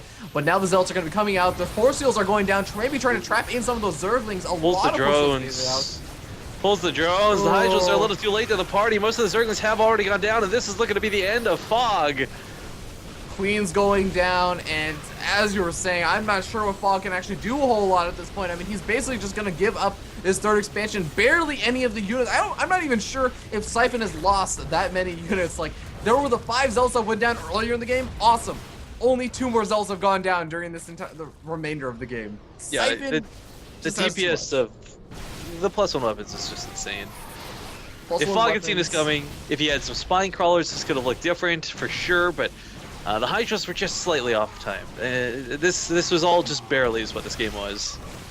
Yeah, a little bit unfortunate for Fog, but I do have to say, you know, Siphon played it out pretty well regardless, and has honestly been able to do a really, really solid job with his push out. And look, I gotta also hand it to Siphon, because Fog made some weird decisions, but it was sort of a weird opening. Like, he's just not used to dealing with it. That's kind of what I was talking about, though. You do something to really just shake your opponent up. Don't play standard. Yeah. Even though the Zealots were odd, you got to keep in mind, he had a worker lead behind them. He was doing a lot of damage, and Fog was being baited into really awful fights with the slow Lings. Off of Crepe, no less, too, in some locations. I was just... Ugh. Well, At this point, Siphon's going to continue to just kind of get up his army, build it bigger and bigger until he feels comfortable moving to the natural expansion. The Hydros count is actually pretty decent for Fog. You know what? He could play Zookeeper, just cage up Fog for the rest of the game with force fields. It only takes 2 for that ramp. He's got so many sentries. I mean, technically Fog would never move out. Let's get an Ultra. You need 12. Well, actually, he has exactly 12 because you need 6 entries to infinitely force field a single space ramp. That's a double space, so yeah, he has enough sentries to infinitely force field the ramp. That's a little bit disgusting. Well, Fog gonna see the 3rd expansion going up. I can't really blame him for continuing to really just give it his all and stick around in the game because honestly, this is both of these players' last leg. And if they can't make this happen, then they are out of the tournament. So it makes sense. He really, really does want a chance to make it to the semifinals, but this is looking so grim. He's going for Infestation Pit. Are we really? Do you think that we're really just going to be seeing the Swarm Host finally come out? Yep. All right, Rifkin. It's like an A for effort. Yeah. It's like an A for effort, right? But it's too late. Bottom line. Well, it's okay because now we get to see Fog actually making Swarm Hosts. When pushed to it, but I don't know, man. I don't know. Okay, I'm pretty sure this pun came up the last time on this map too, where he's gonna be trying to break out like of his natural base here. Well, let's just put it this way: when you can trap your opponent from ever leaving their base and just take as many expansions as you want, it's a pretty good strategy. Leave it at that. Fog's still spreading creep, worth noting. I just side note, because what else can you do when you're stuck on 2 bases? Down along the south side. Yeah, that one tumor section. Unfortunately, with the section here, these Swarmos are going down. The Hydros are just gonna boxed in. Yeah, I mean the Observer's also there anyway, so yeah, the Swarmos are gonna end up dying. The natural expansion ends up falling, and Siphon just saying, you know what, screw it. Recall back home. The damage is done. You're on 1 base. That's probably getting mined out at this point. And Fog has a decision to make. Is he gonna stick around and continue to make Swarmos just like retake his natural expansion? Yep. You know what? You can't argue against this. Though. I mean, this is his last chance at the tournament. It's not like he's got to save up his stamina or anything. Heck, he could even just maybe say like, you know what? I can't believe you just 8-gated me after that really weird build. I'm gonna tire you out before you have to play against Believe. I know if I was a player that I would be that spiteful. I would be like, nope. I'm gonna make you less likely to advance on to the next round. Well, level 2 weapons coming out for Siphon, and this is, I mean, really, this is just his game at this point. Fog has got a decent-sized army. He's got a couple of Swarm Hosts. Hive Tech boggles my mind. Again, I can only imagine an Ultralist to break the force fields, but maybe Abducts, maybe Vipers? Oh, I mean, Siphon's in such, he's just in such control of the game. There's no way to look at it other than that. Okay. I mean, we definitely agree that Siphon is going to have to make a big mistake, like a really big mistake at this point to give up the game. But let's say Siphon does. Okay, I was about to say Siphon doesn't attack, but he is moving out. He knows. He has 3 Colossus. He has a handful of Stalkers and Sentries. He's also the Observer over the army the entire game. Yeah. I mean, this is the same Observer that let him pick off the Swarm Host early on as well. Yeah, but what's Fog gonna do? Use like 50 or 100 or whatever amount for his Overseer, like 50 gas for his Overseer, that he really just cannot afford. Try and pick off the Observer. I don't even know. Maybe it would have been worth it at this point, but Swarmo's starting to go down, and Siphon's gonna be charging up over here. 3 Colossus. Let's just say pretty gosh darn good unit again. Look at those Guardian Shields. The bubbles of death. Big props to Siphon again, opening the game in a very unique, strange way, but it was one that really just, honestly, kind of snowballed his way to victory. Yeah, really well played. Just clearly caught Fog very much off guard, like really just not prepared to deal with it. And really, honestly, as you were saying, like, well done to Siphon. But with that being said, Siphon is actually going to be advancing on to play against the next, play in the next match, the final match of tonight. It's going to be the rubber match between Believe and Siphon. We're going to see a rematch for that, but we're going to go ahead and pull Siphon over into the call. And actually, if Kurn and Rifkin are okay, like, it's getting pretty late. I'm pretty sure the top players, especially Siphon, I know said he's pretty tired. Would you guys be willing to just jump straight into the next series? Whatever works, Yeah. man. All right. Let's do it. So we'll pull on Siphon and then immediately pull on Believe and get them both in for a 4-player winners game interview. And guys, be sure we have one more series left over, which means that you have another opportunity to try and place some bets over on goimba.com. Be sure to do that because not only are you given a chance to get entered into a giveaway, but you're also actually increasing the prize pool because GoImba is donating more and more money the more bets that are placed and the more Facebook likes that they have. And of course, if you want to just directly donate to the prize pool, if you have the money to spare, we definitely appreciate it. You can just click the Breaking Out Invitational logo that's down below the stream over on Twitch. If you're watching on Team Liquid, just click through really quickly. We're just kind of waiting around for the players to show up and get ready to have them on for the winners interview. But you know, as soon as the players actually do get their cameras on, we can actually start the interview. But yeah, and of course, there is also one last giveaway that you guys should be aware of, and that's actually Azzy's unique plushies. We are giving away 3 of these awesome plushies, a Stalker, a Zealot, and a Zergling. All of them are capable of standing up, so you can show it off to all your good friends. And the way that you get entered to win those is actually super simple. All you have to do is follow your favorite player as well as myself, so I can direct message you afterwards and tweet out to both of us and say, you know, go Siphon or go Believe or whoever you maybe even just want to advance out of this group. Be sure to do that. Absolutely free to do. But with that being said, we have the players, but as soon as we get the cameras on, we can maybe get them on. But I'll just start asking now while they start to turn on the cameras. Siphon, how you doing, man? How you feeling after that win? I feel okay. Just alright. okay. Yeah, You sound pretty tired. Nah, yeah, I'm really exhausted, so I just kind of wanted the games to get like over as quickly as possible, because it's almost 1 a.m. here. I've been up for a pretty long time, so. That's actually totally fair, and that's actually why we're going to try and make this interview as short as possible. Really quickly, I did just kind of want to ask you about that last game's build that sort of rallied the Zealots over to thing. What was that? That's something I've been doing since like 2011. I call it the Siphon build. I'm really like the only person who does it. It's just like, I don't know, it's just like early game aggression. It's not meant to end the game whatsoever. It's just really just to delay their natural expansion, make them make Zerglings instead of drones.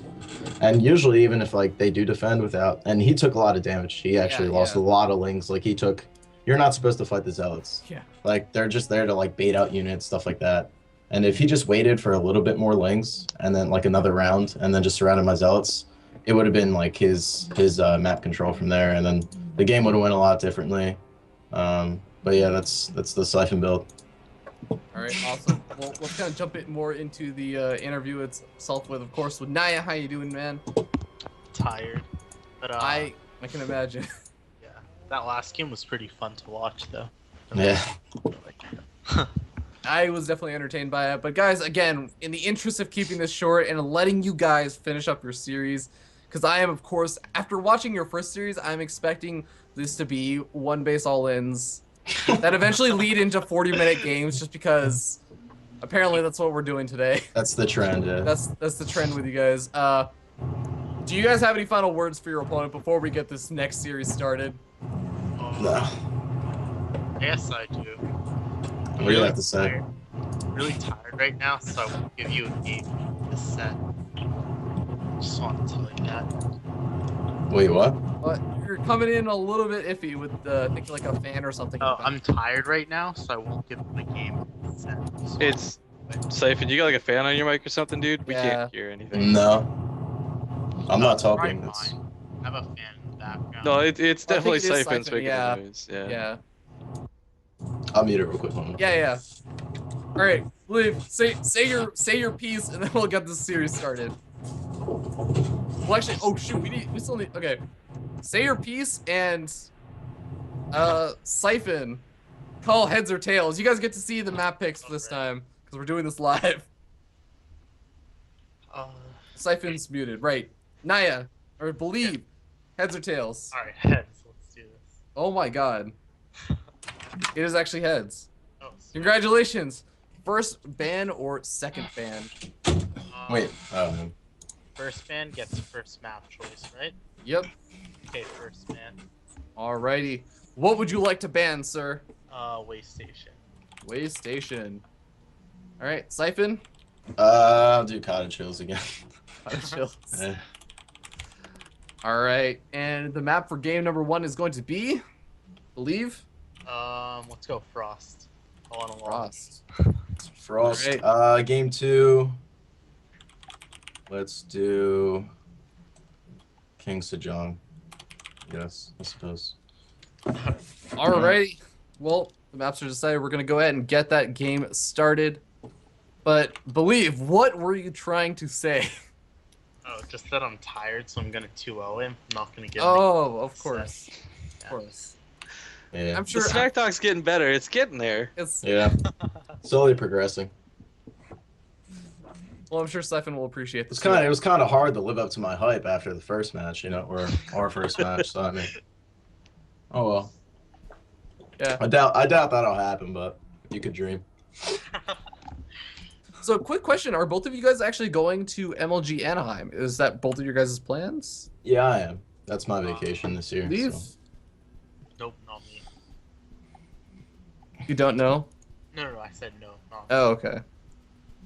That would have been maybe a great place. He doesn't like traveling to events because he doesn't want people to shit talk him in real life. So he just does it over the computer. So Yeah. that's really it. Exactly why. Exactly. All right. Well, I'm gonna go to the bathroom and get some water, and then we'll play. All right. Okay, just be quick Alright. about it.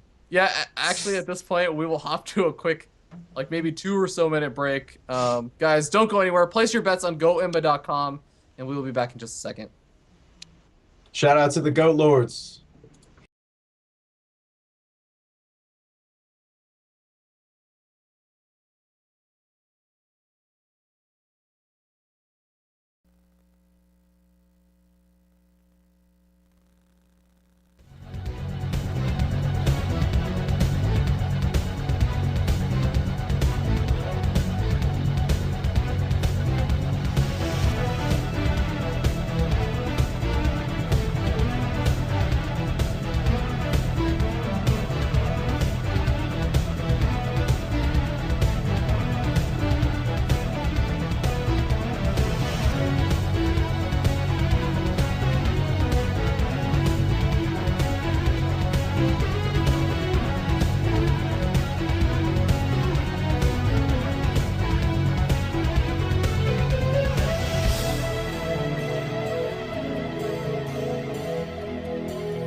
Welcome back, ladies and gentlemen. Siphon has emptied his bowels and is now ready for the final game of StarCraft for the night. It is again going to be Siphon versus Believe from Team Stratic.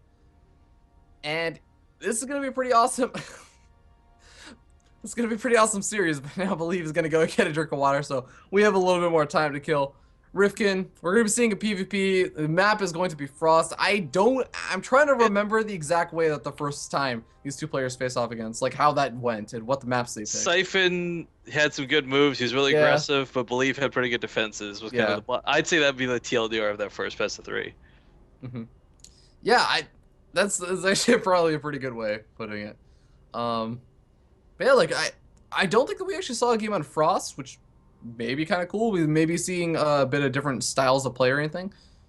Actually, now that I say that, I do remember talking about Blink Stalkers on Frost. Yeah, one of the key things here, though, is like going back into this series, one thing that I am reminded heavily on is the fact that both Siphon and Believe were good enough to take it to that late game where you get Colossus involved with the game.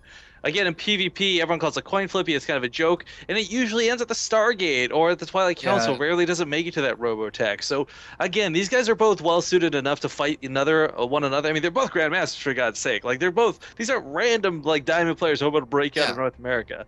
So, I mean, they're both good enough to take it to there. I wouldn't be surprised if we saw similar games, but at the same time, fatigue really does factor into StarCraft 2.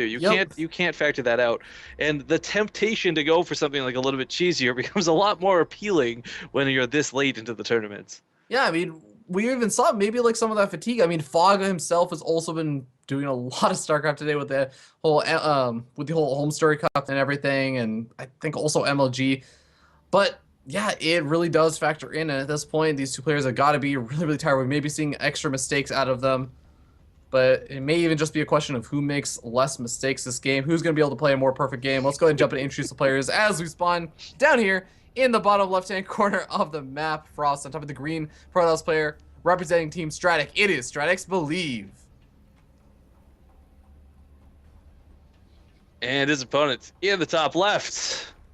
Recently teamless, but proving that he doesn't need a team to play strong. It's the purple Protoss fighting his way up from the losers bracket. Siphon. Team Goat Lords. Apparently. So you're like, yo, can you do this stupid shout out on stream for me, please, Pure Dragon? No, he's been doing a fine job giving the shout out to the Goat Lords randomly all the time. Hang on. Aside from this game, have you played Goat Simulator yet? No, that game looks stupid. It is the dumbest but most amazing experience I've ever had in my entire life. It's like Surgeon Simulator. You just get so mad the whole time you're playing, but then when you're done, you're like, ha ha, that was fun. That sounds like quite an experience. That is every time he shouts out. Actually, you know what? That's exactly what my StarCraft experience is like. I get frustrated as hell in a totally different way, and that's definitely why I was like, yeah, I'm really glad I played StarCraft.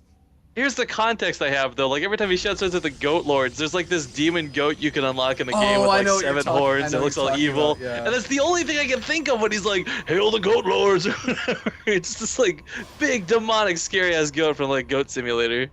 As far as I can tell, the Goat Lords are a combination of Clarity Gaming players and a couple others. And Siphon is actually a former Clarity Gaming player, before he was on Team Deimos, which unfortunately is no longer around. But, Rifkin, we are finally starting to see gas geysers and such being taken. Yeah, but it's 3 and 3 on both. Actually, 2 and 3 for Believe. Now, okay, just a little bit later. I was going to say, if he leaves that off, that's got to be an accident, because there's not a lot of 2 and 3 builds anymore. There used to be once upon a time, but it's pretty much gone strictly to 1 geyser, 3 and 3, or 2 and 2. There's not a lot of in between anymore. Yeah, and having the 3 and 3 does allow you to do things like, and I keep saying this because I honestly think Frost is a really great map for like the Blink Stalker pressure, and I keep bringing it up because Siphon showed some pretty good control with it in the very first series that they played, the very first game of the very first series. Yeah, on King Sejong. Yeah, he was kind of doing a really solid job of like picking Believe apart in a lot of ways with those like 6 or 7 Blink Stalkers. So, I mean, you're on a map like this. Okay, so this is ballsy to put in base, because this is going to be scouted. Yeah. The timing of the probe is going to be here. A proxy, it's a big risk at the same time, but, he could have probably just waited till the probe was gone to slap this down. Well, I mean, so the fact that he didn't kind of makes me think this was going to be not for Phoenixes, but instead the Oracles. I definitely agree. And you could even see subtler things like, he made sure the Stargate was down before he threw down his 3rd pylon or anything. He really just wants to make sure he gets out as soon as possible.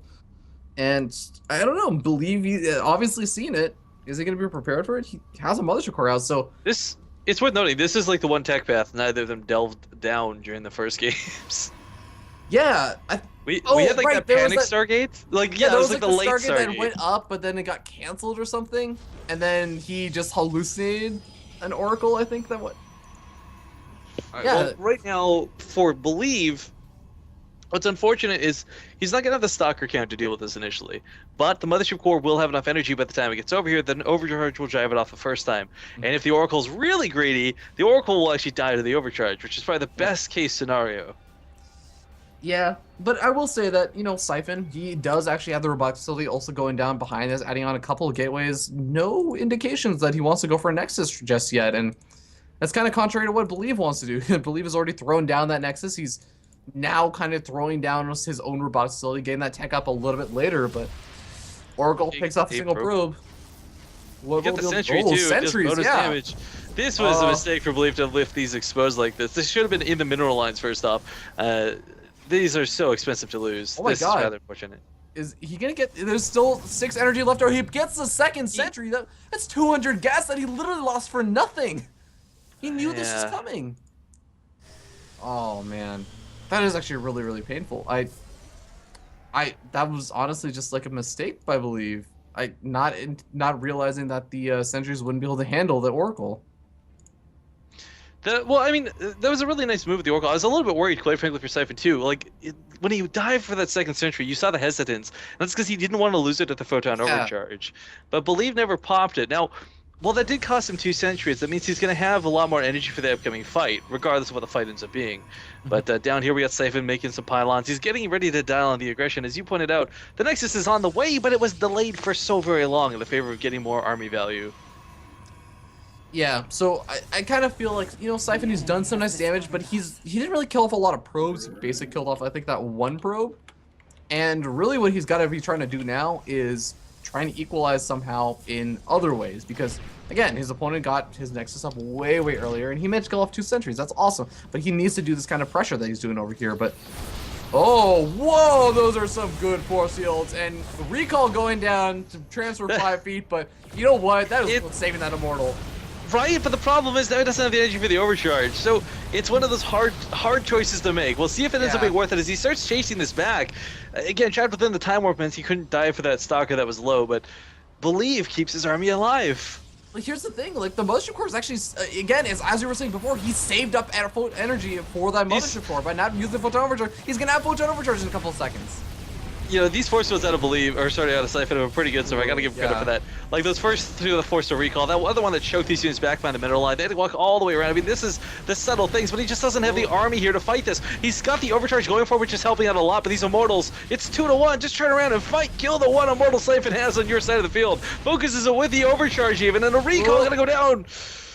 Loses the Immortal, but gets a majority of the stalkers out alive. For Siphon, I think he realized he overdedicated to chasing through that overcharge a little too late. But at the same time, for Believe, he started focus firing down way later. Can we give a big shout out to this 1 Immortal with 1 HP?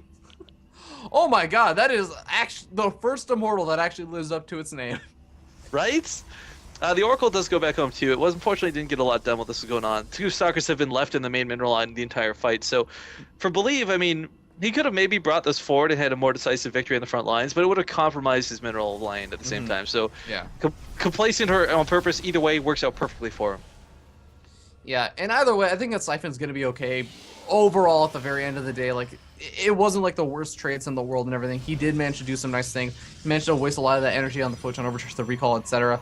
And he's relatively even up on the probe count. And even the robotic space, believes like a good 15, 20 seconds ahead, but I don't think it's actually going to be that big of a deal. I think that these 2 players sitting in relatively comfortable positions at this point.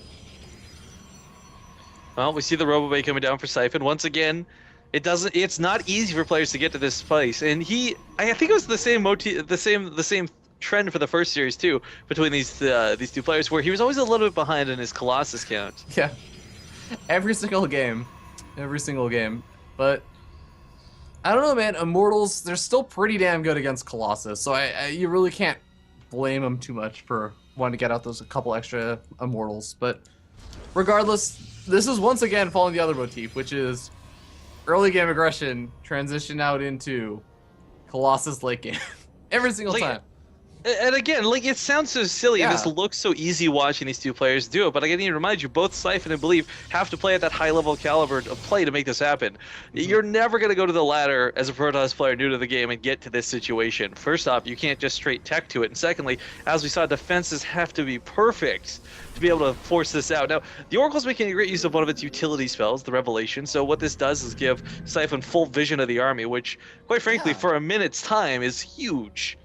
That's actually really, really nice, because you can even see smaller things like, okay, if you start seeing, and of course I'm assuming that this Oracle managed to stay alive, throw down additional revelations, but that's the kind of difference where you start to see, like, wait a second, you're getting 2 Colossus at a time. You definitely have double Robo going. Now, Siphon may actually have the opportunity to say, hey, maybe I should throw down a Stargate and consider going up to Tempest. At least you have the option to consider it, because you have the knowledge that's happening. Well, Siphon did scout that with the Hallucinated Phoenix, just Yeah, worth that's throwing true. that out there. But Yeah. this pylon from Siphon 2 is very unfortunately placed. This is just barely not. He can't warp in more than 2 Zealots at a time due to the positioning for the power field. If that was like a couple of grid spaces over, he could actually warp directly onto the cannon. Oh, the Oracle's got to be careful. He does get out alive. Yeah, gonna be important to keep that Oracle alive. Again, the Revelations are really, really nice.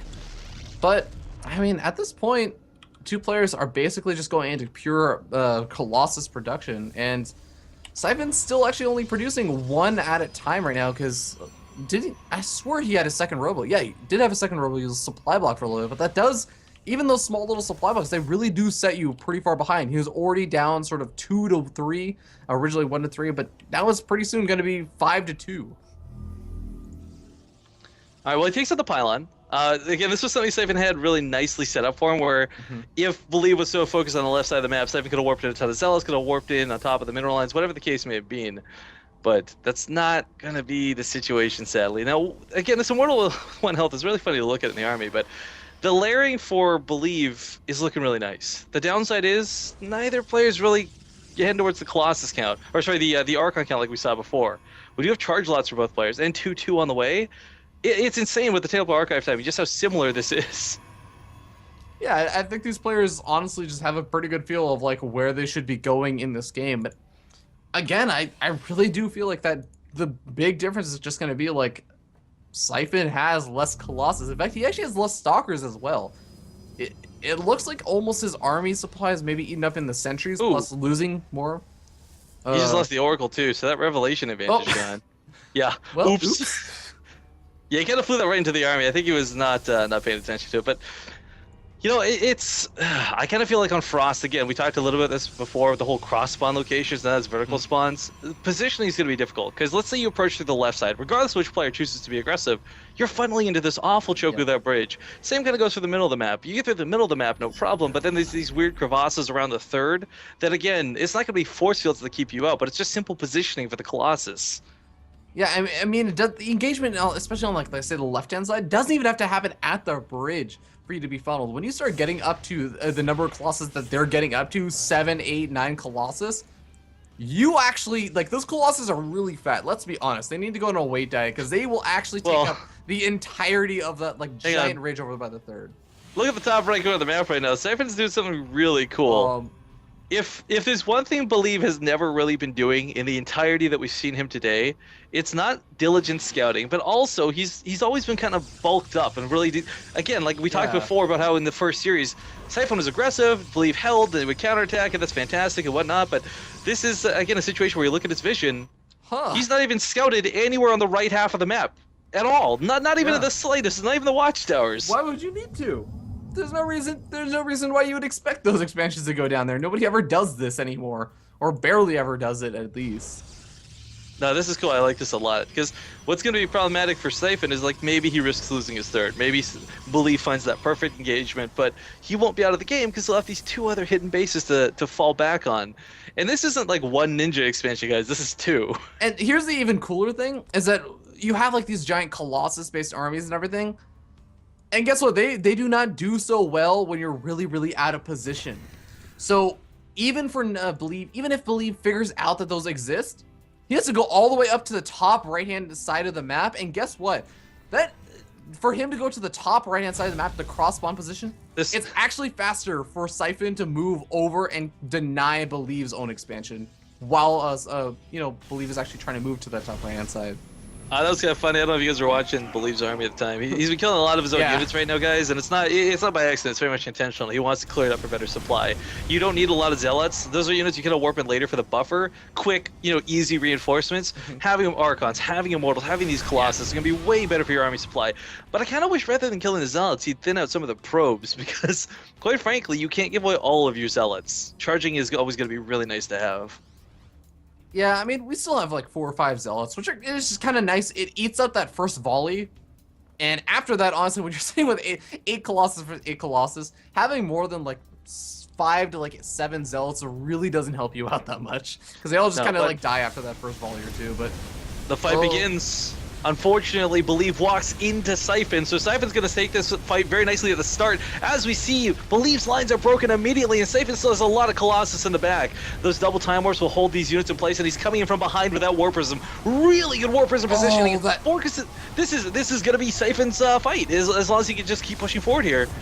Yeah, he does have to be careful though. That War Prism with the Charge Zealots was actually a really, really great move by Believe. Oh my god, the Mothership Core. There's nothing to stop the Mothership Core. Oh.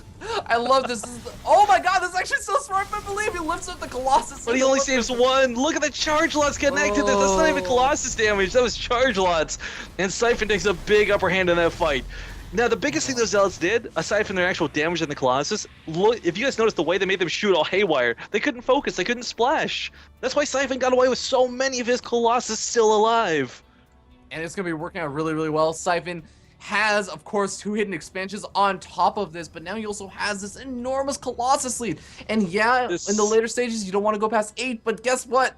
Right now, Siphon has an enormous army that Believe doesn't really have much of an answer for. Now, Siphon's actually walking into a very bad engagement right here, because he's going to be shooting in 2 different angles. He's going to force the concave, but the direct warping on top of the Colossus!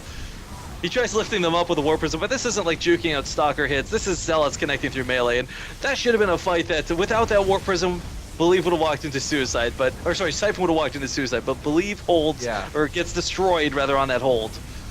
And with the 4th expansion going to be following very, very soon for Believe, so are going to be Believe's chances maybe in this game. A couple High Templars being warped in for Siphon, because he knows, he smells blood. He knows they can end the game right now, and even if he can't, guess what? He has way more bases to fall back on and remacro out the army. GG gets called. Siphon going to be taking game number 1.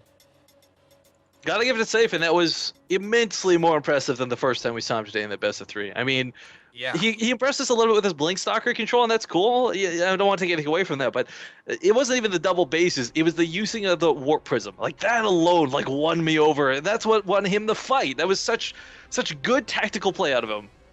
Yeah, quite frankly, that honestly was what won him the fight twice, including the time that he kind of was maybe going into that bad engagement angle. But regardless, I'd have to say, the other nice touch, again, that we kind of talked about was, those hidden expansions. And really, Believe doesn't really have time to look over the replay or anything. And with the next map being King Sejong Station, well, I don't know, that's not really a sneaky. It's harder to take hidden expansions on that map. But still, I can at least think of one expansion that he could maybe take that was that's a little bit cheeky. Kind of behind the behind the destructible rocks, yeah. So I mean, hey, you could still try and do that again. I think that it would definitely help him out if he can find a way to get away with it. And hey, worst case scenario, you knock down your destructible rocks and it's not like a big deal. You can still defend it. Yeah, let's go ahead and get the players into the game and see how this is going to go for game number 2. Because, again, Siphon is now 1 game away. Actually, you know what's something we have not actually mentioned at all? Is the fact that Siphon advanced over Fog, which means that we are guaranteed to actually have a Protoss, i.e. a non-Zerg player in the semifinals. Oh, yeah. This is PvP. Which is kind of cool. But, yes, if Siphon just wins 1 more game, and here's the thing. We've seen that these players have not been afraid to go for proxies or all kinds of crazy stuff. Siphon can just... Oh, this... Okay. All right. This is... Well, they don't have teams that matter a whole lot. I guess the colors. Yeah. Yeah. Yeah, let's go ahead and remake it. All right. I'm gonna be quick about this and just... Yeah. Make sure the players are not. Well, here, you do that. I'll talk for a second, because Yeah. there's two cool things coming up with this, guys. Number one is the fact that this is a rematch. This was the first series we got to cast earlier today, and, Belief walked away victorious. But again, it wasn't something that was so clear-cut that I was like, wow, Siphon is such a noob. Belief is so God mode. But it was a really close series, and they had some really good games, and every game they played was pretty tight, and we saw this always go to the Colossus stack. I think that last game, though, was a very good example of what we were talking about before, where it's like a lot of, the Colossus isn't exactly the best unit. You don't make a Colossus and win. It's the same logic. You don't just go pure Ultras. It's a good way to throw the game. Not exactly the same level, I guess, with Colossus, but we got to see just how much more powerful other units, even the tier 1 Zealots, can be versus those behemoths. Yeah, Zealots versus Colossus. Normally, something you say doesn't work out very well. When you have charge and you're warping them in on top of the Colossus, behind them, no less. Yeah, works pretty well. Wait a second. Oh my God, Believe is actually saying like a hidden base is OP. That I think he actually might know. I guess he knows. He could have turned on the end of the game after the. I know a lot of players will turn on stream after they lose. He could have had a friend message him and be like, "Yo, dude, I just got the hidden bases. You're such an idiot." Whatever the case may be. Your friends are some really mean people. Yeah.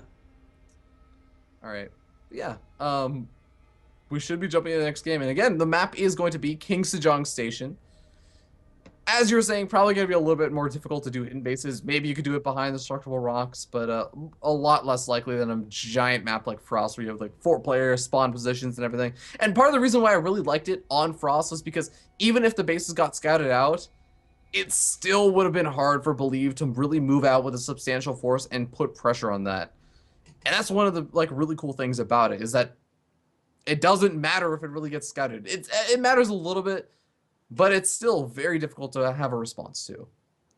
But yeah, with that being said, we're going to jump into this next game and introduce the players as soon as they finish loading up, hoping that they would finish loading by the time I finish that sentence. But now we are going to be spawning up here in the top left-hand corner of the map, King Sejong Station, on top of the red Protoss player representing Team Stratic, and needs to win the next 2 games in a row to make it to the semifinals. It is going to be Believe. Do you believe in life after love, after love, after love? I think you're going to sing Believe in Magic. Do you believe in magic? No, okay, I'm done with singing. Karaoke hour is done for it. Spawning in the lower right corner of the map, he's the purple Protoss player, Siphon. Who, he's impressed us a couple different times today. Let's not forget, he's also been fighting and clawing tooth and nail out of the loser's bracket, so to speak, to get back here. And this will determine which player exits today's group with Hendralisk. It's really not a fun situation to be in, of course. But for Siphon, he's up 1-0 at the moment. It doesn't get better than this going into King Sejong Station. Yeah, most definitely. And I'm really looking forward to seeing who is going to be advancing out. Of course, the winner of this will go on to play against Team Gravity's Kraos in the semifinals. Was this not also... I think this was his map pick too, wasn't it? Yeah, this was, in fact, Believe's map pick. Oh, okay, never mind. Sorry, I thought this was... yeah. Siphon's. But okay, so Believe's got that much going for him then. You lose the first round. Sorry. Wait. I'm totally full of... This is Siphon's. Okay, well that's what I thought, and the point I was going to go into is like, this is the definition of comfort zone. You're up 1-0, it's your map pick. He had, again, I want to remind you guys, some of the coolest Blinkstalker macro, or not micro, I'm saying Blinkstalker micro in the first game, but he ended up losing that one too. So it's kind of like, the 50-50, was it effective or not? I don't know if he's got something planned specifically or especially for this, but what I really liked at that last game was, even though he had this, I would say, almost awkward start, it was quite frankly bad. The Oracle didn't kill a lot of probes. Yeah. He didn't get a lot done through the aggression. In fact, almost lost the game right there. If that Immortal had gone down, he hadn't been able to escape. But even through all of that, through his macro in the end, he was able to take it over Believe. And that was really what was key to that victory. Yeah, definitely. And we'll have to see if we can pull that out again. Because again, the consistent theme that we end up seeing in this series is that one player finds one way to get that extra edge against their opponent and kind of take the eventual game. And that's kind of based on the evidence of like the first 3 games, as well as that last game kind of happening, especially with the War Prism Zealot in the War Prism Zealot engagements. I want to just say, like, that really, really cool flanking maneuver. But King Sejong Station, a very different map, and we could be seeing some pretty different openings. Honestly, this is the kind of map that I would actually expect to see maybe an Oracle opening come out of.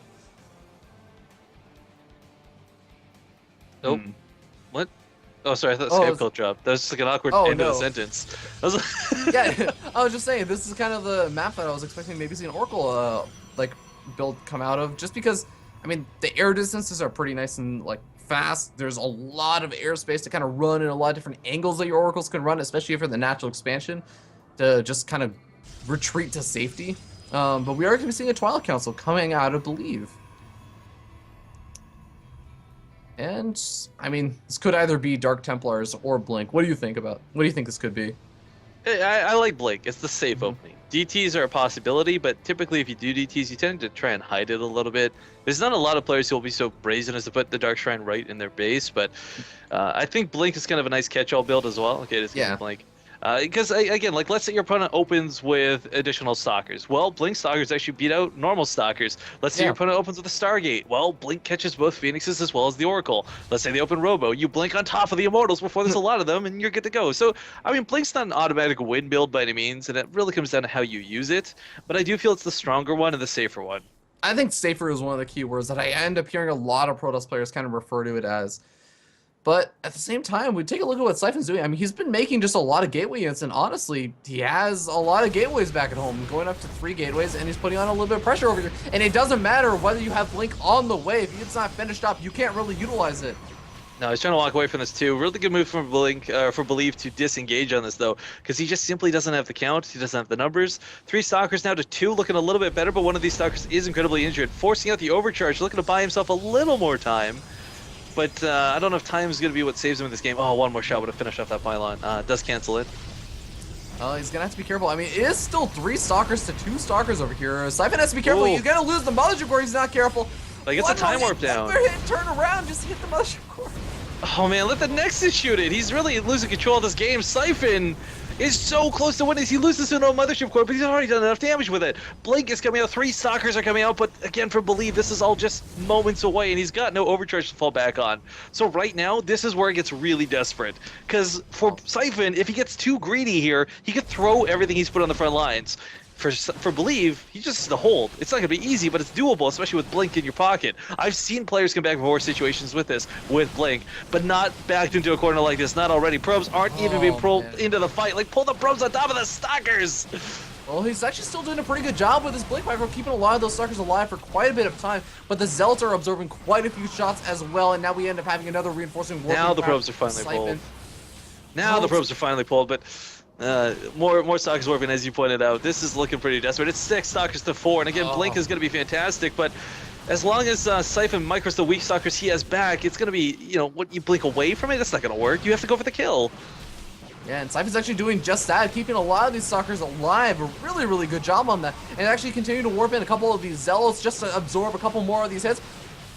Believe is doing a nice job trying to micro. He's microing his heart out, but he's just losing so many of these probes at this point. I mean, even if Siphon gets cleaned up, if it's a close cleanup, then I think that Siphon's still going to be okay with it. Yeah, Believe ends up pulling that pretty nicely. I didn't think that was going to happen there for a little bit. It got a little bit scary, but it's worth noting, even though he holds, his working out is down. He did lose 11 probes through that engagement. There is a pylon on the other side of the field, but Siphon, I don't know what he can really do to hold this. He's got some sentries to try and do some force fields, but he actually has he's gonna have an immortal. If he chrono boosts out again, it takes a while to walk across King Sejong Station. So I don't know. I feel like he might be able to do this. You can blink over force fields too. I mean, that's what I'm saying. It's just even only without if the you have mothership high core. ground vision, right? But Well, there's yes, no but if mothership you, core. I don't know if you've ever seen this Fear Dragon. This is a move you can do it. It's really hard to pull off, where you can blink into the sort of the middle of the ramp, bottom of the ramp, and then you blink. Yeah. I think that's also part of the reason why Siphon's just like laying down the force fields now. I think he's just gonna continue to do it. Yeah, really important that he does this too while he gets the second immortal out. Unfortunately, he's only got 1 force field left at the moment, so gonna be a bit rough. He doesn't have an overcharge by any means, and ooh, that second force field's good. The second force field's good. Yeah, I mean, the force field's gonna buy an extra 15 seconds, and he's gonna have photon overcharge in about another 15 seconds. Like, he has actually enough, he might actually have enough energy for a force field in a couple seconds. But yeah, it's not really gonna even matter at this point. Believe not just kind of charging up blindly. He's actually warped in 2 sentries, and yeah, he's gonna go for the Nexus of the National Expansion, turn this into a cane, and now it looks like Siphon's gonna have to be the one that has to break out.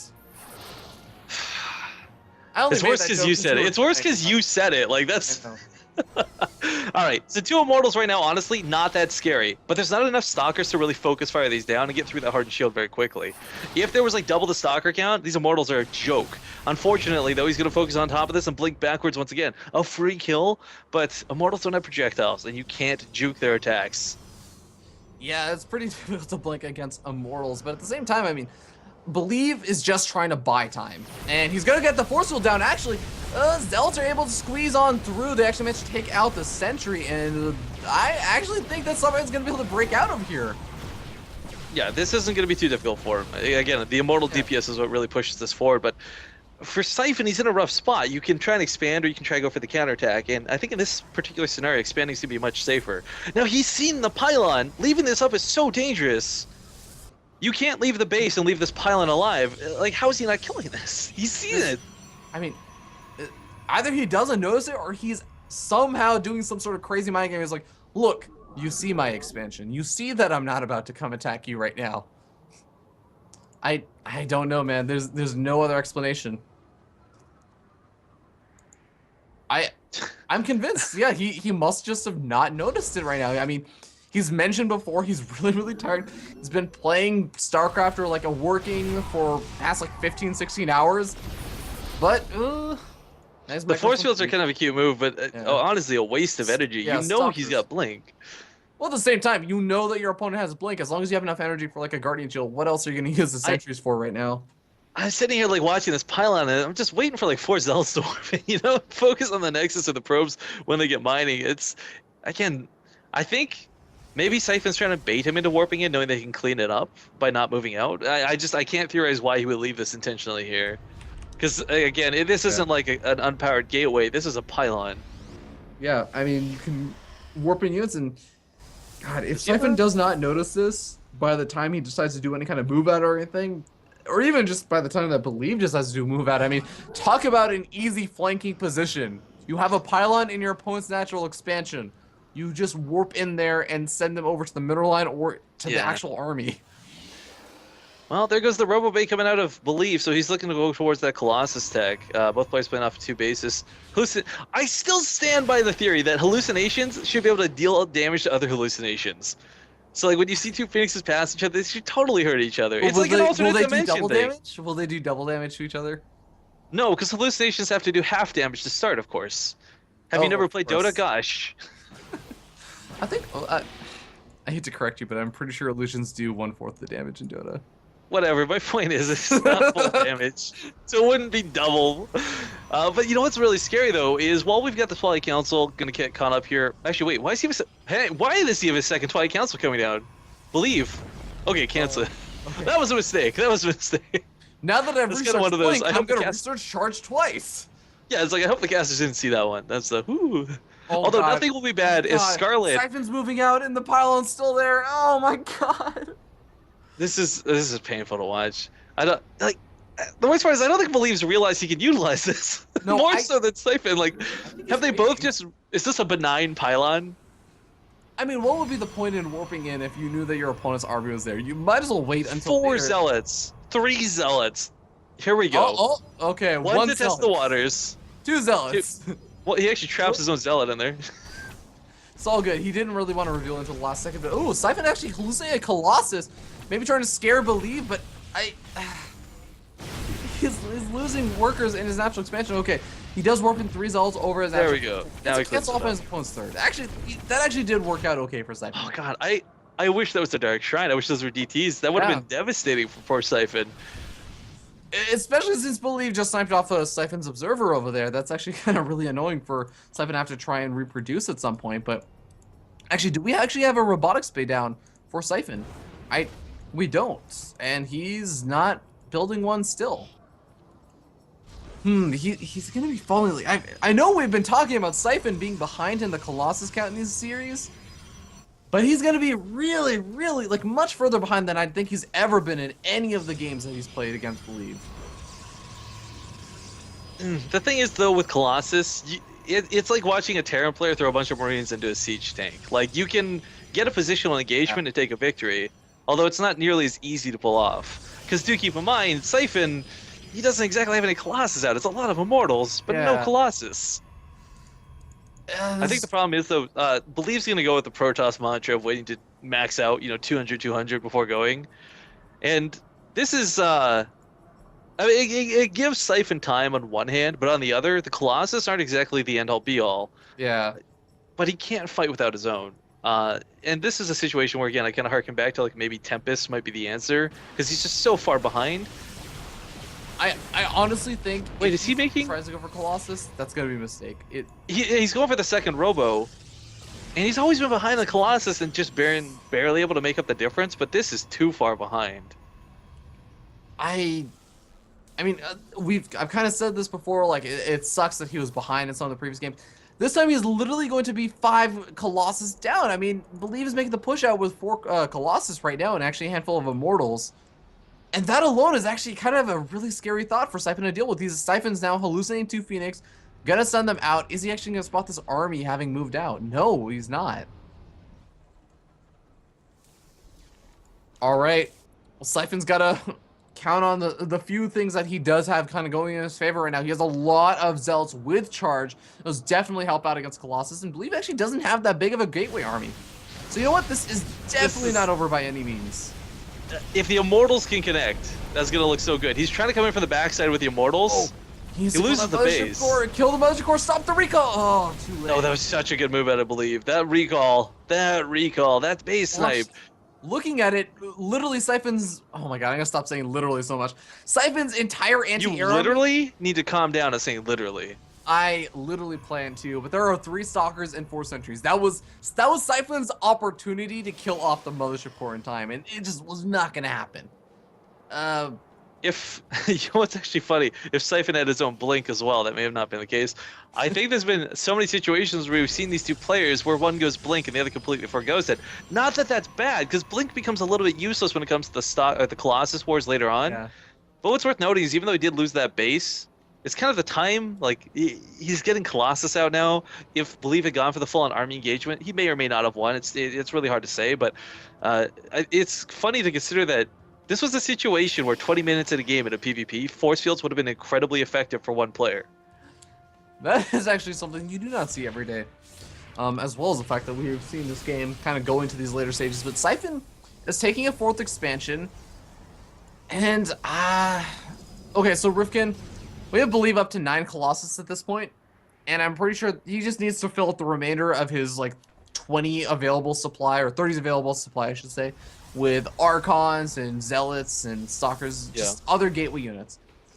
Is Siphon actually going to have enough time to get up his own maxed out army? Because he's just trying to make Colossus, and Colossus produce a heck of a lot slower than just warping in 10 gateway units. Right, so here's where the bottom line for this comes down, I think. The Immortals are the powerhouse for Siphon. He's got so many, and quite frankly, with this many, he could probably almost one-shot a Colossus. I mean, he got this many Immortals heading for 60. Yeah, with plus 2 weapons, I think he can. But the problem is, he's not going to be able to connect to them. There's going to be a lot of Archons to go through first. There's going to be Zealots on the bottom line. And not to mention this Warp Prism. So we've seen how bad Immortals are. Like, they hit for 24, but they hit really slow is the problem. So chewing through the Zealot front lines is not going to be easy.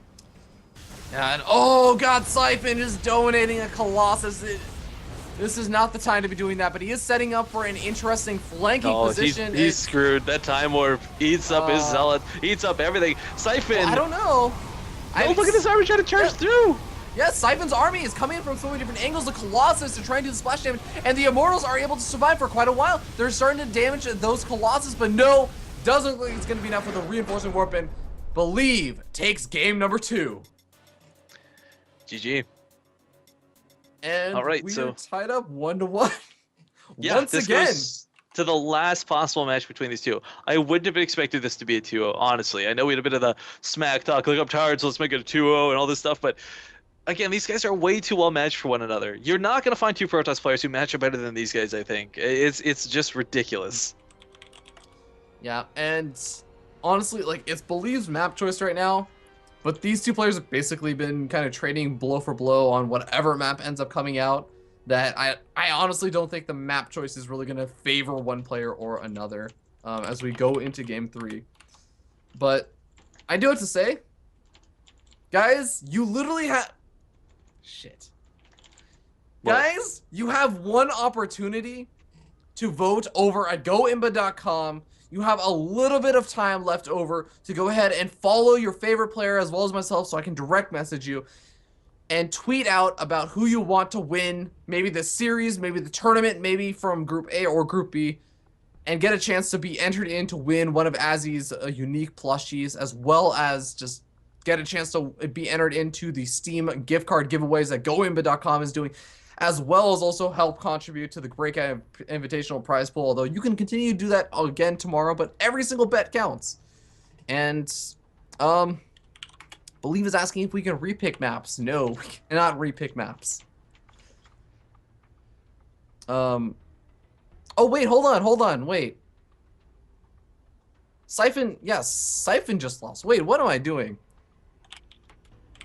I don't know. I'm just kind of sitting here waiting, so I'll let you handle the headache part. Yeah, quite the headache indeed. Yeah, so it is going to be Siphon's map pick, and of the maps that are left over, I mean, we have Waystation and Cottage Hills banned. Oh my god, we could see Colonial Province or Alterzim Stronghold. I'm almost certain we're not going to see Colonial Province or Alterzim Stronghold. Alterzim, I think, would be pretty cool. Alterzim would actually make for a really potentially like epic finish for the series. But yeah, none of the players have seemed to really like going for Alterzim. Alterzim makes for very weird PvPs though, and it's the one map where you're gonna see like more Stargates than you will on others. As far as like what tends to be the case, at least in the European scene. Phoenix play on Alterzim, man, in PvPs. See it a lot. But yeah, we're okay. So the maps potentially left over are Habitation Station, Alterzim Stronghold, and one more. Yeah, Colonial Province. It's those three. I'm actually thinking most likely. I'm thinking Habitation Station. Well, I'm thinking it's gonna be Waystation. That was actually banned. That was actually the first ban from Believe. Oh. But yeah, just letting Siphon kind of know Okay, what maps hang are on. left. Just we're waiting. I've had 2 tweets about this, and I've seen it in chat now. I'm just gonna bring it up, guys. My battlecruiser's in the shop. Okay, that's what it comes down to. I've had to rent out this green space bubble or wherever the fuck I am, and it's not comfortable. I'm still in space though. Don't worry. I'm defending the planet, just not from my battlecruiser. I'm inside the sack of a baneling being carried by a an overlord. There you go. Ventral sacks. Gonna be dropped? Are you a suicide mission right now? I hope not. This is where they put me. This is the loner, because the battlecruiser's in the shop. 20 minutes into the cast, Ripken just disappears. We're like, oh shit. All right. Well, it looks like Habitation Station going to be the map choice for Siphon. So honestly, Siphon has kind of expressed that he did not enjoy Cottage Hills or Colonial Province that much, despite it being a mirror matchup. Kind of was expecting that. Enough players have expressed that they do not like Alterzim Stronghold, despite the fact that it's in the map pool. Well, no, I mean for the weird maps though, if we're gonna be honest, this is their last chance. They get knocked out of a big. There's a lot of money in this tournament. This isn't some small $100 weekly, so it makes sense to go with the maps that they know. It's not about the fear of the map of the unknown, but it's more about the comfort of the map that they know. At the same time, I mean, I would actually take in the exact opposite direction. Siphon may actually be able to say, like, hey, you know what? Believe, for the most part, seems to be a player that likes to play in his comfort zone. I mean, we see him oftentimes kind of wait around, not really going until he has that big 200 max out, push out army and everything. And has, in some ways, has been playing a little bit more predictable, I think, than Siphon, who's been kind of throwing out, like, cheats and stuff. Hang on, I got a problem, an actual legit problem here. These headphones, I gotta unplug them for 2 minutes because the USB port's dying. It's really dumb. I fucking love these headphones. They're my favorite, most comfortable headphones ever. But for some reason, even though they're fully charged, it stops reading and is having a charge. So I can't hear you for like 2 minutes, which means you're gonna be solo casting the first couple of this game. I'm sorry. All right, sounds good, Rifkin. You can at least see my mouth moving, maybe. But while Rifkin is getting that sorted out, we are just gonna be getting these game lobby settings set up. And once again, you may still have an opportunity. You have to be very, very quick about it. Go to goimba.com. Place your votes, place your bets on who you think is going to be winning. the better you actually do in the Go Imba betting is the high. I think the winner of it, the person who has the best betting actually is going to actually have or basically win the Steam gift card. Sorry guys, it's been a long day for everybody. At this point, the game is finally getting started, and it is going to be once again these two Protoss players duking it out in the very final game for day number 2 of the Breakout Invitational. Who's going to be able to advance on and play against Team Gravity's Kraos in the semifinals? Only one can advance on.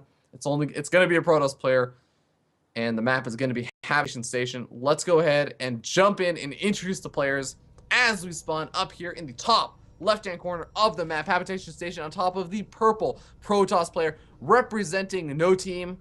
But he doesn't need no team. It is going to be Siphon.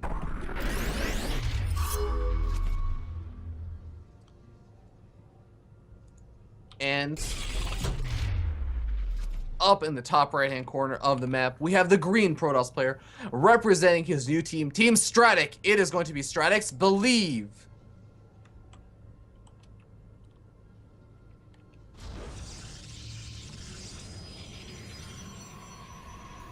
And another PvP, but this time we do actually have something different going on. Just not necessarily in the opening builders or anything, but just the fact that this map has a gold expansion, and that could play a part. Maybe in the early game, I would actually be really surprised if we end up seeing one of these players taking like a mid-game gold expansion.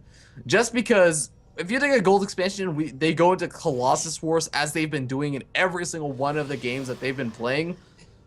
It's really freaking hard to defend that gold expansion, just because, I mean, the thermal lance just allows you to completely decimate the gold mineral line of your opponent. It's just not something you even want to deal with. Defending that is actual hell. So I would be very surprised to see something like that. But speaking of other kind of aspects of Habitation Station is actually a bit of a more difficult map to make Blink Stalker play work on, just because there's really not that much space that you can blink up into your opponent's main base. Basically, by keeping your units at your main base ramp, you pretty much cover all those potential possibilities for where they could blink up in. And I already like what Siphon's doing. He's scouting around once again for proxies, and hey, I'm good. Sorry about that. Yeah, hey, what's up, Murphy? Okay, so basically, at this point in time, I mean, I'm sure that you may have at least been able to see sort of what's been going on in the game, and we do basically just have like a pretty normal game opening up. Double gas guys just being taken for both these players, and 3 guys on each gas, and Siphon already scouting for proxies. So what do you think sort of about Habitation Station? I mean, gold expansions I'd be shocked if the gold expansion came into play here, honestly. Exactly. It's going to be so impossible to defend. I mean, these players have both been so aggressive to one another. Siphon, I think, a little bit more than Believe a lot of the time. But, I mean, especially with Blink Stalkers Colossus with Thermal Lance, like, just sitting at the, like, the center of the map, like, wailing away at your mineral line. It's really frustrating. Well, actually, we got the Stargate coming out. It's kind of cool. Siphon. I was going to say, Siphon, he talked about that joke versus Fog where he's like, I got the Siphon build. No one else does this. It's meant to get me ahead in a nice way. And it caught Fog off guard. I really hope he's got something like that for Believe here. Because if we're going to be quite frankly honest, I think Siphon, I don't know. It just feels like he's trying hard. Like, this is such a dumb way to phrase it. Pardon me, guys. Like, he's trying hard. Again, like, he's the one who's dictating the first pace of the game. It doesn't mean Believe's not trying, like, any less hard to win this game, but he's the one who's always on the defensive, going for counterattacks. He's trying to set the precedent. Yeah, he's trying to set the pace of the game and everything. It's not always working out, but at the same time, I gotta say, like, if he had a PvP build, like a special one he could throw out against Believe, I feel like we probably would have seen it by now, but you know what? PvP is the Phoenix. Very dynamic matchup, and we're finally seeing something that we have not seen in the matchup so far. I like this a lot. Phoenix are actually some of my favorite openers. Oh, the problem with this, right? No, but here's the non-problem with this. Normally, Dark Tempo catch you off guard because you've got no detection. You've gone Blink. You don't have a Robo. But you could make an Oracle and you could do detection. And this first Phoenix is going to scout the Twilight Council, or sorry, the Dark Shrine immediately. And this just looks like hallucination, so Believe I won't even overreact to this. Yeah, I mean, there's no Mothership Core out or anything that's going to be attacked. Oh, actually... You might have a clue now after shooting it once. I'm not sure how much he was paying attention to it, but scouting the Dark Shrine was huge. Now, Believe's actually not going to cancel this time, I don't think. I think he's going to shuttle. I think the robo's not for his own detection, but I think he's going to warp prism them across. If that's the case, then these real phoenixes are going to be a huge issue. Siphon actually, no, I don't think he was planning to, because he set up a proxy bomb on the other side of the map, and Siphon actually finds it with a Stalker. He's going to start wailing away at it. Dark Shrine's going to be finishing up alongside Warp Gate technology, so he may be able to get the Dark Templar out in time, but Siphon's going to have the opportunity to maybe see the blur on hit by that pylon as they start to walk down that ramp. Okay, so here's something that's going to be problematic for Believe as the game goes on. There weren't a lot of Phoenixes made, and this is kind of cool that it's only 2. This isn't a build that's meant to be like all in and win, but what 2 Phoenix can do is they can crowd control. And right now, if Siphon, he knows Protoss, look at, he's selecting the Sentry, he knows to look at the ramp around the 7-minute mark. Force fields out the center, he sees the blur, he sees the shimmer. I mean, that's the real key thing too. This is how you know Siphon has played a lot of PvPs. He's got those timings down precisely. And this, honestly, as you were saying, like, he's played a lot of PvPs, but he's also probably done this build a good amount. And DT going after a pro, but honestly, it's not really going to manage much. Oh, Siphon getting pretty tired, not bringing his observer with him. Hey, was that just me, or did he, like, make the attack animation twice and not kill that probe somehow? Like, I swear I heard the swipe start. Oh, he hit the plates. No? Yeah. It was, no, he I think it was, didn't. but he didn't actually go through with the attack, though. Yeah, weird. I don't know. It's just a bit odd thing to see. Anyways, Phoenix is still being produced right now. The idea is you start with about 5. It's not too different than ZV PVZ. But if you can get further ahead, they're so much better to have. Again, one of the biggest advantages of Phoenix is their damage is nice, whatever. But it's the crowd control aspect of it. Yeah, that definitely helps out a lot in the engagements, but even be able to do things like, hey, force out a photon overcharge with the Phoenix, and you can very easily retreat back home. And guess what? Later on, when that photon overcharge is not there, you pick up 1 or 2 guys in the gas geyser. That's just a little bit of extra APM taxing. You're not going to want to waste a whole lot of energy doing that, actually. It's not the same as PvZ, because you need to save the energy for lifting up the Immortals. A lot of people forget Immortals are not a massive unit. They kind of just kick their stupid little legs in the air like crabs. And, like, let's say, for example, right now, soccer count is 5 to 1. Well, guess what? 4 stalkers get crowd control. It's 1 stalker to 1. Yeah. So, again, there's some very subtle nuances that come with these Phoenixes that really play well further in the game. That's true. I think that's going to be something he's going to be concerned about a little bit later on. Probably not so much right now, since it's sort of unlikely for Believe to make a big move out right now. He's not really going to need that extra energy. But yeah, after picking up a couple of those probes, you probably will be able to start saving up some of the energy for those Immortals. Because, yeah, being able to take out those Immortals from the fight is enormous. You know, this is funny, too. Let's not forget, Phoenixes can shoot the Colossus. That is one way to deal with Colossus and not having to worry as much about engagement angles with your air army. It's not a lot of damage, granted, but still, it's damage that's going to need to be considered. Now some stalkers are going to get warped in. One of these Phoenix very low. He's actually focus firing this down. Good moves out of Believe. You don't see a lot of players do that. They're just going to go for the A move. And hey, every single Phoenix that he picks off, that's less energy that's going to be available for liftoffs. That's less energy that's going to be, or less Phoenix that's going to be around to maybe do extra damage to the Mothership Cores. That's another big thing. We've seen Recall be used so many times in this game, and being able to have that extra DPS against the Mothership Core is really helpful. Well, you know, if you're drawing, one of the biggest differences too going on right now, look at the worker count. That difference is precisely the amount of kills those Phoenix have as well. Wow. So, I mean, these have really been paying for themselves. And the fact that he's been going back for these probe kills really means he's not too afraid of the attack, which, it's ballsy. Again, you've always got to be careful with your Phoenix energy. It's the easiest, I think Phoenix energy is easily the most under or overestimated thing in the game, where you think you've got so much, but really all your Phoenix are dry. Of course, like, there are so many times I have players, like, go in with their Phoenix and they're like, wait, I can only lift up, like, 1 unit over here. And then they end up having to back out. But one thing I also want to note, for the first time, it's not actually super duper important or relevant, but Siphon is actually the first one making Colossus this game. Yeah, that could be his downfall. I mean, it's every game he's always behind on the Colossus count to start and then wins from the back end of it. Granted, last game was way too far. To be fair, he hasn't won every single game. No, that's true as well. But still, I mean, it's just funny to see him go for it first. But yeah, regardless, I mean, the players are relatively close in the Colossus counts, and if, say, like, Siphon made a move across the map, then Believe would have been able to have enough time, just as the move out across the map happened, to catch up in the Colossus count. So, not expecting too many giant advantages to come out of that, but we are seeing double Robo come out once again. I mean, is there a game that we're not going to see double Robo? The answer is no, because this is the last game. Well... I answered my own questions. That's logic for you, I guess, in one one aspect of it. But the third base coming down from Siphon, not at all greedy. Again, this is kind of this Nexus, this 400 minerals. That's the lead he's enjoyed from those Phoenixes. So this isn't exactly the same risk it normally would be.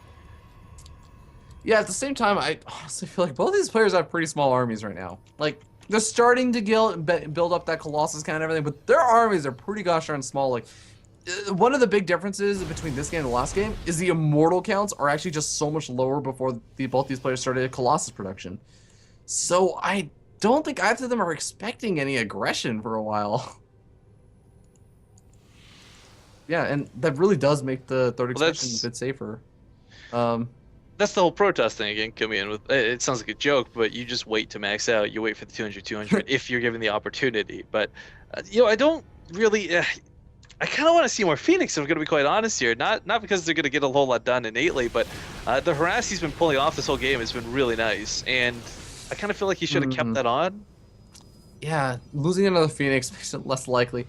And actually, I have to say, Believe has actually left 3 Stalkers back in his main base, which, yeah, it's not making the biggest difference right now because they're not actually, like, engaging each other or anything, but considering there's only really 2 Phoenix out on the map right now, that could play a part, and Siphon's moving across the map. If Believe doesn't remember those 3 Stalkers, that could actually really play a big part in the engagement, because being down 3 Stalkers really sucks.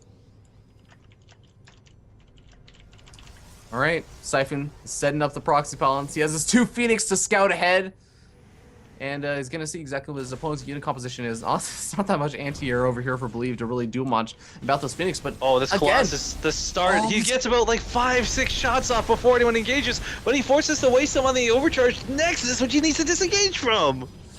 Oh god, he's going to be able to pick off that Mothership Core as well, and the 2 Phoenix remain alive, and guess what? Mothership Core taken out. He could go after the Colossus with 2 Phoenix, but honestly, he could just play a much bigger role with the liftoffs onto the Immortals.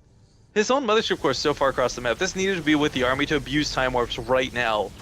But it's so far away, so the Colossus just retreat again. Oh my god, these Phoenix are chasing down the Colossus. The Phoenix are gonna kill off a Colossus! It's working, Grifkin, and now the Zealots are gonna come in to tank the fire. Believe just honestly does not have any gateway units to tank the fire for this Colossus. Oh, this new Colossus. That's so awkward coming down the ramp. Place, the wrong time. This is looking like Siphon's game, boys and girls. 2 Colossus stand between victory and defeat, and unfortunately, it's looking like defeat. There's nowhere to retreat up to. Third base is annihilated, and Believe has 18 army supply. He kills a probe. Yay. That is a nice little win for him over here or over there, but he is going to lose his third expansion, and more importantly, like, even if Siphon just killed off his third expansion, wait around for another 30 seconds or a minute, Believe would still have a really hard time defending his natural expansion because there's still a lot of Colossus, a lot of Zealots, and even those 2 Immortals still left over for Siphon. Siphon has the full capabilities to just charge into the natural expansion, and Believe has got to get literally the engagement of his life. There's the Graviton beam, woo! Lifts up the Stalker. Stalker get Lance and just immediately dies. For Believe, I mean, he's not leaving because he's still producing Colossus right now. So, I mean, technically, he does still have a chance, but it's just not going to happen. The Phoenix is also the dancing coming out. Siphon feels it. He feels he can advance on. He thinks that he's going to be able to advance on to play against Team Gravity's Krails, and he is going to take the series 2-1 against Believe. So, Siphon and Hendrilisk making it out of today alive to go compete in the end half of Breaking Out. And really solid job by Siphon. I mean, he did end up falling the first time to Believe, 1-2, was able to make the 2-1 comeback, and really just going to show, like, once again, every single game opened up pretty heavy aggression, or at least like some kind of early aggression for the most part, and transition out into a super duper standard macro, like, well, standard in PvP world, but still, like, every single game is transitioning onto those big Colossus late games. Yeah. And Siphon finally able to pull it over on Believe and take the series 2-1. So big congratulations to him. We're going to do one final winner's interview with Siphon as we go ahead and pull him into the Skype chat. But guys, thank you all so much for tuning in, watching, voting on goimba.com, tweeting out about the event. It has been absolutely fantastic. I'm hoping that we'll have an even bigger crowd for tomorrow during the semifinals, as well as those show matches that are going to be going on. But, I mean, finally we do have Siphon. Kevin Siphon Bentz, how are you feeling, man? What's good? Sounds like you finally have some pretty energy. happy. No, I'm pretty happy. I was down 0-3 in maps, and then I Your came back camera's and in made it China 4-4. right now, by the way. Oh, is it? Yeah, there we go. That was a Alright, fast back in journey from PA. China. Back in PA. It's all because of the Goat Lords, honestly. It's all because of the Goat Lords. Okay. First winners interview question. What the hell are the Goat Lords? It's basically my CS:GO team. We just play CS:GO together. Okay. Saravati, Reborn, Shu, Bales, Cav, Elhaim, Pooh. Most of them are Clarity members, but yeah, there's a bunch of us. So yeah, they just I been always forget supporting there's this whole someone named time, so. Pooh. Hey, yeah, right. That's a funny idea. That's fun. Oh, I love Clarity Games too. But okay, man, I have got to also ask, like, how were you feeling throughout that series? Like, there was some really, really close games, a lot of kind of very small things that would end up changing, like, the course of a battle, like the Warp Prism warping in, like, in game number 1 on Frost, behind the Colossus and everything. Like, were you pretty nervous about how you were going to be able to do in this, like, final couple of, final couple of games for the day? Recently I haven't really been getting nervous at all in any tournaments really. Even when I was down 0-1, I don't really experience nerves. I just feel like I've been playing competitively for a long time, so I feel like I'm used to it. But yeah, really nowhere in that series was I nervous. I just tried playing my best, and I think in game 1 on Frost, not having a Warp Prism for him is really what lost him the game. If he had his reinforcements there, like that much quicker, it matters so much in PvP because let's say his Colossus start targeting my Zealots that just warped in. I'm getting all these shots on his Colossus and Immortals, and I'm just doing so much more damage to his core units. Like, the Zealots are there for fodder. Like, that's really it. They're not meant to do damage. They're just meant there to, like, eat shots. So, that was really key to game 1. Game 2, I thought I had a decent, like, advantage. Like, during my attack. I killed a bunch of probes, but I actually checked on the workers active after the game. Yeah. And he was down by, like, 1. So, it was basically even. And I just played 2 defensive from there. I should have expanded it, like, more aggressively. I forgot my Templar Archives. I thought I put it down, but it turns out it didn't build at all. So, and then game 3 was just I did decent damage with my Phoenix throughout the game, and then I noticed he really had no ground army like supporting his Colossus. So I was like, okay, I'm gonna put down some gateways and be the aggressor, because if I have support with my Colossus and he has none, then I'm just going to win the battle because my Colossus are going to get like the most important shots. So that's really that in that last battle. So yeah, that's how the games went in my eyes. I got a question to ask. On Frost, I think it was Frost Elysium, my brain's dead at this point. There was like that moment where the Immortals were like caught in the force fields, and it looked like you just had caught everything. Then the recall goes off. Oh, like, yeah. Was that just a real son of a bitch moment? Like, what was going through your mind when that happened? Yeah, when that happened, I was like, oh shit, like that's so smart. Like I was actually like, oh my god, like that's really smart because he just saved his Immortal. But I was thinking maybe I could do some like damage because he had no photon overcharge. Yeah, you dived pretty deep for that. Yeah, well, the thing is, I went back to my base, and when I looked back at my army, I had 2 Stalkers and a Sentry. I was like, where the fuck's my Immortal? I'm like, I was like, what the hell happened? So I don't know, I just moved back. I was like, I can't do damage now. Like, this went to shit. So just went back. That was... For me, that was really impressive because you took like these heavy losses. It was like Believe playing this perfect defense, but not only did you rally off of that, again, like I was totally nerding about it on the stream. The Warp Prism behind the Colossus was probably like the piece de resistance for your play in that game. Yeah, I think that's really where the game just tilted in my favor, and it's all because of the Warp Prism. So I'm pretty happy about that. Well, sick play, man, and congratulations. You definitely deserve it. And you are actually going to be playing tomorrow against Team Gravity's Kraos in the semifinals. How are you? Wait, am I playing Kraos or Reborn? You? Oh, sorry. Wait. No, sorry. You're coming out. You're coming out against Reborn. Wow, my bad. No, that's fine. Me and Arthur Reborn, we're good friends. We're in Goat Lords. So I mean, it's gonna be like tough, I guess. He's a really good player. He's ranked highly on EU and NA, usually top 16 on NA. Top 50 EU, but we practiced like a couple days ago for this, and I beat him 2-1 in practice games, and I didn't all in. So, I mean, I still have some stuff up my sleeve that he probably doesn't know about, even though we play a bunch. So, I don't know. I'm pretty excited, but it's kind of bittersweet to have to play one of my friends. Yeah, of course that is always rough. I know that you used to be on Team Clarity Gaming, so you're friends with a lot of the old Clarity Gaming players. But yeah, man, I gotta ask also one final question. If you have to face someone in the finals, let's say you manage to make it past Reborn, as you seem pretty confident about it, who of everyone in the tournament would you like to see the most in the finals? Everyone that's left? Everyone that's left, which would be... I'd like to play Henry Z, because I beat him at LAN ETS in Montreal 2 months ago. Yeah, yeah. And then in the finals of the WCS Challenger qualifier, the second one, he beat me 2-1, and I was up 1-0. And there's some stuff I could have done differently in game 2, and he just like burrowed on top of all my units. And if I played that differently, I feel like I could have won. So I just want some revenge against Henry Z.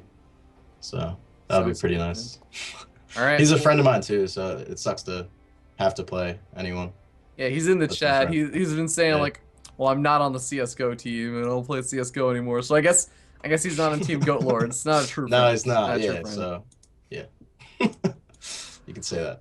All right, man. Well, I'm gonna give you a chance to do any of the shout-outs that you want to do before we start closing up for the day. I mean, anyone that you want to thank or anything, or give shout-outs to. I think there's at least one.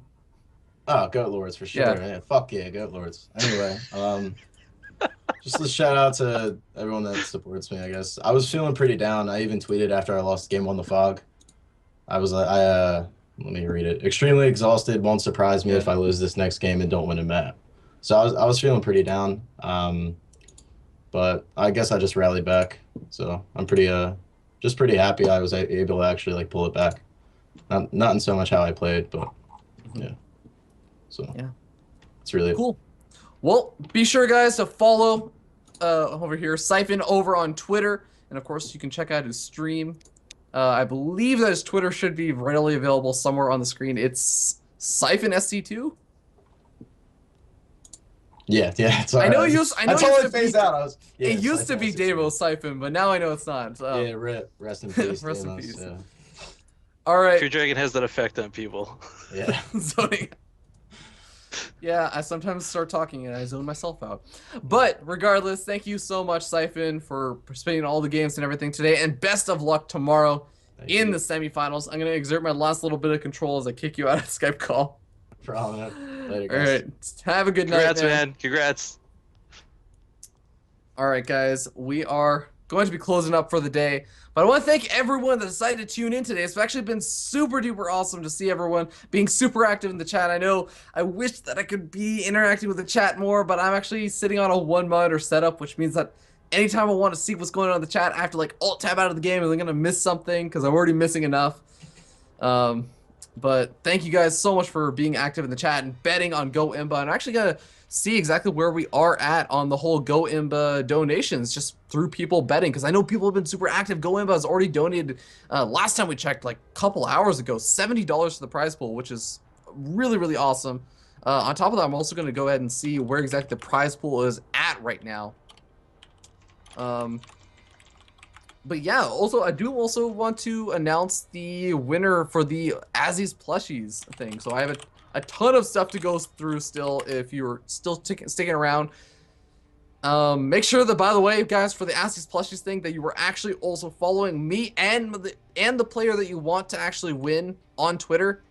You need to follow them because that's the whole point of this tournament. You need to follow me because I need to direct message you, and if I can't direct message you, nothing can be done. But yeah, right now the prize pool is sitting at $2,019.87, and that's without the $70 at least that Go Imba will be donating to the prize pool. So sitting at a comfortable $2,080. So really, really awesome job by everyone helping build that prize pool up. But yeah, let's go ahead and I'm trying to find the person from Go Imba. See, where is the prize pool at? But while we're getting a response on that, we're going to go ahead and check out and see on Twitter who exactly is left over. But Rifkin, in the meanwhile, I want to actually hear your thoughts. So we actually have Reborn going to be facing off against Hendrilisk in a ZVZ for one of the semifinals. And the other semifinal is going to be Siphon facing off against... Wait, oh my god, I said it again. Reborn versus Siphon, and it's going to be okay. Pendulous versus Kraos. I want to hear your thoughts on that while I kind of figure out who is the winner for day number 2 for the Azzies Plushies giveaway. Okay, so I think bottom line is I haven't seen Reborn in quite a bit of time. I was really close with the Team SCA when he was back on it then, and back then Reborn was not exactly known as a macro player.